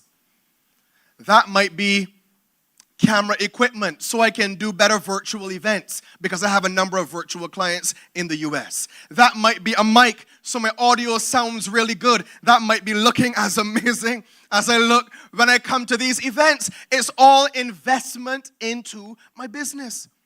And then I got $8 to feed the children. They can be all right. I got $8 to pay my bills. I'm not saying that this is a position you arrive at after you've made it. We have not. I'm saying that you set this as a standard when you only have $10. You following me? The discipline. Because you're building a business that when you expand now to the 100 and to the 1,000 and to the 10,000 and to the 100,000, the same standards and principles will carry you when you get there. If you are indisciplined with $10, imagine what you can do. Some of we well, you know. Some of we wild. We're like the wild west. And we're like, yes, everything will change for me when I get this dollar that I've always wanted. No, you will get this dollar that you've always wanted when everything changes for you. So understand the nexus between your growth and development as an entrepreneur, as a person, and the growth and development of your business. All right. So there are 3 pillars to build a business of the future. How many pillars? 3. Good. I'm going to walk through them with you. All I'm asking you to do is to open your mind so you can analyze what this means for you in your enterprise. Let's rock. Here's the first pillar. I want you to transform your mindset on what ownership means. As a founder, as an entrepreneur, as a business owner, I want you to shift your mindset on ownership. All right? Y'all don't get scared. I know this has been that. I've wanted to own my own business for my entire life. What does it mean to actually own your own business? To own. What does that mean? I got a question for you. What percentage of Amazon does Jeff Bezos own? Somebody tell me. Sorry? 9%? 10%? 12%? 25%? You mean to tell me that Jeff Bezos has a multi-billion-dollar company and he does not own the majority of the shareholding of the company? None of y'all think that? It's interesting. It's 9.56%. What percentage of Tesla does Elon Musk own? Guess. 5. I'll help you out. It's 20.5. What percentage of Meta does Mark Zuckerberg own? 30. 42. It's 13.5. What percentage of own the Oprah Winfrey Network does Oprah Winfrey own? 20, 45, 25, 15, 5% of the Oprah Winfrey Network. It is my whole name. First and last government name. 5%. What percentage of Alphabet, which is the parent company of Google, does Larry Page, the co-founder of Google, own? 6. Here's what's interesting about all of these people. Every one of the people I brought up on screen so far is a multi-billionaire. I didn't say billionaire with an M. I said billion with a B. Multi-billionaire. And in almost every instance owns 20% or less of the business that the world thinks they own. What y'all want? I'm trying to ask this in as regular and simple terms as I possibly can. What are you really about? You want to be rich, or you want to be able to walk around and say, I own it all? I'll be straight, y'all. When I go to the supermarket, don't ask me if my company is Vanguard Consulting. You know what the supermarket want? Money. You know what the mortgage company wants? Money. You know how much for Mercedes? Enough money. This is one of my favorites, right? I can spend a little time here because this is my national hero. So, what percentage of Fenty Beauty does Rihanna own? I'm going to help you out with this one because you may, or anybody knows? So, here's the really interesting thing about Fenty Beauty, and I want to use it as an example for us, y'all. Please, don't just listen to me. Please be thinking about your business and making the necessary notes. So, Fenty Beauty is a 50-50 partnership between Rihanna and LVMH. LVMH is Bernard Arnault. Now, Rihanna was a multi-millionaire. Hundreds of millions of dollars in her bank account, empire, in her assets. Rihanna could easily have funded her entire enterprise on her own and don't own a boy. Don't owe a boy. Don't share profits with a boy. Don't share ownership. She could be a 100% owner and Fenty Beauty would still be respected as her brand. Listen to my words. Would still be respected as her brand. But here is the mind of a business owner versus somebody doing a thing. Rihanna looks at LVMH, Bernard Arnault, the biggest tycoon and mogul in all of fashion and cosmetics. Almost every single fashion brand and cosmetics brand, every major one, falls under LVMH. Rihanna brought all the fame. She brought all the smoke. She brought all the personality. She is a fashion icon. She has the repertoire. She has the attention. Bernard Arnault had the distribution channels. Y'all staying with me? Yeah. If you're staying with me, say yeah. He has the distribution channels. He has a channel called Sephora. Ladies, say yeah. Y'all shopping off of everything in Sephora. No, Sephora doors can't shut. Y'all in it. So Rihanna sits down and she says, I could open Fenty Beauty tomorrow and it could be a hit because I am Rihanna. Hello? And I have hundreds of millions of dollars. But the businesswoman in Rihanna says, I have the weight of my brand, but a cosmetic company needs distribution channels. Do I want 100% of $10 or do I want 50% of $1 million? Which is why I asked y'all before, y'all, we don't beat around the bush here. What you really want? Okay. Because, I shouldn't say that. Good gal go get things.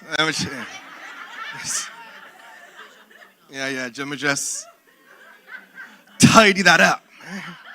In case anybody sees that on the stream.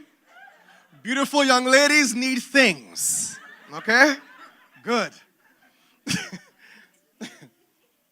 So I literally want, this is a question I have asked myself. Raphael, what you really about? You want people to be able to say, oh, Raphael did this, and he did it on his own, and nobody helped him. And he didn't have any venture capital. He didn't have any investors. He built it from the ground up. You want a sad story or you want a successful one?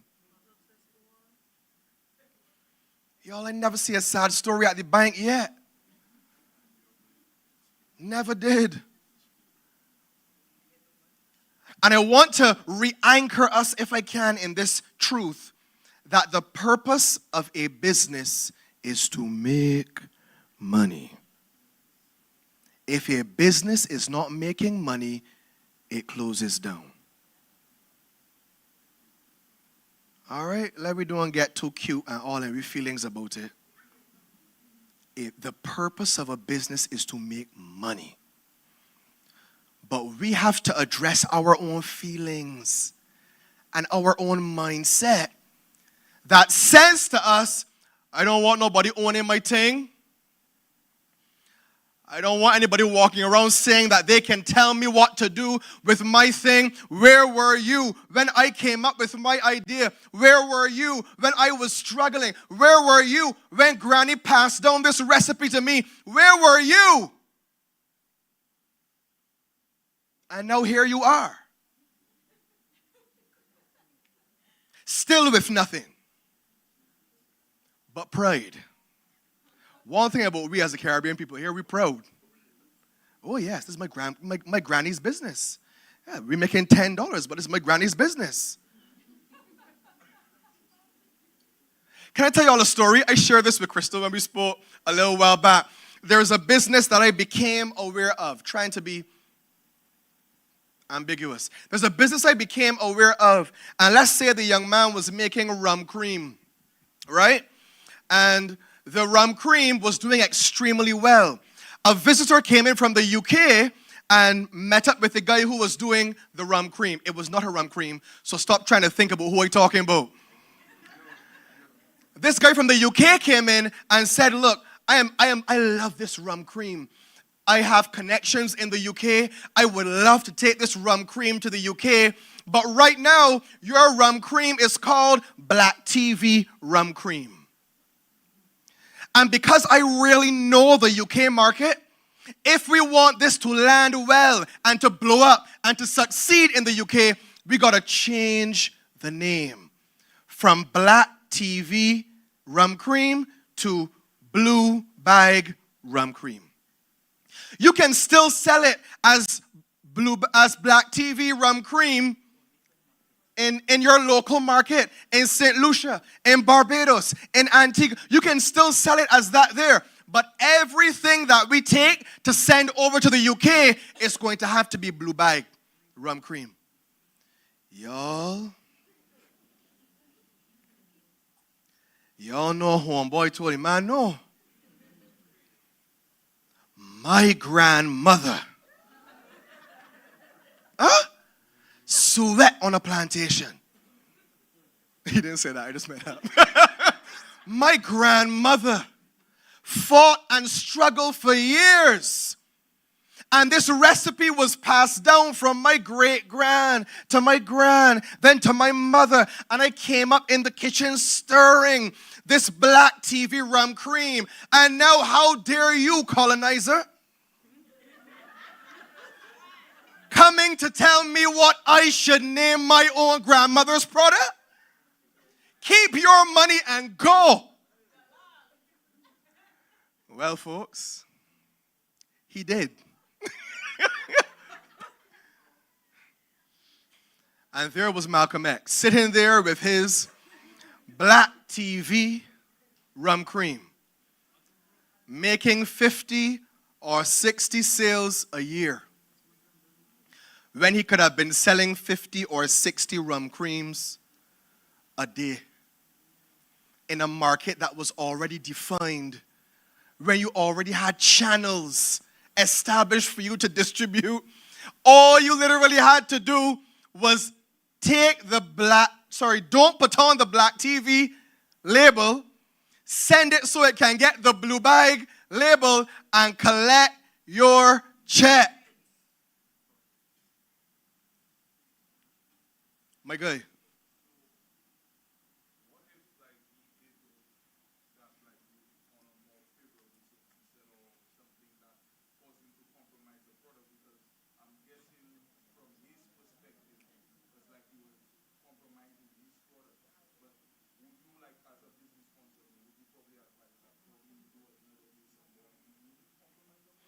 I would absolutely not advise him to do another deal with anyone who would not compromise the product.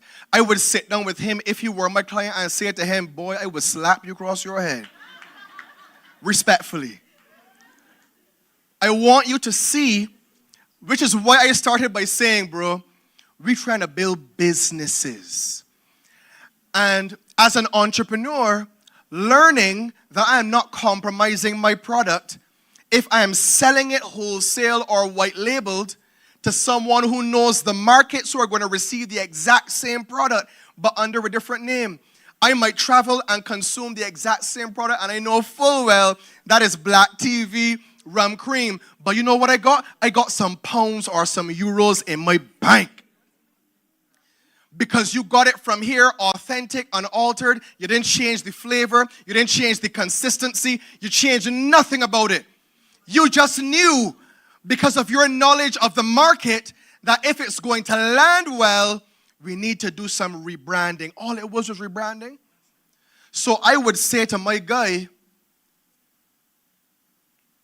get your pride under control and determine if you want to be proud and poor, or you want to be rich. That was it. And I drew, yes, my brother.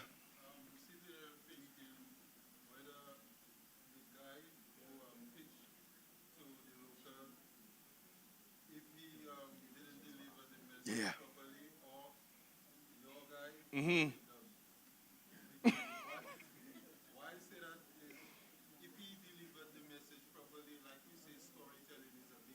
Yeah, yeah, yeah.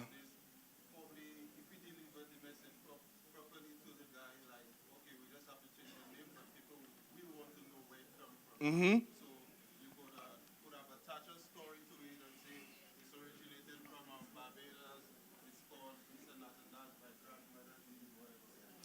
The problem was, a good story can't ever land well in bad soil. And that entrepreneur's mind was bad soil. Because the product was going to stay blue. I forget my made up things now. What are my made up things? Thank you. The product would be blue bag rum cream made in St. Lucia, just as an example. So that was not being lost. Granny could have got her little initial or something at the bottom. None of that was going to be lost. The problem was, it was falling on bad soil. Similarly, I don't want that. I'm going to come to you. Similarly, I don't want that any of what is trying to do is falling on bad soil here. Imagine you walk out of here and an investor says, yeah, I like what you do and I'd love to be able to engage with you, but could we consider an equity relationship? Could we consider 10% me? I ain't giving you 10% of my thing. I ain't giving you 20% of my thing. Do you want my $1 million? Yes. I'm just going to interrupt here. Yes. Just because I know that there's flow and there's process. Yes. And strategy and standards and procedure. Mr. Saul will take questions thereafter. Because if we start asking the questions now, we'll be here till the rum cream become rum something else. All right? Thank you, guys. So we're going to chat at the end for questions, and also, in the overflow. When it's all done, we want to chat outside, we can chat outside. I'll remain open for that. But I want us to make sure that the soil here is good. Otherwise, investment opportunities might be presented like they were to my guy, Black TV Rum Cream. And some of us will leave this room and walk past some of those same opportunities because everything up here is out of whack. If you're with me, say yeah. So my question is, what if your path to millions or billions looks like minority ownership in a multi-billion-dollar pie?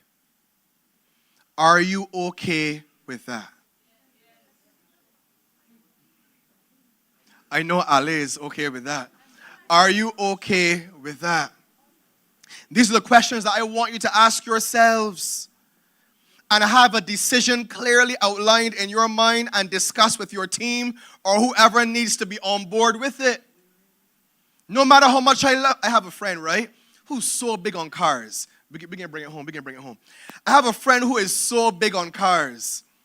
But if you come to him with the right offer for his car, there is no amount of love. Actually, there was a time, he works at the airport. There was a time somebody offered him cash on the spot at the airport for his car. You know my man put his things out of the car in a bag. Sell the car at the airport on the spot and catch the bus to get home.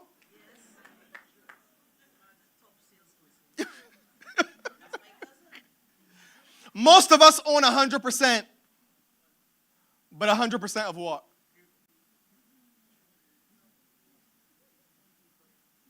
Yeah. Which is why I asked you to be open to shifting your perspective on what being a business owner actually means. You with me? All right, let's come home. Here's the second pillar. Collaboration. Reverse the mindset that we need to do it on our own. Where are the synergistic ideas in the room? As you network, as you speak with each other, what businesses align with what you are currently doing in a way that creates some room for us to collaborate and work together? Where can we collaborate on co-promotion? We have platforms. How can I promote your things and you promote my things? How can I get a little item to drop into your bag when you're taking items out to your customers? And I maybe pay you a little something, but it gives me the exposure. You already have the client base. What I bring adds a little bit more value to what you're currently giving to your clients. It's a win-win. Collaborate on procurement or sourcing materials. If we all getting materials out of one place, I want to say this respectfully, but there's certain ethnicities that do this and do it very well. In Barbados, they own lots of stores. And what they would do is, I bringing in t-shirts, you're bringing in pants, you're bringing in hats, you're bringing in shoes, and all of our stores on the same street, we're bringing in one container. And that container has everybody's things in it because they're coming from the same place anyway. Collaboration on production. You know that Rihanna does not own a cosmetic factory? You know the vast majority of everything is produced in the same factories? From clothing to pharmaceuticals to cosmetics. Collaboration in the form of business partnerships. Maybe there's some businesses in here today that are standing alone that would do much better if you figured out how to partner together. And here's the last one. The last pillar is resources. I mentioned this earlier. Resources don't create business growth. If you take those resources and you view them with the right perspective, and you leverage them with the right strategy, and you funnel them through the right systems, then we can get business growth. And I want that growth for everyone in this room. So, let's land the plane. What is the next big thing?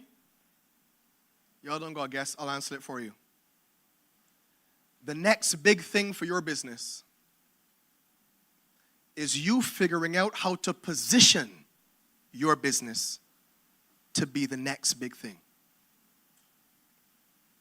But it all starts with whether or not this mindset is fertile ground for your business to grow. And you get to answer that question. I'm convinced that initiatives like Yay and events like Yeef, borrowing from you, Crystal, this Youth Investment Forum, they are spaces for us to have the types of important conversations we need to have, to challenge these mindsets we're currently carrying that are producing the results that we're currently seeing. Make the most of spaces like these to move the needle forward for your business. That's my time. I'll take questions under Crystal's direction. Yes? All right, questions. I'm here, y'all. Pick my brain. Ask me anything. Love and appreciate it. Yeah, you can add my contact here, and then we can talk after as well, but questions. I'm an open book. Ask me anything. Yes? Okay, I am looking at expanding my... We got a mic. Mm-hmm. Okay, so let's say I'm looking at expanding my business now. Uh-huh. It comes to the time where I need to hire help, assistance, right? How do I know who is the right person to align with? So, let me take the first part of your question. Why do you think it's time for you to hire people now? All right, because what I need to do, I can no longer do on my own.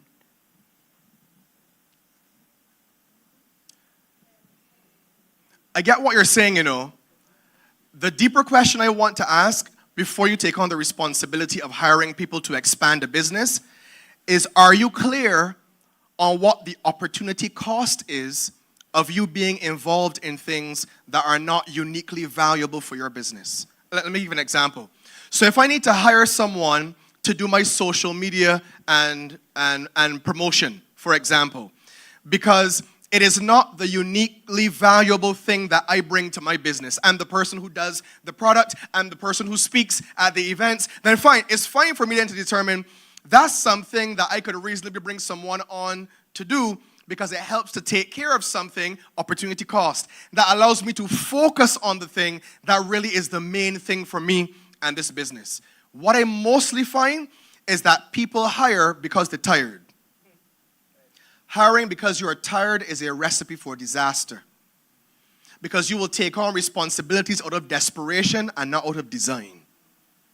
If you have a strategy for your business that looks like you're bringing it up to a certain point, and then you know, all right, I am not an accountant. If I need to take my business to the next level and qualify for grants or present myself to a particular external partner, my business needs to have its records in order in a very official or formal way. I'm not a trained accountant. That is a team member I can build in. And also, let me throw this in, scaling does not always look like bringing people on full time. Especially in the context, thank you, brother, especially in the context of this gig economy, we can literally contract out things that we need on a shorter term or temporary basis. We don't have to think traditionally, I need to employ 10 people. If there is a specific thing you need, I did it recently, contract someone to take care of a specific area of my business. I'll be transparent. Crystal would know that a year and a half ago, I was handling all of the admin of my business. I am not administratively strong. This is my strength when I'm on my 2 feet.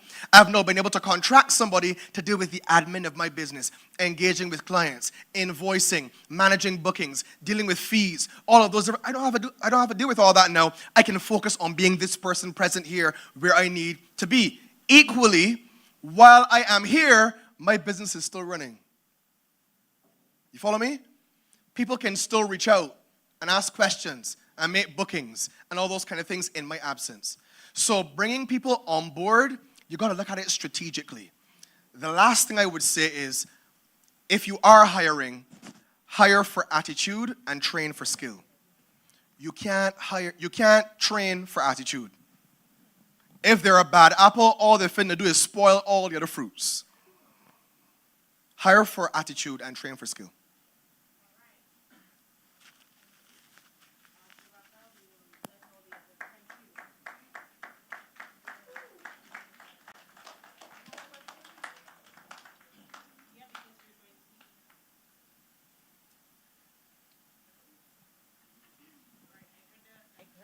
One question. Raphael is going to be on the panel, the interactive panel, and there are other panelists. And I did tell you this would be the best presentation for me, and you understand why, right? And y'all are hungry, right? So I hope you'll enter 25 thriving with this, and you'll be hungry like this in 25 for your success. So let's give Raphael a round of applause. Thanks, everybody. Thank you, darling. And he will be on the panel. It will be a dynamic panel, and we're going to be starting the panel in less than 5 minutes. I would just like to give these things away because it's no good to me at Yale. The reason it's no good to me is because these clients, I already know them. I've tried their products. And I want for you to try their products as well. So we have 2 giveaways. In this bag, I have products from Clete. I'm sure that some of you interacted with Clete outside. And so the products from Clete are soaps. They're so very well packaged. Christmas is coming, you need stocking fillers, right? All right. And this turmeric and honey soap from Local Hippie. Okay?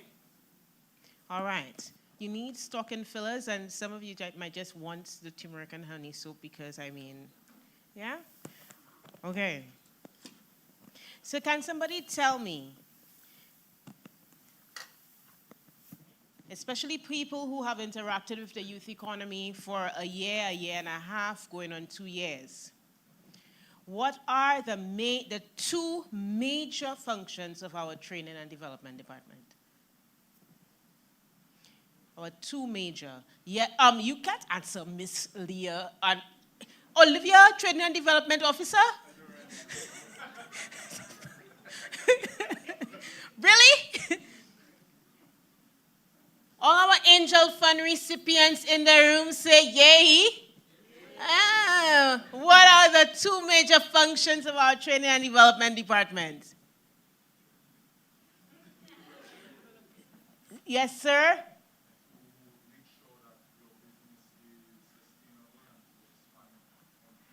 That's a theoretical answer. Can somebody give me two things that the training, yes, output? Business planning. That's a training program, so you're on the right track, but I'll give you one. The Training and Development Department trains. What's the second one? No. So we put out the training programs. We train the training programs. What's the other major one? What's the other one? Through what? Through? Somebody said it.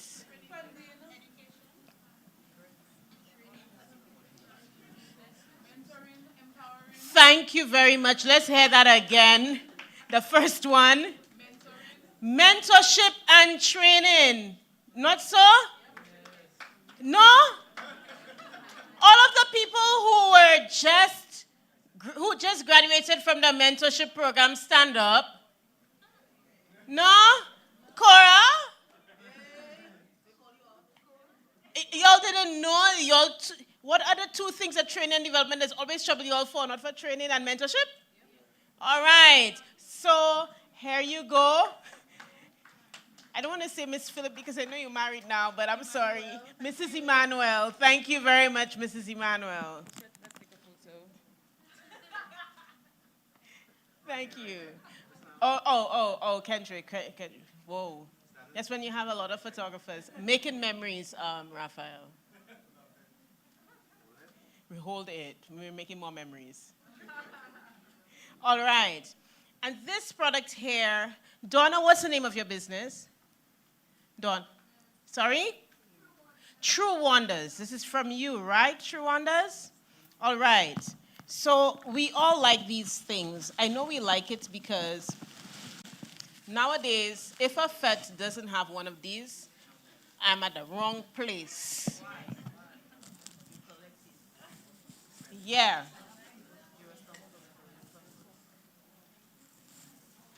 It's cute. And you can tell by taking one look at me, I like cute, right? All right? Thank you. Because you can't drink water the regular way, right? It just doesn't taste the same. Like, you're sitting at your desk, you're working. There's some of us whose desk is at Rituals, you know? Yeah, we sign in at Rituals every morning. The people at Rituals know us. They know what we want for lunch. By the way, the Rituals people, do they give you all a monthly bill or do you all pay every day? We'll talk about that. Right? And then, so you're drinking water, right? You don't want to be taking a blue water bottle and put it into your mouth. You want to be drinking out of this. It's not the mirror. It's not classy. It's not mindful. All right. So, the Business Development Department I would like you to tell me the three main, I'll call it products, of the Business Development Department. Yeah. What can you apply for through the Business Development Department? There are three. Now, if you just call it out, the person that put up their hand and take your answer, that's their gift. Renata? Mentorship is under training. Loans, grants, and somebody. Yes, at the back, Safia. Loans, grants, and what? You're not sure. In front of Renata. Do you get the equipment through the loans and grants? Yes, Miss Mantra Juice.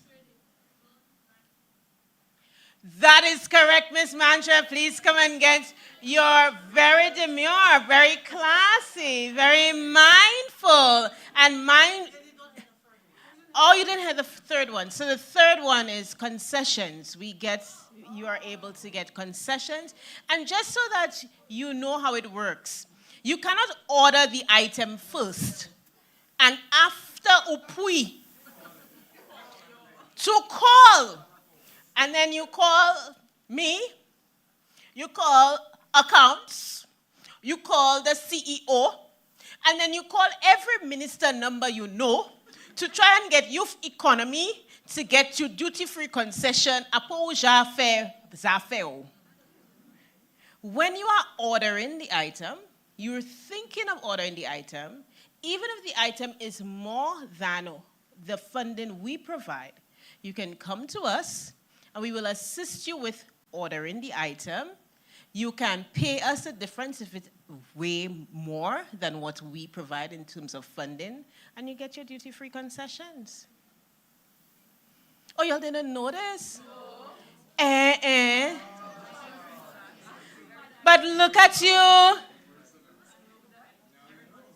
The items are ordered through us, so we are the ones who will clear it and call you for it. I am sure there are some people in the room who have benefited from such a...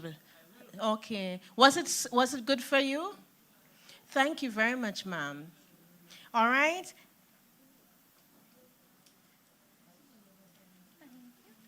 Let's take it together. Take the picture together.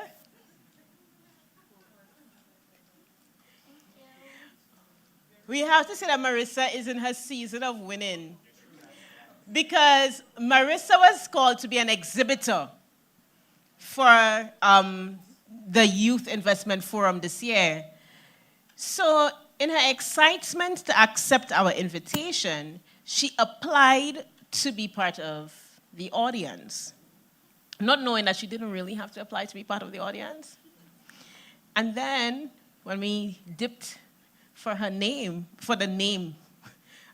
for who's going to win the lunch with Skinny Fabulous, her little accident became a win, and she won the lunch.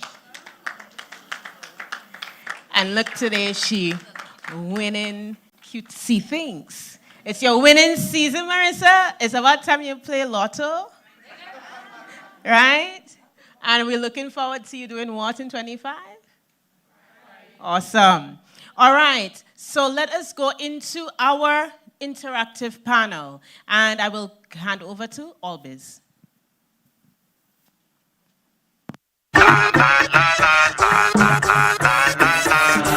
Keithlyn Carew Afrifa, a dynamic St. Lucian advocate, is dedicated to addressing gender inequality and fostering rural development throughout the Caribbean.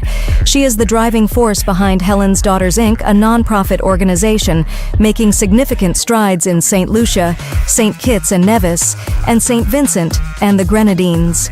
Founded in 2016, Helen's Daughters embodies her fervent commitment and provides advocacy, capacity development, and enhanced market access to countless rural women across multiple islands. With roots in agriculture stemming from her upbringing in a farming household, Keithlyn pairs her passion with a background in international relations. Her 5-year tenure at the United Nations, where she focused on peacekeeping and economic, social, and political affairs, deepened her understanding of agriculture's pivotal role in societal stability. Recognized internationally for her ongoing efforts to empower Caribbean rural women, Keithlin serves as a One Young World Ambassador, recipient of the 2018 National Youth Award in Agriculture in St. Lucia, Thought for Food, Ambassador for the Caribbean, Forbes Island Innovator, and Fellow of Ashoka and Echoing Green. Furthermore, she has been honored with an MBE for Humanitarian Services by Her Majesty Queen Elizabeth II and appointed as an IICA Goodwill Ambassador for Sustainable Development. Put your hands together to welcome our first panelist, Keithlin Carew Afrifa.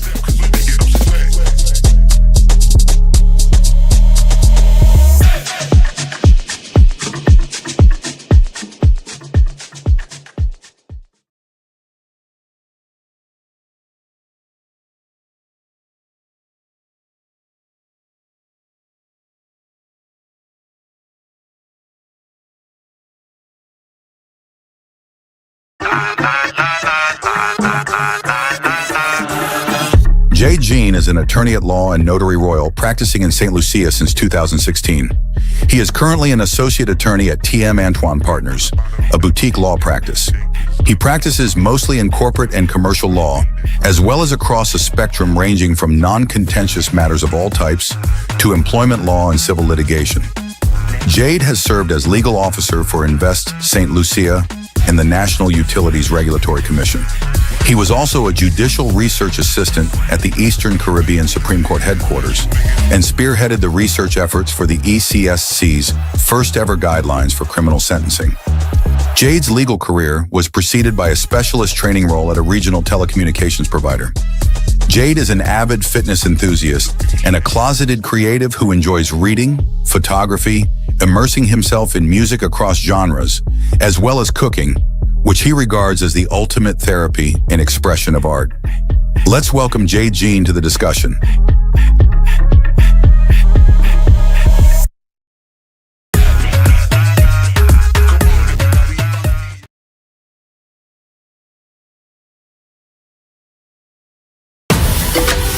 Anna K. Green Marshall is a dedicated financial leader with over 13 years' experience in treasury and portfolio management. Known for her strategic acumen and a calm, empowering leadership style, Anna K. manages complex financial strategies while building cohesive, results-driven teams. She is also the founder of the 5 Years Forward initiative, which helps young people map out their career paths and unlock their potential. Anna K. holds a BBA in Finance and International Business and an MBA in Banking and Finance, both of which inform her approach to strategic decision-making. She enjoys connecting with those who share her interests in finance, leadership, and youth development. Anna K. Green Marshall is currently serving as Chief Treasury Officer at Proven Group.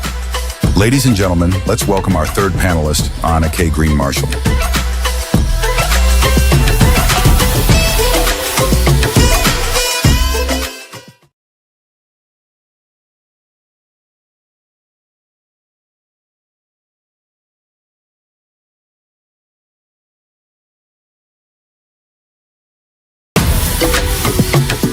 Ladies and gentlemen, you just heard his dynamic presentation.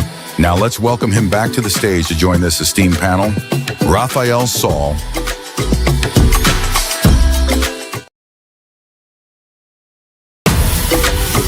And to lead this powerhouse conversation is Lindsay Phillip. Lindsay Phillip currently serves as the Monitoring and Evaluation Officer at the Youth Economy Agency and develops, manages, and leads the design and implementation of monitoring and evaluation plans for projects and programs within the agency. With a strong passion for youth development, she previously served for a decade as a teacher of French and Spanish at the secondary school level, where she cultivated a deep understanding of the challenges young people face. This experience, combined with expertise in project management, has enabled her to lead strategic projects that deliver measurable results and long-lasting impact. Lindsay left the classroom for a role as a project officer at the St. Lucia Social Development Fund prior to joining the YEA to further develop her skills in leadership and project management. Academically, Lindsay holds a first degree in international relations from the University of the West Indies, St. Augustine, as well as a master's degree in disaster risk management and climate governance. This unique blend of disciplines allows her to approach challenges with a global mindset, integrating policy, resilience building, and governance frameworks into her work. A self-proclaimed introvert, Lindsay has recently developed a love for hosting and moderating forums and panel discussions. And here she is to lead the discussion on developing young entrepreneurs.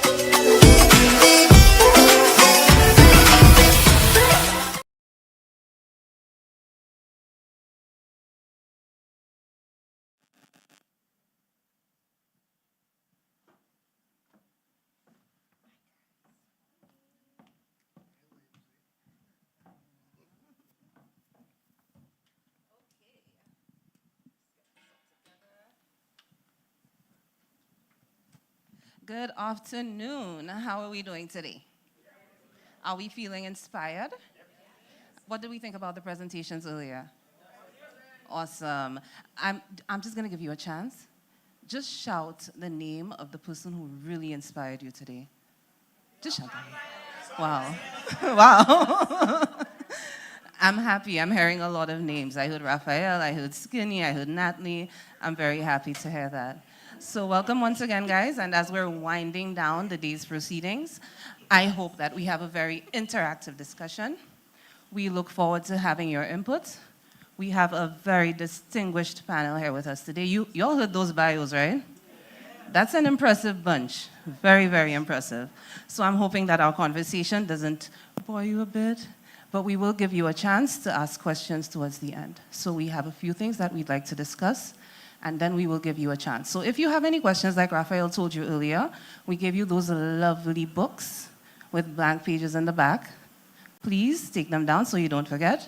So when we get to the question and answer segment, you could feel free to ask. We're good? Yeah. If you're good, say yay. Yay. Awesome. So today we are delving into a topic which is not just timely, but very crucial: developing young entrepreneurs. That's why we're here today. And as we navigate a rapidly changing world, it's clear that young innovators are driving economic change, they are solving pressing challenges, and they are shaping the future of industries. Yet, the journey of an entrepreneur is never without its hurdles. Access to funding, mentorship, and the right opportunities remain significant barriers.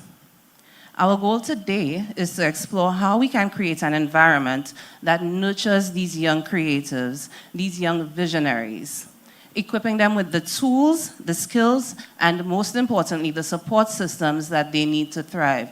Remember, we're going to thrive all 2025. So I'm excited to hear the insights from our panelists, and let's explore the challenges, the opportunities, and the actionable steps that we can take to empower the next generation of change makers. So let's just jump right into it. Again, guys, thank you so much for participating. We are thrilled to have you here. We know how hard it was for some of you to find time to be here with us, and we are truly grateful. We will give you a piece of cake for that, okay? That's our thank you. So we heard your introductions, but our topic today is developing young entrepreneurs. Do you think that this is a timely topic? Do you think that this is something that we need to be discussing right now? Yeah? What do you think, Jade? Do you think that now is the time for entrepreneurship? I don't think there's a specific time. Right. So I guess the short and sweet answer to that is definitely. It's always the time to discuss something like this. Absolutely. So what do you think are some of the qualities that are crucial or critical for a young entrepreneur to develop very early on when starting? And again, anybody, remember we're having a conversation, so you could just chime in at any point. But what are some of the crucial things that you think a young entrepreneur needs to develop? If I may just jump in, I'm very big on having a plan. And by that, I don't necessarily mean, a traditional business plan, many pages and graphs and whatnot. But having a plan. Before you jump in, think a few steps ahead, and I think that could end up saving a lot of us a lot of grief. Absolutely. Planning is essential. Yes, Keithlyn.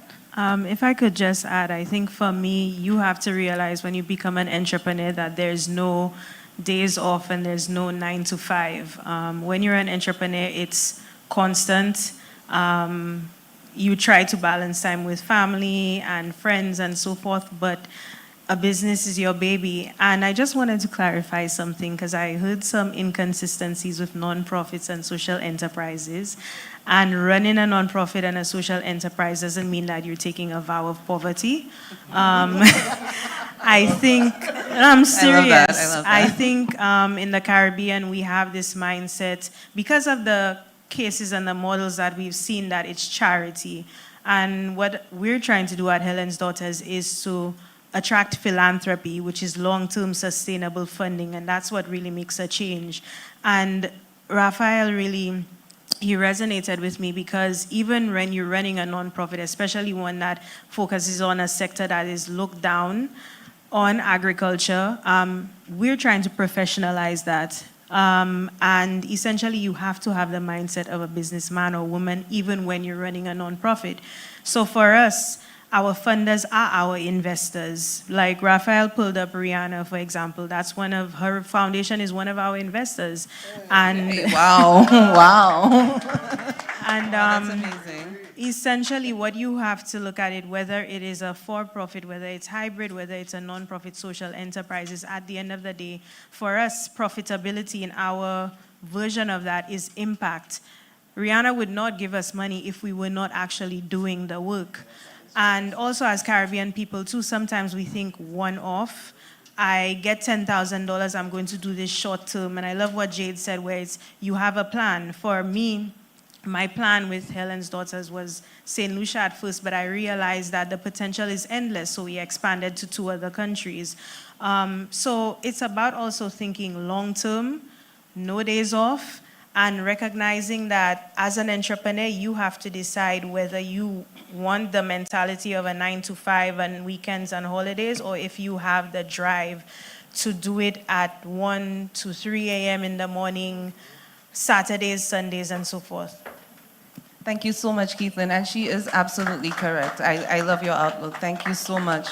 And we're speaking about entrepreneurship, and last night we had this discussion, and it was a little bit controversial, and I think there may be a teacher or 2 in the audience. We're sorry. We were asking, what do we think that our education system, and we'll get your perspective, Anneke. Anneke is bringing a bit of a global perspective.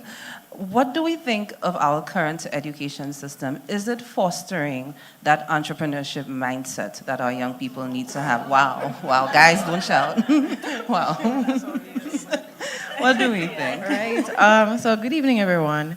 So my perspective is a bit different, and I would preface it by saying that the primary and secondary education is more foundational.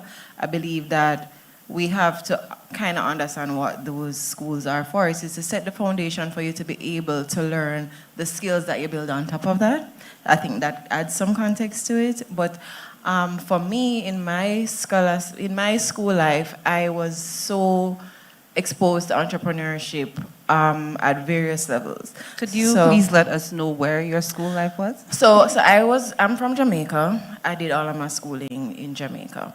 And we did, at the secondary level, you have some amount of exposure to things like fundraising activities, etc. And I think as basic as those experiences are, it is a starting point for you to learn how to sell, how to engage, how to attract people to what you are offering. And then moving on, I went to Montego Bay Community College. And at Community College, there were specific programs where students were exposed to different aspects of business, more so in the form of the persons who were doing hospitality and tourism management. So my sister specifically did that program, and the students were in charge of a restaurant. So they didn't just work in the restaurant, they ran the restaurant. And then further on, when I did my bachelor's degree, I went to University of Technology.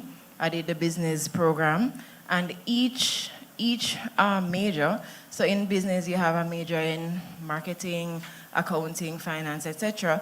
Depending on your major, we had to put on a huge conference run by the students. We had to raise the money for the conference, sell the tickets, plan the production, everything. The accountant had to keep the records, the production management team had to do their part as well. So we got direct, it was a part of our grade. And then, so you do all the activities leading up to the main event, and then you execute. And then finally, when I did my master's degree, we had a whole course on entrepreneurship. We had an entrepreneurship competition. The school even did, they had programs where they would pair the science people who have the technical skills or the engineering skills, pair them with the business people who understand running the businesses to form actual businesses, and some of them are running today. So I think that there's a lot of headway in this area, and it is something that we can do everywhere.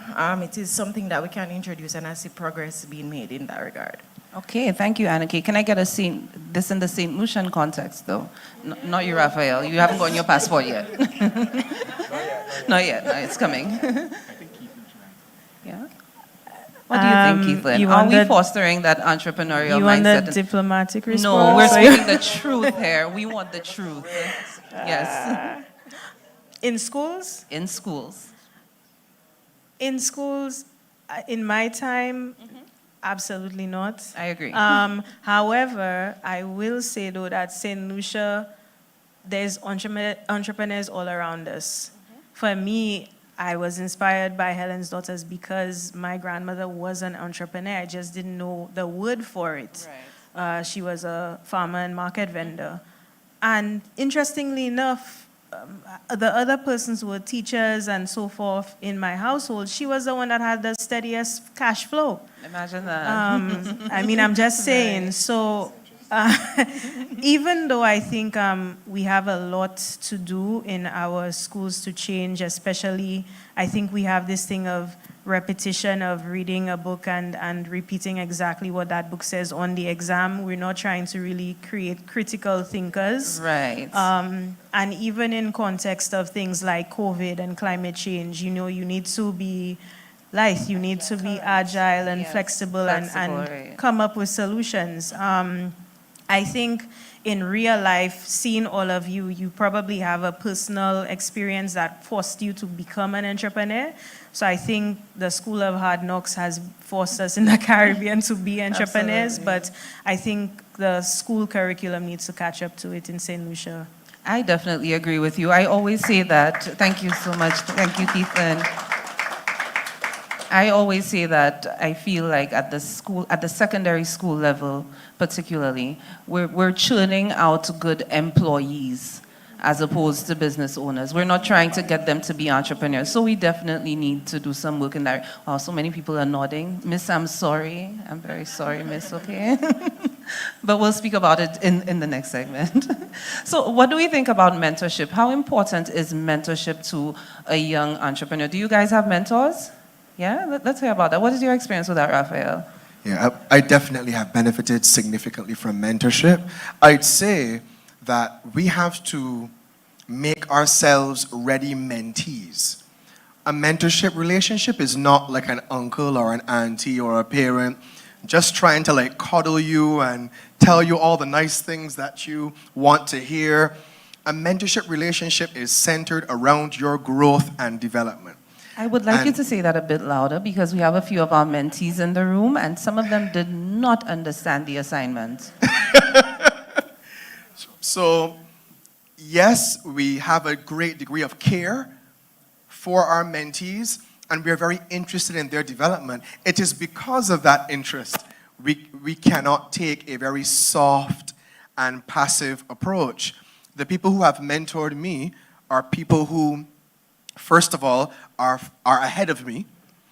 And I think that as Caribbean people, there is a level of comfort we have to achieve with acknowledging and recognizing that someone is ahead of us and not letting that offend us or challenge our pride or insecurities.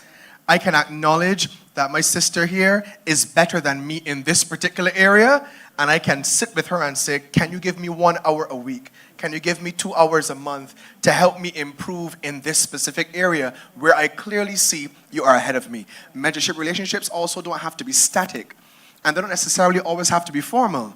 So I may have multiple mentors that help me to grow in various areas where I have determined there are gaps that I need to improve in addition to what might be more formal relationships that kind of cover broader areas of our lives, personal and professional development. So I'd say mentorship is huge.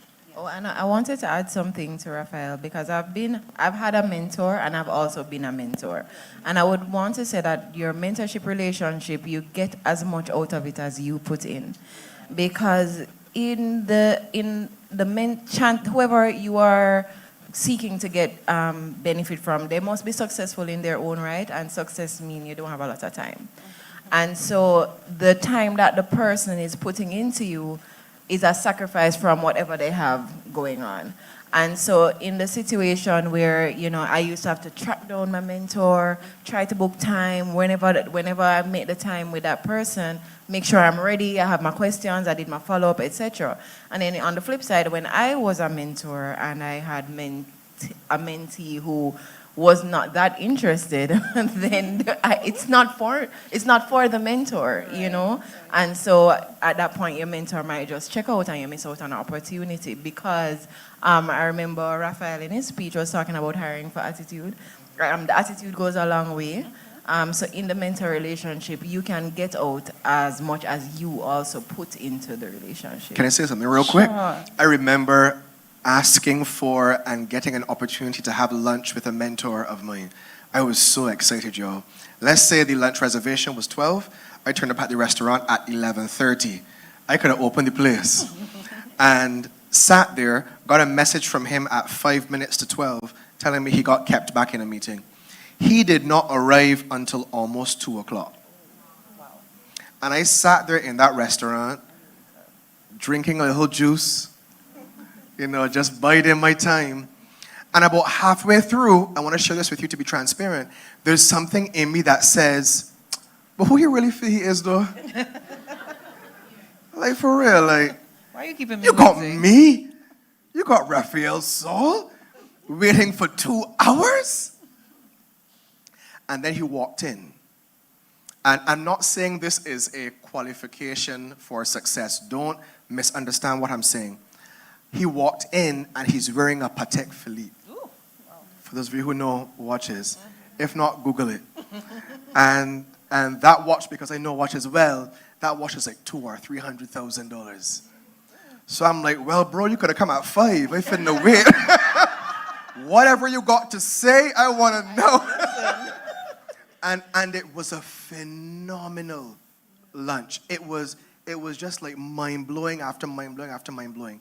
But I wanted to mention that to strengthen to add to what Anake was saying. There's a level of humility that has to carry through in your mentee relationships where you acknowledge this person's knowledge, expertise, life and business experiences, and you submit yourself to that. And you be willing to learn, listen, be told that you're wrong, have your perspectives change. Otherwise, your mentors are there pouring out, and it's not falling on good ground. Thank you so much, Raphael. Would you guys like to add anything on that? Well, I think I can come from the perspective of, I guess, myself and my field.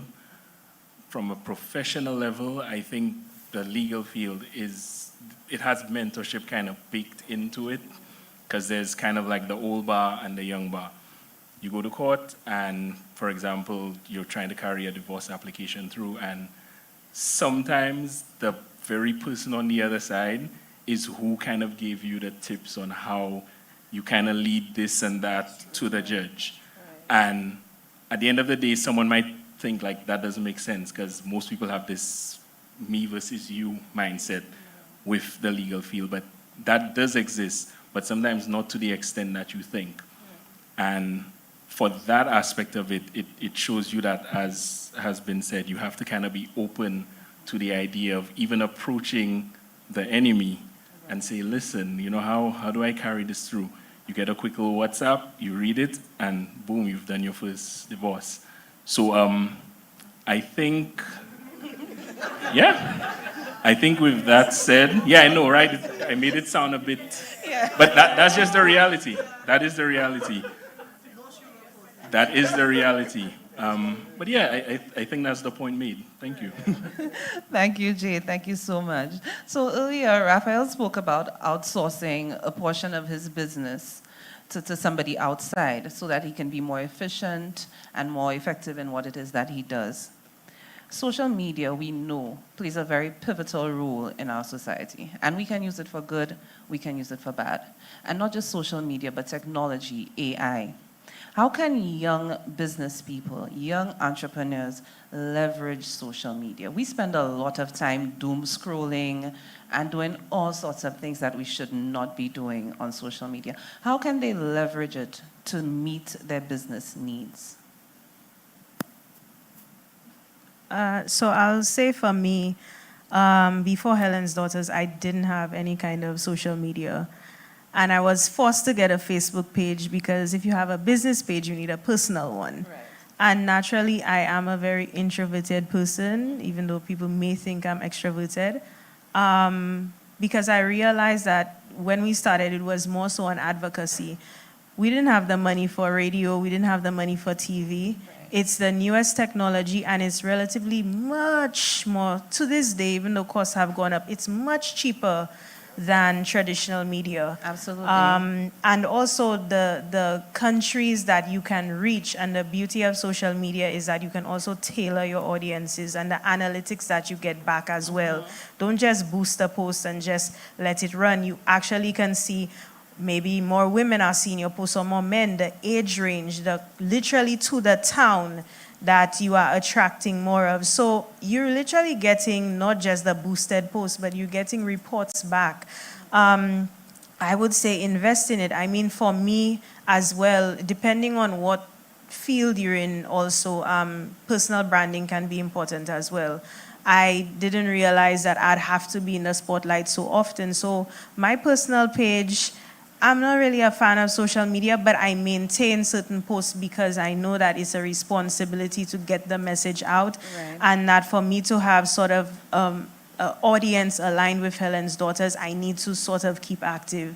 So even for my personal page, I've found myself strategizing what posts look better. Okay, wholesome, Helen's Daughters, business, and sort of going through that. So it does trickle down. So I mean, you have to look at the type of business that you are. For example, Raphael, personal branding is humongous for you as a motivational speaker and so forth. So you have to look at the type of business, and also you have to measure what social media works for you. With Helen's Daughters, X is not a good platform for us. We're there, but we don't invest as much. Our main platforms that work for us because of our audiences are Facebook and Instagram. However, at the beginning of the year, I recognized, look, TikTok is it's something that we need to go on. It's something that, exactly, it's different. It's basically attracting Gen Zers, which is a whole different target audience. So you also have to look at the different platforms, weigh out, your cost-benefit analysis, and see what works for you. But if you have a business, you cannot not use social media. And just finally for AI, AI should be your best friend. I don't say it in the sense that AI should replace your own thinking, but it actually should, in a sense, enhance your thinking and your productivity. So like Raphael, right now, I'm in between admin assistants. ChatGPT is my assistant. There's certain emails where, you have to respond nicely and say all the points. Look, Chatty, this is what... Chatty. We're friends now, Chatty. It is my friend. Look, can you respond to this, whatever? And then I have time for the more serious inputs where, I need to respond and put, more emphasis into. Absolutely. Thank you so much. Oh, and I was going to add to what Keith was saying. I agree. I think social media is revolutionary and has given so many people a voice where it was so hard to have a voice before. But on my more contrarian view is that I believe that we, especially as a small business, we can get sidetracked to the measure of success of your business to what's happening on social media. We can get caught up in the performance of a post versus how your sales are really doing, and get spend a lot of time on social media rather than thinking, where do my sales actually come from? If I sell tables and the people who can afford tables are 55 years old, do I really need to spend as much time on social media, or do I need to be going down to the market on our church, right? So I think, yes. So I would just say to balance the pull of social media with, as Keith, the strategic aspect of it, be strategic in how it is used as a tool and not get sucked in. And I'd like to just jump on to both of those contributions. So I heard two key things. Essentially, I think Keithlin kind of said that if you're in business, you cannot not be on social media. Take that and also balance that with not being on social media. And that's all I'll say. And to Anna K, who mentioned a tool, use it for business as a tool. Once you're not using it as a tool for business, then you're just using it. And that's using you. I think that's part of the problem, because social media has unlimited potential to be whatever we want it to be. And some people use it for therapy. And imagine using social media for therapy, and then right next to that, you're using it as your business tool. And that's a problem. Yeah. So you absolutely need to be strategic. And Raphael, you were nodding because I know that that is your thing. And Keithlin did say, you check out your analytics, you know what's happening, you know who's following you where, you know what your reach is, what your engagement is, and you know where to focus your time. What do you want to say about that? Just that we are experts. We've mastered how to be consumers in the social media space. Most of us are amateurs about being producers in the social media space. So don't let the fact that we spend a lot of time doom scrolling make us feel like we understand social media as a business growth tool. I would say learn that, build that expertise, or I would maybe even say better yet, if you are in a position to do so, even if on a contract periodic basis, contract someone with that expertise to manage that for you, so that your attention, unless of course your business is a social media management company, your attention can be focused on the product or the service that you provide, while allowing someone who has that expertise and also who has that time strategically to deal with that, to make sure you have the presence, make sure analytics are being checked. Recently, my management team told me that I am the most guilty person of posting and ghosting. I didn't even know posting and ghosting was a thing. I didn't even know what that term meant until she explained it to me. She's probably like, I don't know, in her 20s or something like that. And she explained it to me. I don't have time to community manage and all those different things. Give it to an expert. But be able to draw your distinction between, I am really good at scrolling on this, and what is actually required to use this as a strategic tool, personal brand, product, balancing product with storytelling and all these different things. It's not just to be up there. And then last thing, if you need to draw a separation between yourself and what your business exists to do, because that social media platform is a marketing channel, that might not be the place to have it out with Susie, because y'all aren't on speaking terms anymore. Right? So if you need a personal page to voice and ventilate certain things that are personal to you, please establish that. I don't want to come on your business page, Natalie spoke about it, and look at your 9 grid. And all 9 of them have nothing to do with you, your product, you as the business owner, your product, your service. It is just a hodgepodge of madness. And I don't know where to go other than to conclude that this person does not know what they're about. So don't let that be you. Thank you so much. And we're speaking about developing young entrepreneurs, but since this is the Youth Investment Forum, I have some interesting statistics. So according to the Global Entrepreneurship Monitor, only 1 in 10 young entrepreneurs report having sufficient access to funding.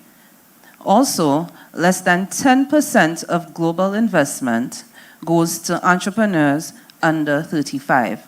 So we can see that we are definitely facing some challenges. Investment is a challenge for businesses, and particularly for youth-led businesses and youth-led MSMEs. How do we even begin to address this problem? Where do we start? I know, I won't say it. I think that maybe it might be an issue with the banks. I don't know. But how do we even approach this? All right, so I work in banking. I am in finance, and I think the statistics honestly don't surprise me, because we have to understand what the bank's objectives are. Investing in entrepreneurship is high risk, and most of the banks, because of regulation, because of whatever, are low risk. The banks need a guarantee that they can get their money back, and entrepreneurship is not that. Right? So I'll put that there as a baseline. I believe that as entrepreneurs, we have to be creative about how we seek funding. I think Helen's daughter is a very excellent example of thinking outside of the box. Rihanna, like, wow, right? How would so seeking the programs that are out there to assist you, like YEA, like different foundations, depending on the area that you're in. That's an awesome place to start. In my field, 2 areas that I would suggest is, 1, looking out for angel investors. You have angel investors who are already established. These are persons who have the means, who want to put money to work but don't have the time or don't have the ideas. But this person knows that I need this money to work for me, and I will invest in your great idea. And so you look out for angel investors. So that is great. If you can find an angel investment group, you can actually Google it, but if you can find an angel investment group, that would be fabulous. But things don't always work out that way. The next thing is you can create an angel investment group for yourself as well. So one of the main things is that entrepreneurship is a risk. And one of the reasons young entrepreneurs will find it difficult to find funding is who wants to take that risk with you. And you have to understand that in their mind, they're just afraid of losing their money. It's not a fight against, it's not bad mind. The system it's not setting up against it. It's I am afraid to lose the money that I worked hard for. So one of the things you can do as an entrepreneur is to bear that in mind and say, okay, this is what you're uncomfortable with. How can I reduce your risk? You can reduce your investors' risk by approaching 5 investors and ask each of them for 20%. You can and pool it together that way. And just like in Raphael's presentation, that way you would own maybe 20% of your business instead, but you would have a thriving business. And you can also look at investors as a brain box, right? So if you are able to network and talk to 5 persons who can give you a small amount, that is another way to overcome the challenge of finding investments. And then I'll put 2 other things. The other thing would be that you also have to show what you are willing to put into the box. What are you willing to risk? Because a lot of times, we say, I don't have no money. How am I gonna start? But the investor is not going to have confidence in you if you aren't willing to show some risk yourself. That can look like starting where you are with what you have, starting with a little scratch. You can only bake 10 cupcakes this week. You bake 10 cupcakes for a month. You now have shown I've spent a month's worth of money. This is how much I've invested in my business so far. So you're building up your equity slowly. And that will also boost confidence for you. One, you develop a track record. And 2, you're showing to the investors, I have so much faith in my product that I will put my investments in, and so that can attract other persons as well onto you. And the other thing is work. I mean, it's to work. Not sexy, not cute, not a great story, but some of the times 9 to 5s are there to fund your dream job. So you work and save, put it together, see what you can come up with, use your job so that you have a salary to secure the funding, and do it little by little till you can get, that's what my suggestion would be. That's some really, really valuable advice. Yeah. I love everything Anna Kay said, and I really hope you all took note of what Anna Kay kind of laid out for you there as options. The only thing I'd add to it is network for the purpose of building relationships and not for outcomes. I'll explain why.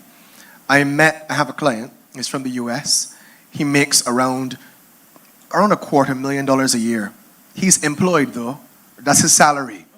But because he doesn't have much to do with the $250,000 that he makes, he literally goes around and looks for people that have small businesses as a way of taking $20K off the bank, $30K off the bank, and give it to you, and you turn it around for me in 18 months, and I get my $20K back plus $15K. If it was on the bank, it would have made $1. So, but you'd never find him on any angel investment site. I only found him because he became my client, but the argument for building relationships for the sake of building them, it supports the fact that you genuinely never know who is around you, what resources they have. They may not look as though they're balling out of control. If you met him at an event like this, he would never stand out necessarily to you, but those are the resources that he has, and those are the types of things that he's doing. When you're at events like this, and more broadly, in your professional spaces, build relationships. You do not know who you're surrounded by until you start to build relationships and realize the value that some of these people can bring to your businesses. Awesome. Keithlyn, I know that your business is a nonprofit, but we're not talking about poverty here. But how have you been able to secure funding for your business? So great question. And going back to what Anna Kay was saying, when I started Helen's Daughters, I started it in about 2016, 2017, and I was still at the UN. So again, you keep your 9 to 5. I was basically self-funding the organization and the training programs and so forth. Because again, I had to also show funders proof of concept. So that's another thing. Yes, in Silicon Valley, millions go to an idea. In the Caribbean, that doesn't happen. People want to see a tangible product or service and so forth. So what I started doing was researching angel and impact investment, and also social entrepreneurship fellowships that would essentially fund me to build my social enterprise. And one of them was Ashoka. And I had applied to Ashoka. I applied to Ashoka, I think in like 2019.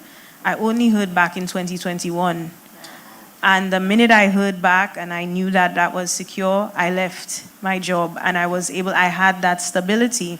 2021, being full-time at Helen's Daughters, was when we landed our first huge philanthropic partner, Clara Lionel Foundation with Rihanna. And from there, we have doubled and tripled our programs and also our scope expanding to other countries. And obviously, nonprofit circles are very similar. You meet people you don't know or expect to meet them. You have no clue. Rihanna's foundation headhunted us. There was no proposal or anything. It was like, hey, we met you at this, we saw you at this panel and so forth, and we're interested, submit a proposal and whatnot. That's amazing.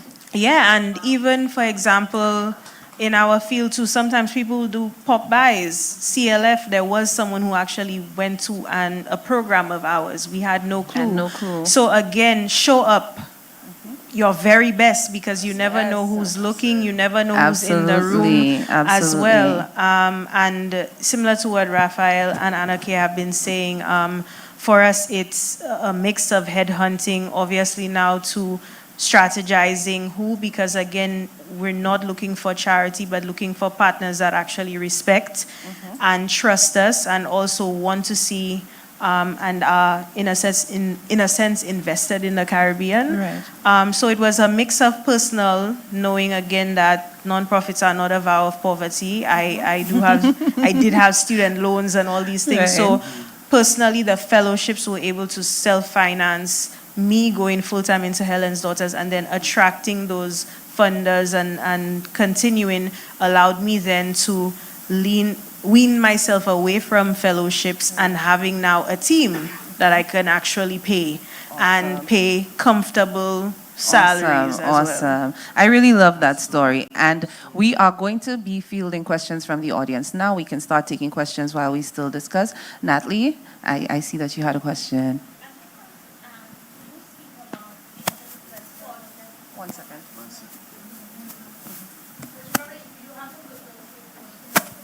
Oh, sorry.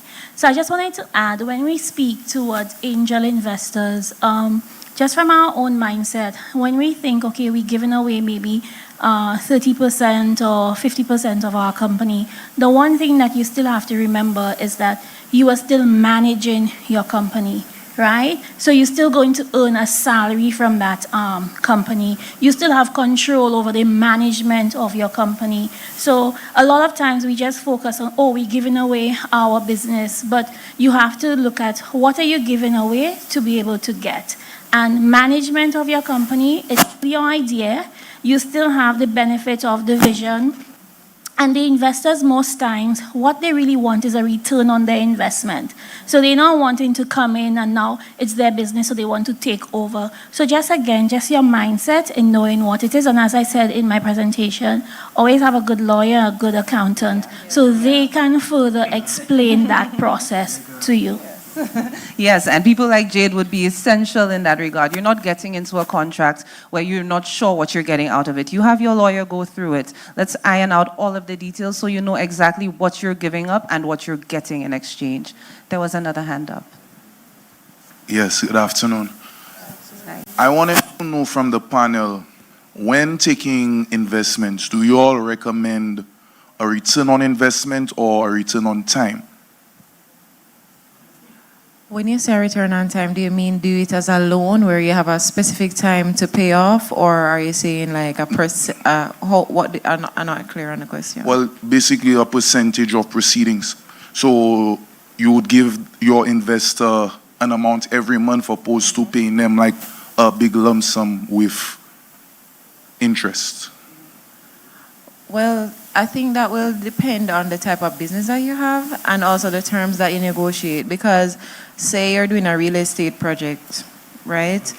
You can't offer anything. The project itself might take a year to build. And so if you were to promise monies during the building time, then you'd be dooming yourself to failure. Unless you were doing something that is more a quick turnaround. Say you were doing cash crop farming, where you can sell your products every 6 weeks, then you would be more in a position to provide returns quickly. So it would be definitely dependent on what your business model is, definitely dependent on the expectations both you and your investor establish.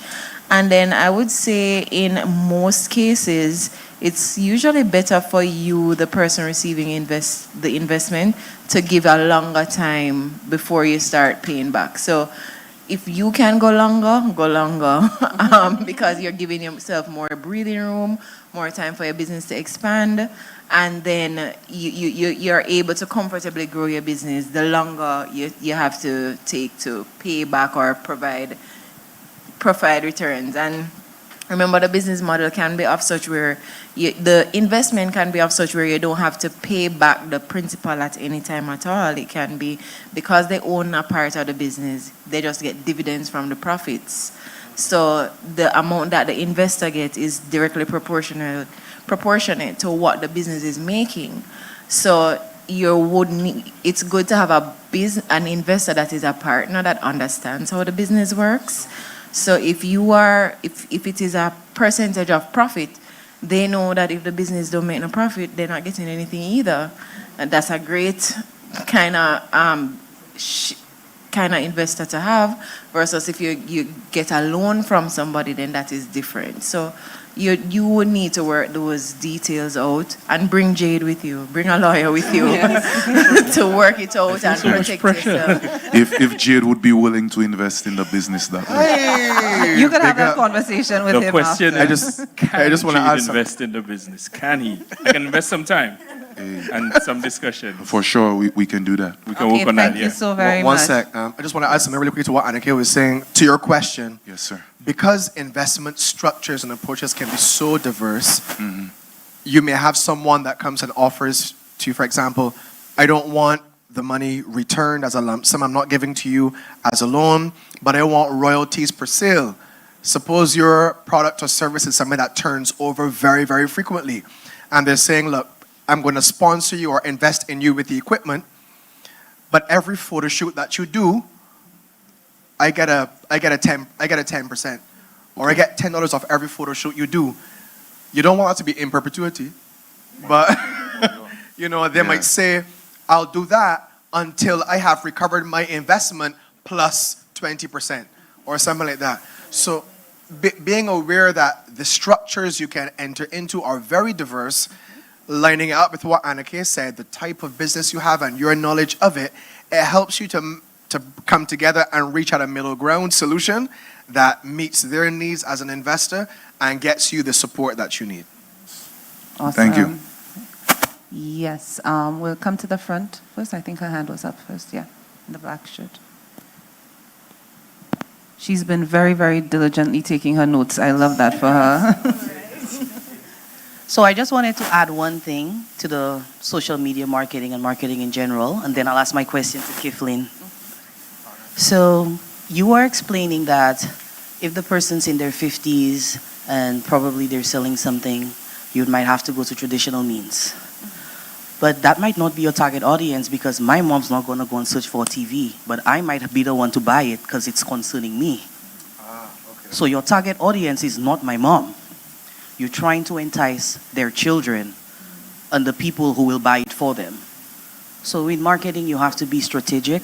Yeah, that's the word, strategic, absolutely. I don't think it's a wholesale approach. Yes. That was just an example, yeah. But it's just to guide the youth who's in the back, Yes, not the ones on the front of the stage. And I would also say that you can never fulfill the role of a full-time marketer when you're a business owner, because although we have a marketing company, you cannot wear so many hats. I tell people when they're like, Tansy, but where is the content? I tell them, my time is busy making the customers money and they pay me. I'll focus on my page eventually, but getting the goal is making sure the customers see conversions. And if they're finding me, because my SEO game is to the T, I don't have to do much. My husband's social media page for his jet ski outrun his website to the point that he just had to shut it down. The SEO is to the top that it's ranking #1 till today from his Facebook. And Facebook's like, just post the video. We'll recommend you to everybody. You're at 100% in my analytics. So I told him, you don't have to do much. Just raise your camera up and record the seawater. It's enough for the algorithm to move. And he did that. And it's because he was consistent with his organic listings back in 2016 when I started studying marketing. And I'm telling people, you're not just paying me because I do a quick fix. You're paying me for the years of practice, trial, and error. So today, if you're going to come and walk the step, be ready to know that I didn't just come yesterday. I know what your pitfall is already. So it might be a 2-second shift in your copy editing, your copywriting. And maybe it's that you have blurry pictures that they shadow banned you, or because you copied somebody's content, it's not original, that you're ranking down. But you're going to pay for the years of experience. Absolutely. Now, give you to what my you're question, worth. know your value, like Raphael said. Know your value. But I would like to just ask Kiflin, I'm a social entrepreneur, and Raphael, I take offense when you said we don't get paid. Mr. Isaac, if you're in the back, I'm here to represent. So, as a social entrepreneur, we have beneficiaries, and you have to understand they don't eat or pay for groceries with air and water. So we're for profit all the way. We love that for you. That's how the mission continues, and we sustain other communities, from poverty alleviation to land management, food preservation, renewable energy. You gotta pay. Whether it's for the hike or you're gonna use the trail just to watch a bird, you will pay. Because somebody's doing the maintenance, the upkeeping, and it takes the same morals it takes as a normal business, but the social impact, the beneficiaries, we have to move them somewhere. And her handout won't cut it at Massey stores today. So that answers what social entrepreneurship is. Yes. So for Kiflin, the question is, how can, me as a social enterprise, prepare and navigate the challenges of pitching to impact investors versus traditional investors? Okay, that's a good question, and of course I expected it from you, Tanzi. I think it again, just like any other business, it depends on your business model. With impact investors, obviously they want to see social impact, but that still has to be balanced with profit as well. With traditional investors, profitability is the main thing. You can sprinkle the corporate social responsibility and the sustainable, lightly, but I mean, you need to know the profile of your investor.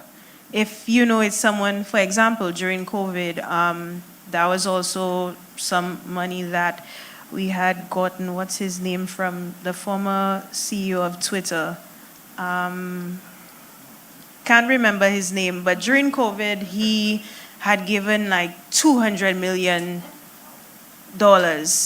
And a portion of that was part of the funding. Rihanna's foundation got that funding. And his main purpose for that was all social. He wanted to see good being done in the world. And then there are investors, while yes, they want to see good being done in the world, but they also want to get a little kickback. Maybe it's a reduced one. So I think it's about really knowing and understanding the profile of your investor. Even as a nonprofit leader, before meetings, before any kinds of engagements, I usually Google and stalk whoever I am meeting. I know their wife's name, I know her husband's name. I'm serious. No, that's good. No, you have to be like that. Sometimes if you even know personal things as well, sometimes showing empathy. I'm so sorry your sister passed away and blah, blah, blah. You know, my thoughts are with you. Because again, people don't want to be approached feeling like you just look at them as there's a money sign on them. People are people. I do that well. too. So I do it as well. Yeah, so it's really about, again, it's not just one approach. You have to be fluid with your approaches, and you have to understand the types of investors that you're trying to reach out to. Thank you so very much, Keithlin. There was another hand up, the young lady in the black and white.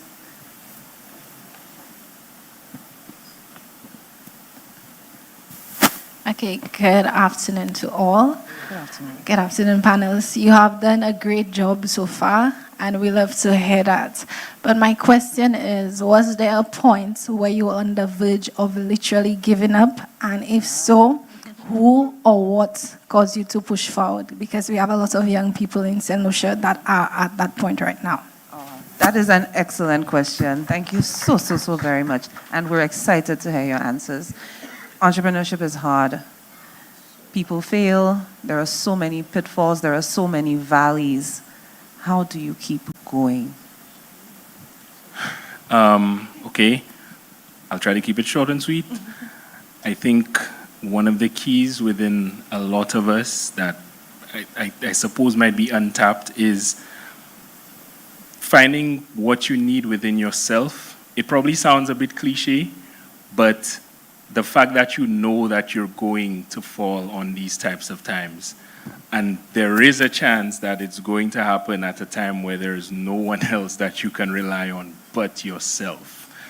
And that might mean then you have to reserve a little piece of yourself, something that you can rely on within yourself to maybe even get you to the point where you can even seek that assistance or that motivation from someone else and somewhere else.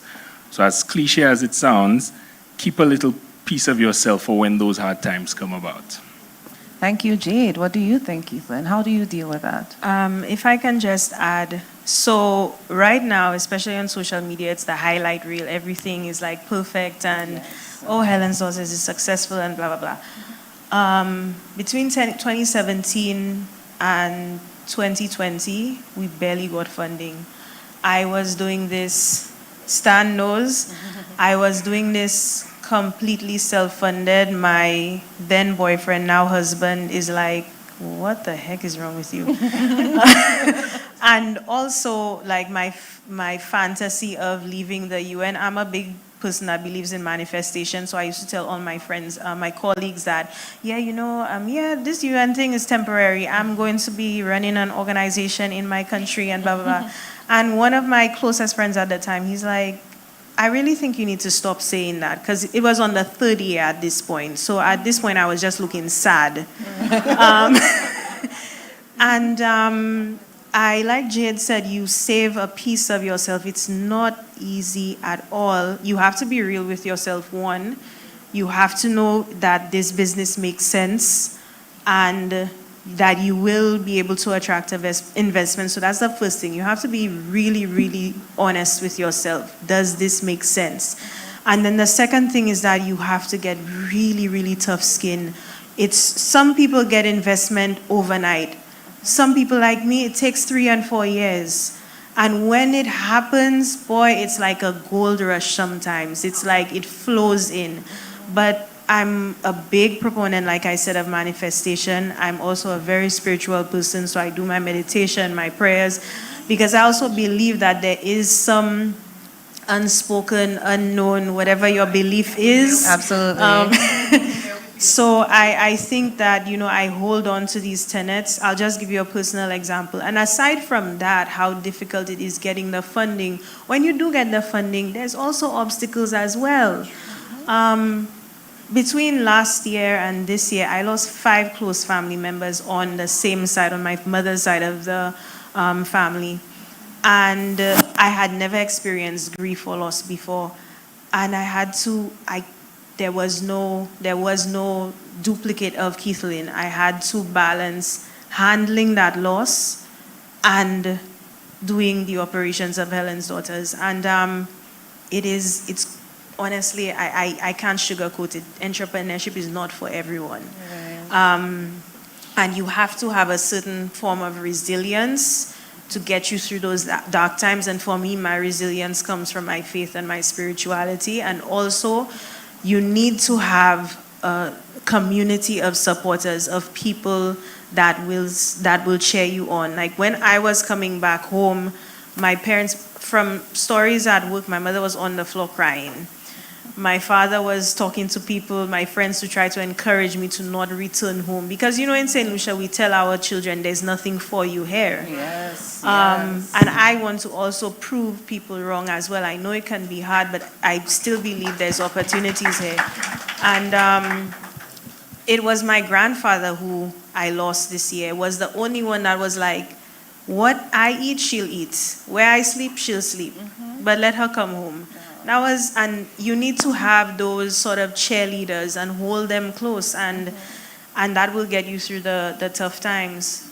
Thank you so much for that, Keithlyn. Thank you so much. Raphael, would you like to add anything to that? Yeah. I know. Discipline would carry when motivation dies. Yeah, all that's true. It's just that this thing is so hard. I don't want us to, because of the highs entrepreneurship allows us to experience, lull ourselves into a false sense of security where we deny the reality that this thing is hard. There are easier ways to live. There are easier paths to take.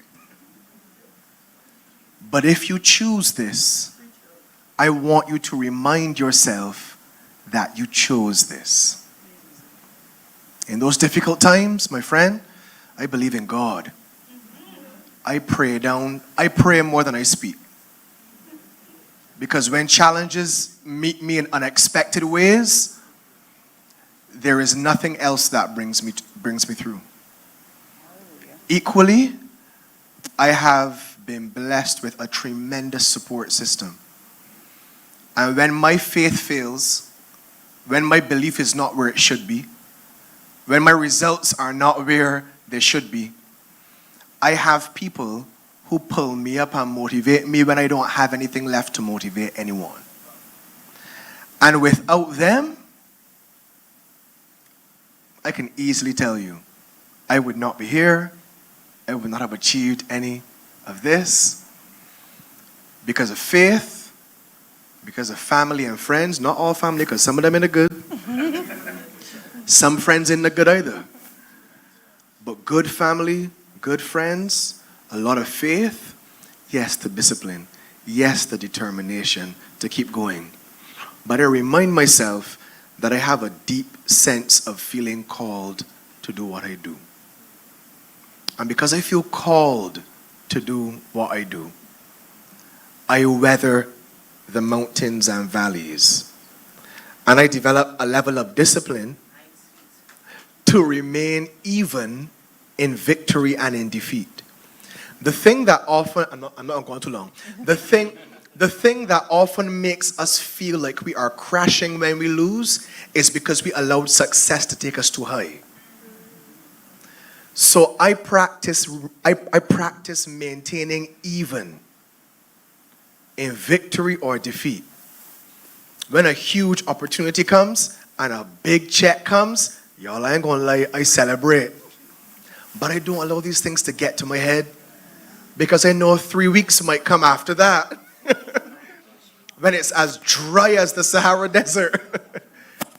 But if I allow that experience of winning to inflate my ego, inflate my perspective on life, and take me into an unrealistic place where entrepreneurship should never take you mentally, then when I fall from that, the fall is going to be great. So manage your own emotions as well, which helps you to have a more reasonable perspective as you're navigating what you already know you signed up for. Remind yourself, it's going to be a challenging journey. Thank you so very much, Raphael. Thank you, guys. I feel like they just told me we're out of time, and I feel like this is a beautiful way to end the panel discussion, all this inspiration. Panelists, we are so grateful that you were here with us today. And a bit earlier, I think it was Keithlin who said, you show up. You show up as the way you would want to be treated. You don't know who's in the room. She didn't know that Rihanna's people were scouting her business and looking to see what was happening. So you show up and you show out. And look at how our panelists look. They're looking good, huh? They look good. They really showed up. Yes. But thank you so much, panelists. Thank you, Jade. Thank you, Keithlin. Thank you, Anna Kay. Thank you, Raphael. You guys were amazing. Thank you, guys. And thank you so much, everyone.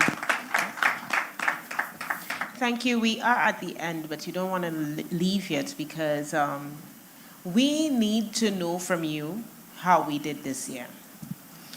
We did the evaluation last year. We know what your responses were. And we want you to tell us so that we have documented somewhere if we did better this year. And we also need to know what you would like for us to improve for next year. And of course, because we recognize that if we only ask you to do the evaluation, right, you will not do it. Yeah, the powerful and the powerful go-getter entrepreneurs, they don't do the evaluations. They don't do it, right? So we have to have little things to just nudge them gently incentivize. Nudge them gently in the right direction. So $100 US, is it? It's US? Gift card, right?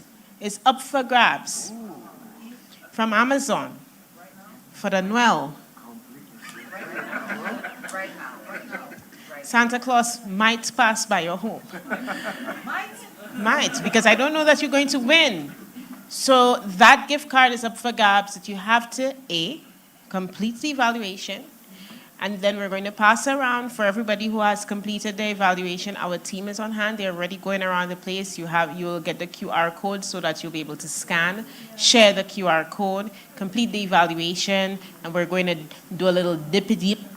We're going to get a name. Somebody already won one Amazon gift card in the back. And then, so another one is up for grabs. All right? And as soon as the paper is around, Lindsay is going to lead you through how the evaluation is done.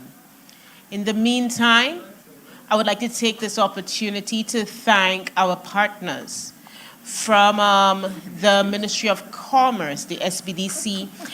They have information available to you, our young entrepreneurs, so that you can get more funding, but more importantly, more training in order for you to develop yourself. The Chamber of Commerce, they were very dynamic. They were pulling you out, trying to get your attention, to get you to be part of the St. Lucia Chamber of Commerce. Please take advantage of these opportunities. And also, Janu Credit Union was out here as well today. Yes? So thank you for partnering with us on this. Like we said this morning, once again, let us give a round of applause to the Taiwan Technical Mission.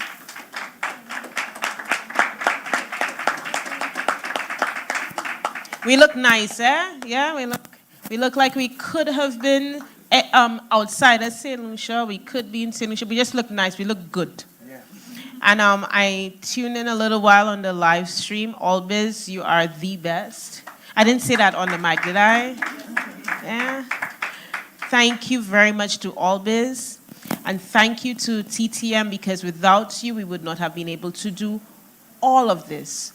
All of the giveaways that we've had, I hope that some of you have grabbed up the cups and the tumblers and the bags and the things that are Yay branded. Yeah? All of these are because of funding and partnership. And young people, partnership and collaboration for your business of utmost importance, because if the Youth Economy Agency, who has injected 4.3 million EC dollars into the economy, cannot do it alone,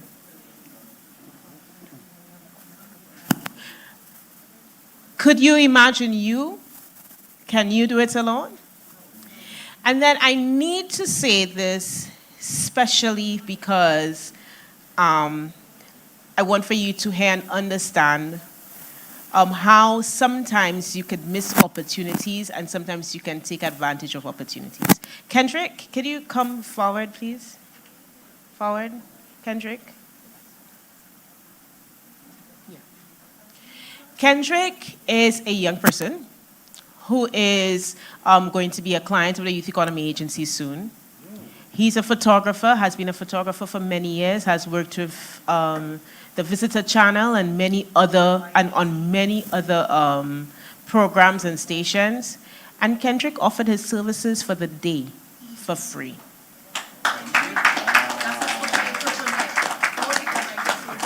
So thank you, Kendrick. He has a company. I'm not saying that he'll offer you his services for free, eh? Social enterprise for profit. I won't say that he's a social enterprise. I think there's a definition for social enterprise. Let's not miss that definition. But thank you, Kendrick. And other people can use this as an example of how to get a foot in. Because next time when I need to pay somebody for photography, I'm going to call Kendrick. Kendrick gave me a $2,000 package for free. So I am aware that a few of our panelists have to kick off because, you know, business is time and time is business. I thank you very much. I thank you for your rich discussion, your experience, your knowledge. And thank you for also answering our call. They're not getting paid to sit up here as well. Or except in cake, apparently. And so thank you. So all the information that you have received is freely given. You're attending freely, so I hope you freely take the information. So let's thank our panel. All right, evaluation time. What's the camera, guys? Okay, for me. Yes, here is good. Yeah. Oh, we're taking a picture of the panel? Yes. Oh, that camera. Good. Lindsay? Yes, I'm here. So put Lindsay inside? I'm here. You can always. Good. Okay.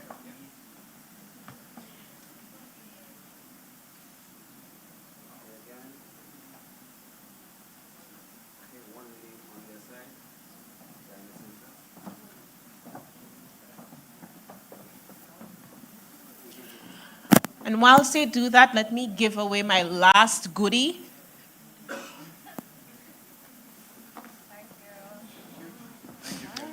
I really like your packaging, young people. Youth economy clients, I really like your packages. I know that you have to improve, but this is a really good start. Lucille's Garden.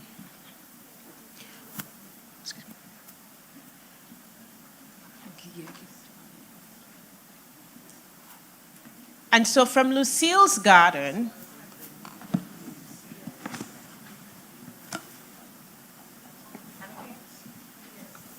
it smells yummy. They're actually candles.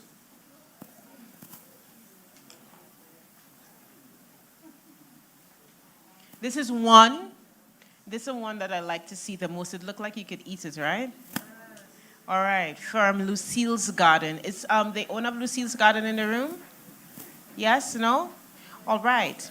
So this is not a gift that I would give away to anybody for Christmas. I would keep it for myself if I won. Just so that you know that I am not lying, I'll ask the gentleman, because we ladies, you know. So I'll ask the gentleman if he thinks it smells good. Yes, it does. It smells. It smells yummy, huh? All right. So for this package, I would like you to tell me at least 3 of the panelists for Developing Young Entrepreneurs for Youth Investment Forum last year. At least 3. Yes.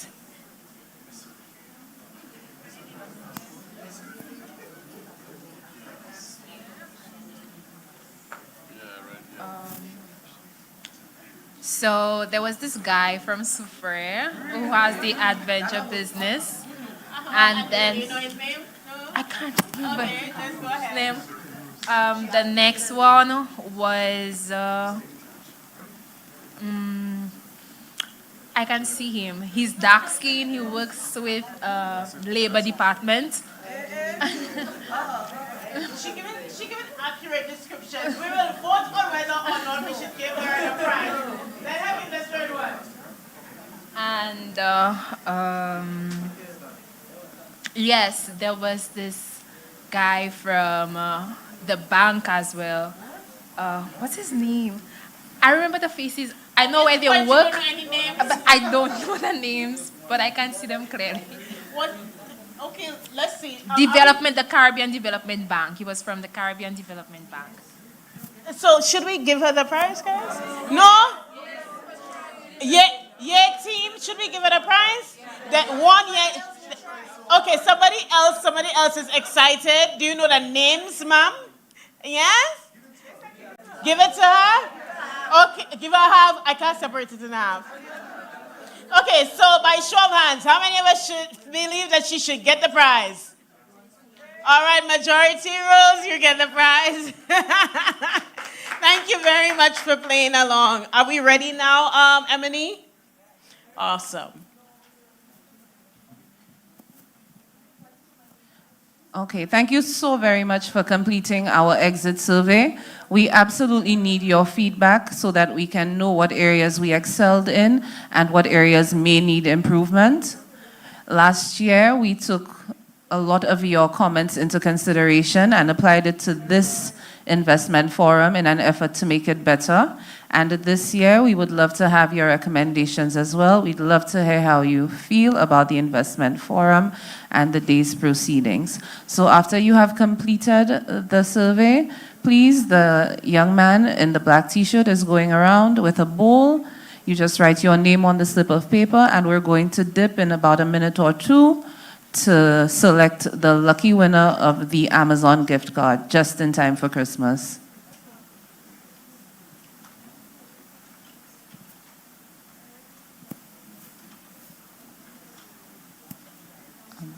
Clive, there are a few people to my left.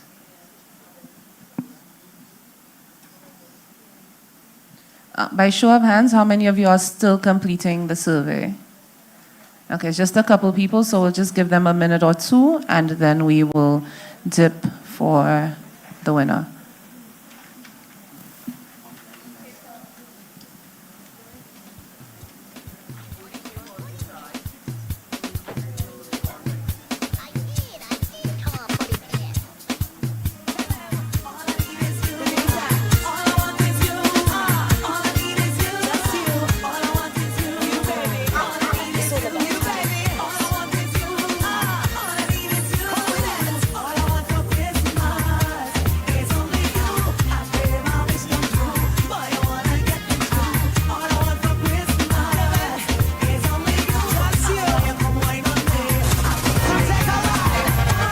So if you're still working on the survey, you could go ahead and write your name on the slip of paper, and we could dip in the meantime.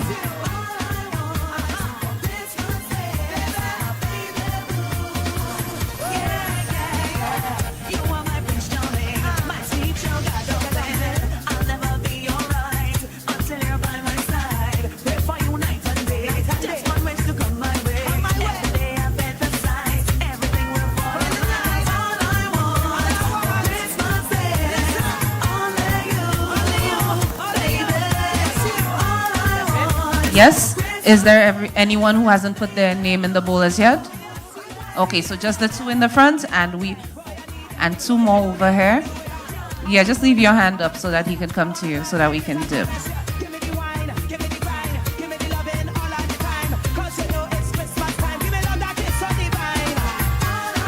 Malik, there are two in the front here. Maybe you can assist Clive, please.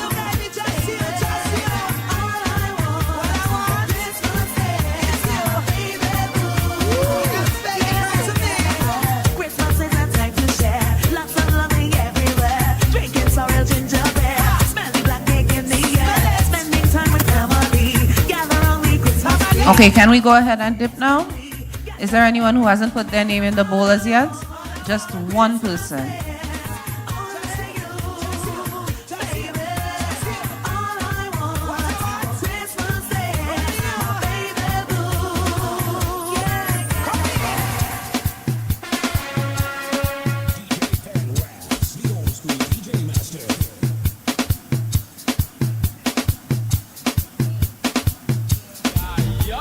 Okay, Clive, stay right there. Don't even try to run.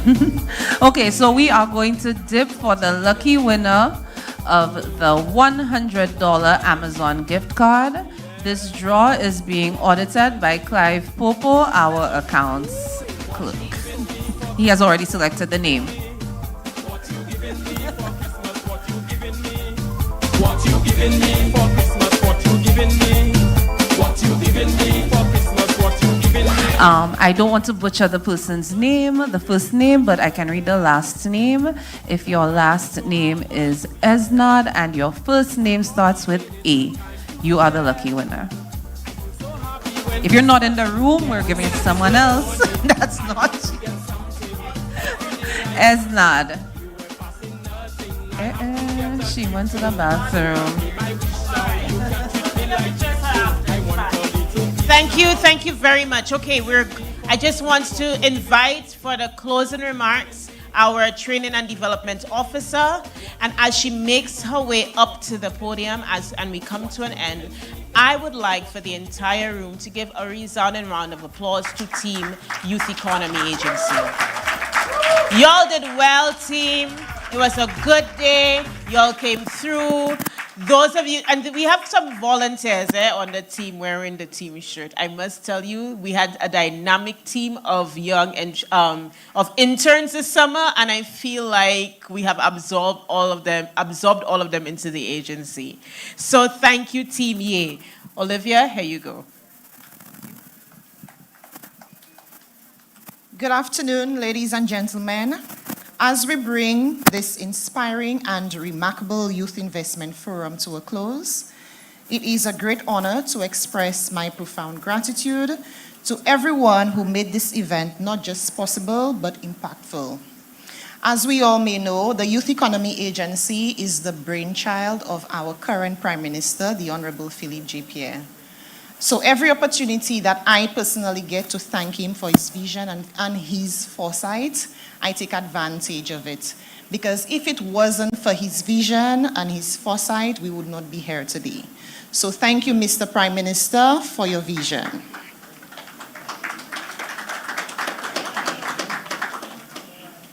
A heartfelt thank you goes on to the TTM, the Taiwan Technical Mission.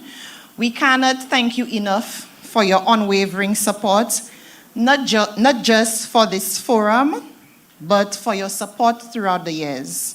Your dedication to youth empowerment has been instrumental in helping us pursue our vision. We really feel that you believe in us and you believe in our mandate.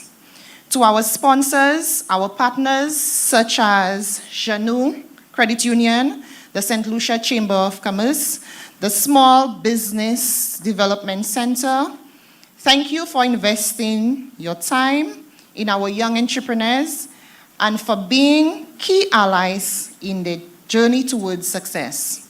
A special thank you goes out to the Harbor Club for being an exceptional host. Your hospitality created an atmosphere that encouraged collaboration and inspiration. To Ms. Jeanette King and your incredible team, thank you for making us feel like family and for your impeccable service. To our visionary speakers and insightful panelists, your wisdom and generosity has inspired everyone present today. Your insights have illuminated paths for growth and innovation, planting seeds of opportunity for every attendee. To our small yet dynamic, tenacious, and mighty team at the Youth Economy Agency. We are small, but we are indeed mighty.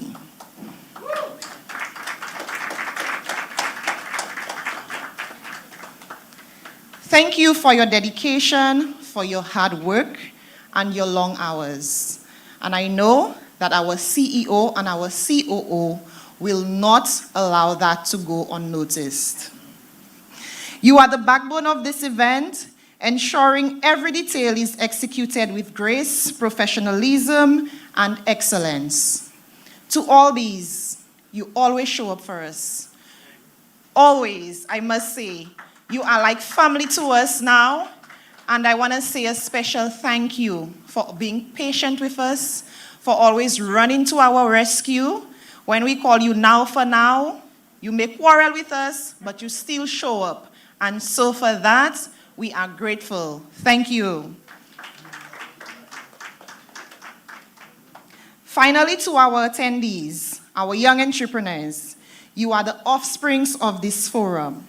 Your creativity, resilience, and passion are a testament to the limitless potential of the youth economy. We are excited to witness the incredible impact you will continue to make. Today, we explored themes that lie at the heart of a thriving youth economy: empowerment, investment opportunities, innovation, and entrepreneurship, to name a few. We heard powerful success stories like Mr. Skinny's Fabulous, learned about groundbreaking ideas, and shared actionable strategies for growth. This forum has been a testament to the talent, creativity, and determination of young entrepreneurs who continue to push boundaries and redefine possibilities. To you, the entrepreneurs who joined us here at Harbor Club as well as online, Your passion and dedication are inspiring. Whether you've shared a story or you immersed yourselves with new insights, your commitment to your business ventures is commendable. You are the driving force behind a brighter economic future. As we move forward, I encourage all of you to leverage the knowledge and the resources that you have gained here today. Stay connected with the networks you've built, explore the training, mentorship, and of course, the funding opportunities available from the Youth Economy Agency. Most importantly, continue to dream big and work relentlessly toward your goals. Remember, success thrives in collaboration, so let's build together. At the Youth Economy Agency, our mission has always been to empower and support young entrepreneurs. Since our launch in 2023, we have worked tirelessly to this vision, achieving even greater milestones in 2024. As we look forward to 2025, our theme is, like our COO has mentioned before, Thrive in 25. This is a call to action for us all, including you, our young entrepreneurs, to aim higher, grow stronger, and create lasting impact. When I say lasting impact, I mean building and fostering a vibrant entrepreneurial ecosystem in St. Lucia, one that can significantly contribute to the economic development of our country. Together, we can build and nurture an environment where innovation thrives, businesses flourish, and young entrepreneurs are equipped with the resources and the support they need to succeed. This not only empowers individuals, but also drives economic growth, creates jobs, and enhances the overall prosperity of our sweet St. Lucia and our St. Lucians. Let's join forces to make 2025 a year of unprecedented growth and success of the Youth Economy Agency, you, our youth, and by extension, our nation. Let us leave here today inspired, empowered, and ready to take bold steps toward a thriving future. Thank you for being a part of this journey, and may we all continue to invest in the potential of our youth. As we conclude, I would like to leave you with those words from Eleanor Roosevelt. The future belongs to those who believe in the beauty of their dreams. Believe in your vision. Trust the process and take bold steps towards your aspirations. Have a great evening, everyone, and I look forward to seeing the incredible things you will all achieve. It's Christmas time, so wishing everyone an enjoyable and festive Christmas season. Thank you all.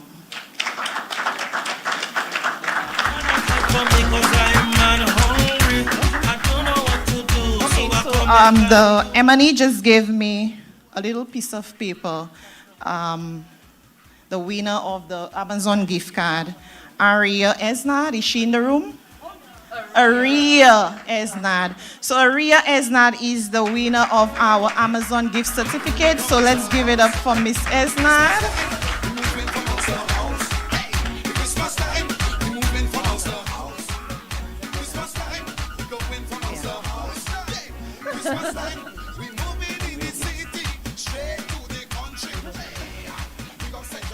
All right, who's responsible? Who's next?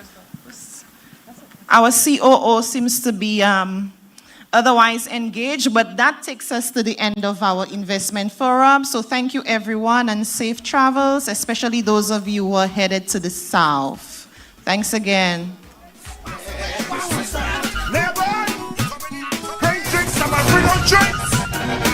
I said to bring on sense, man. Never, never, never, never, never, never, never, never, never.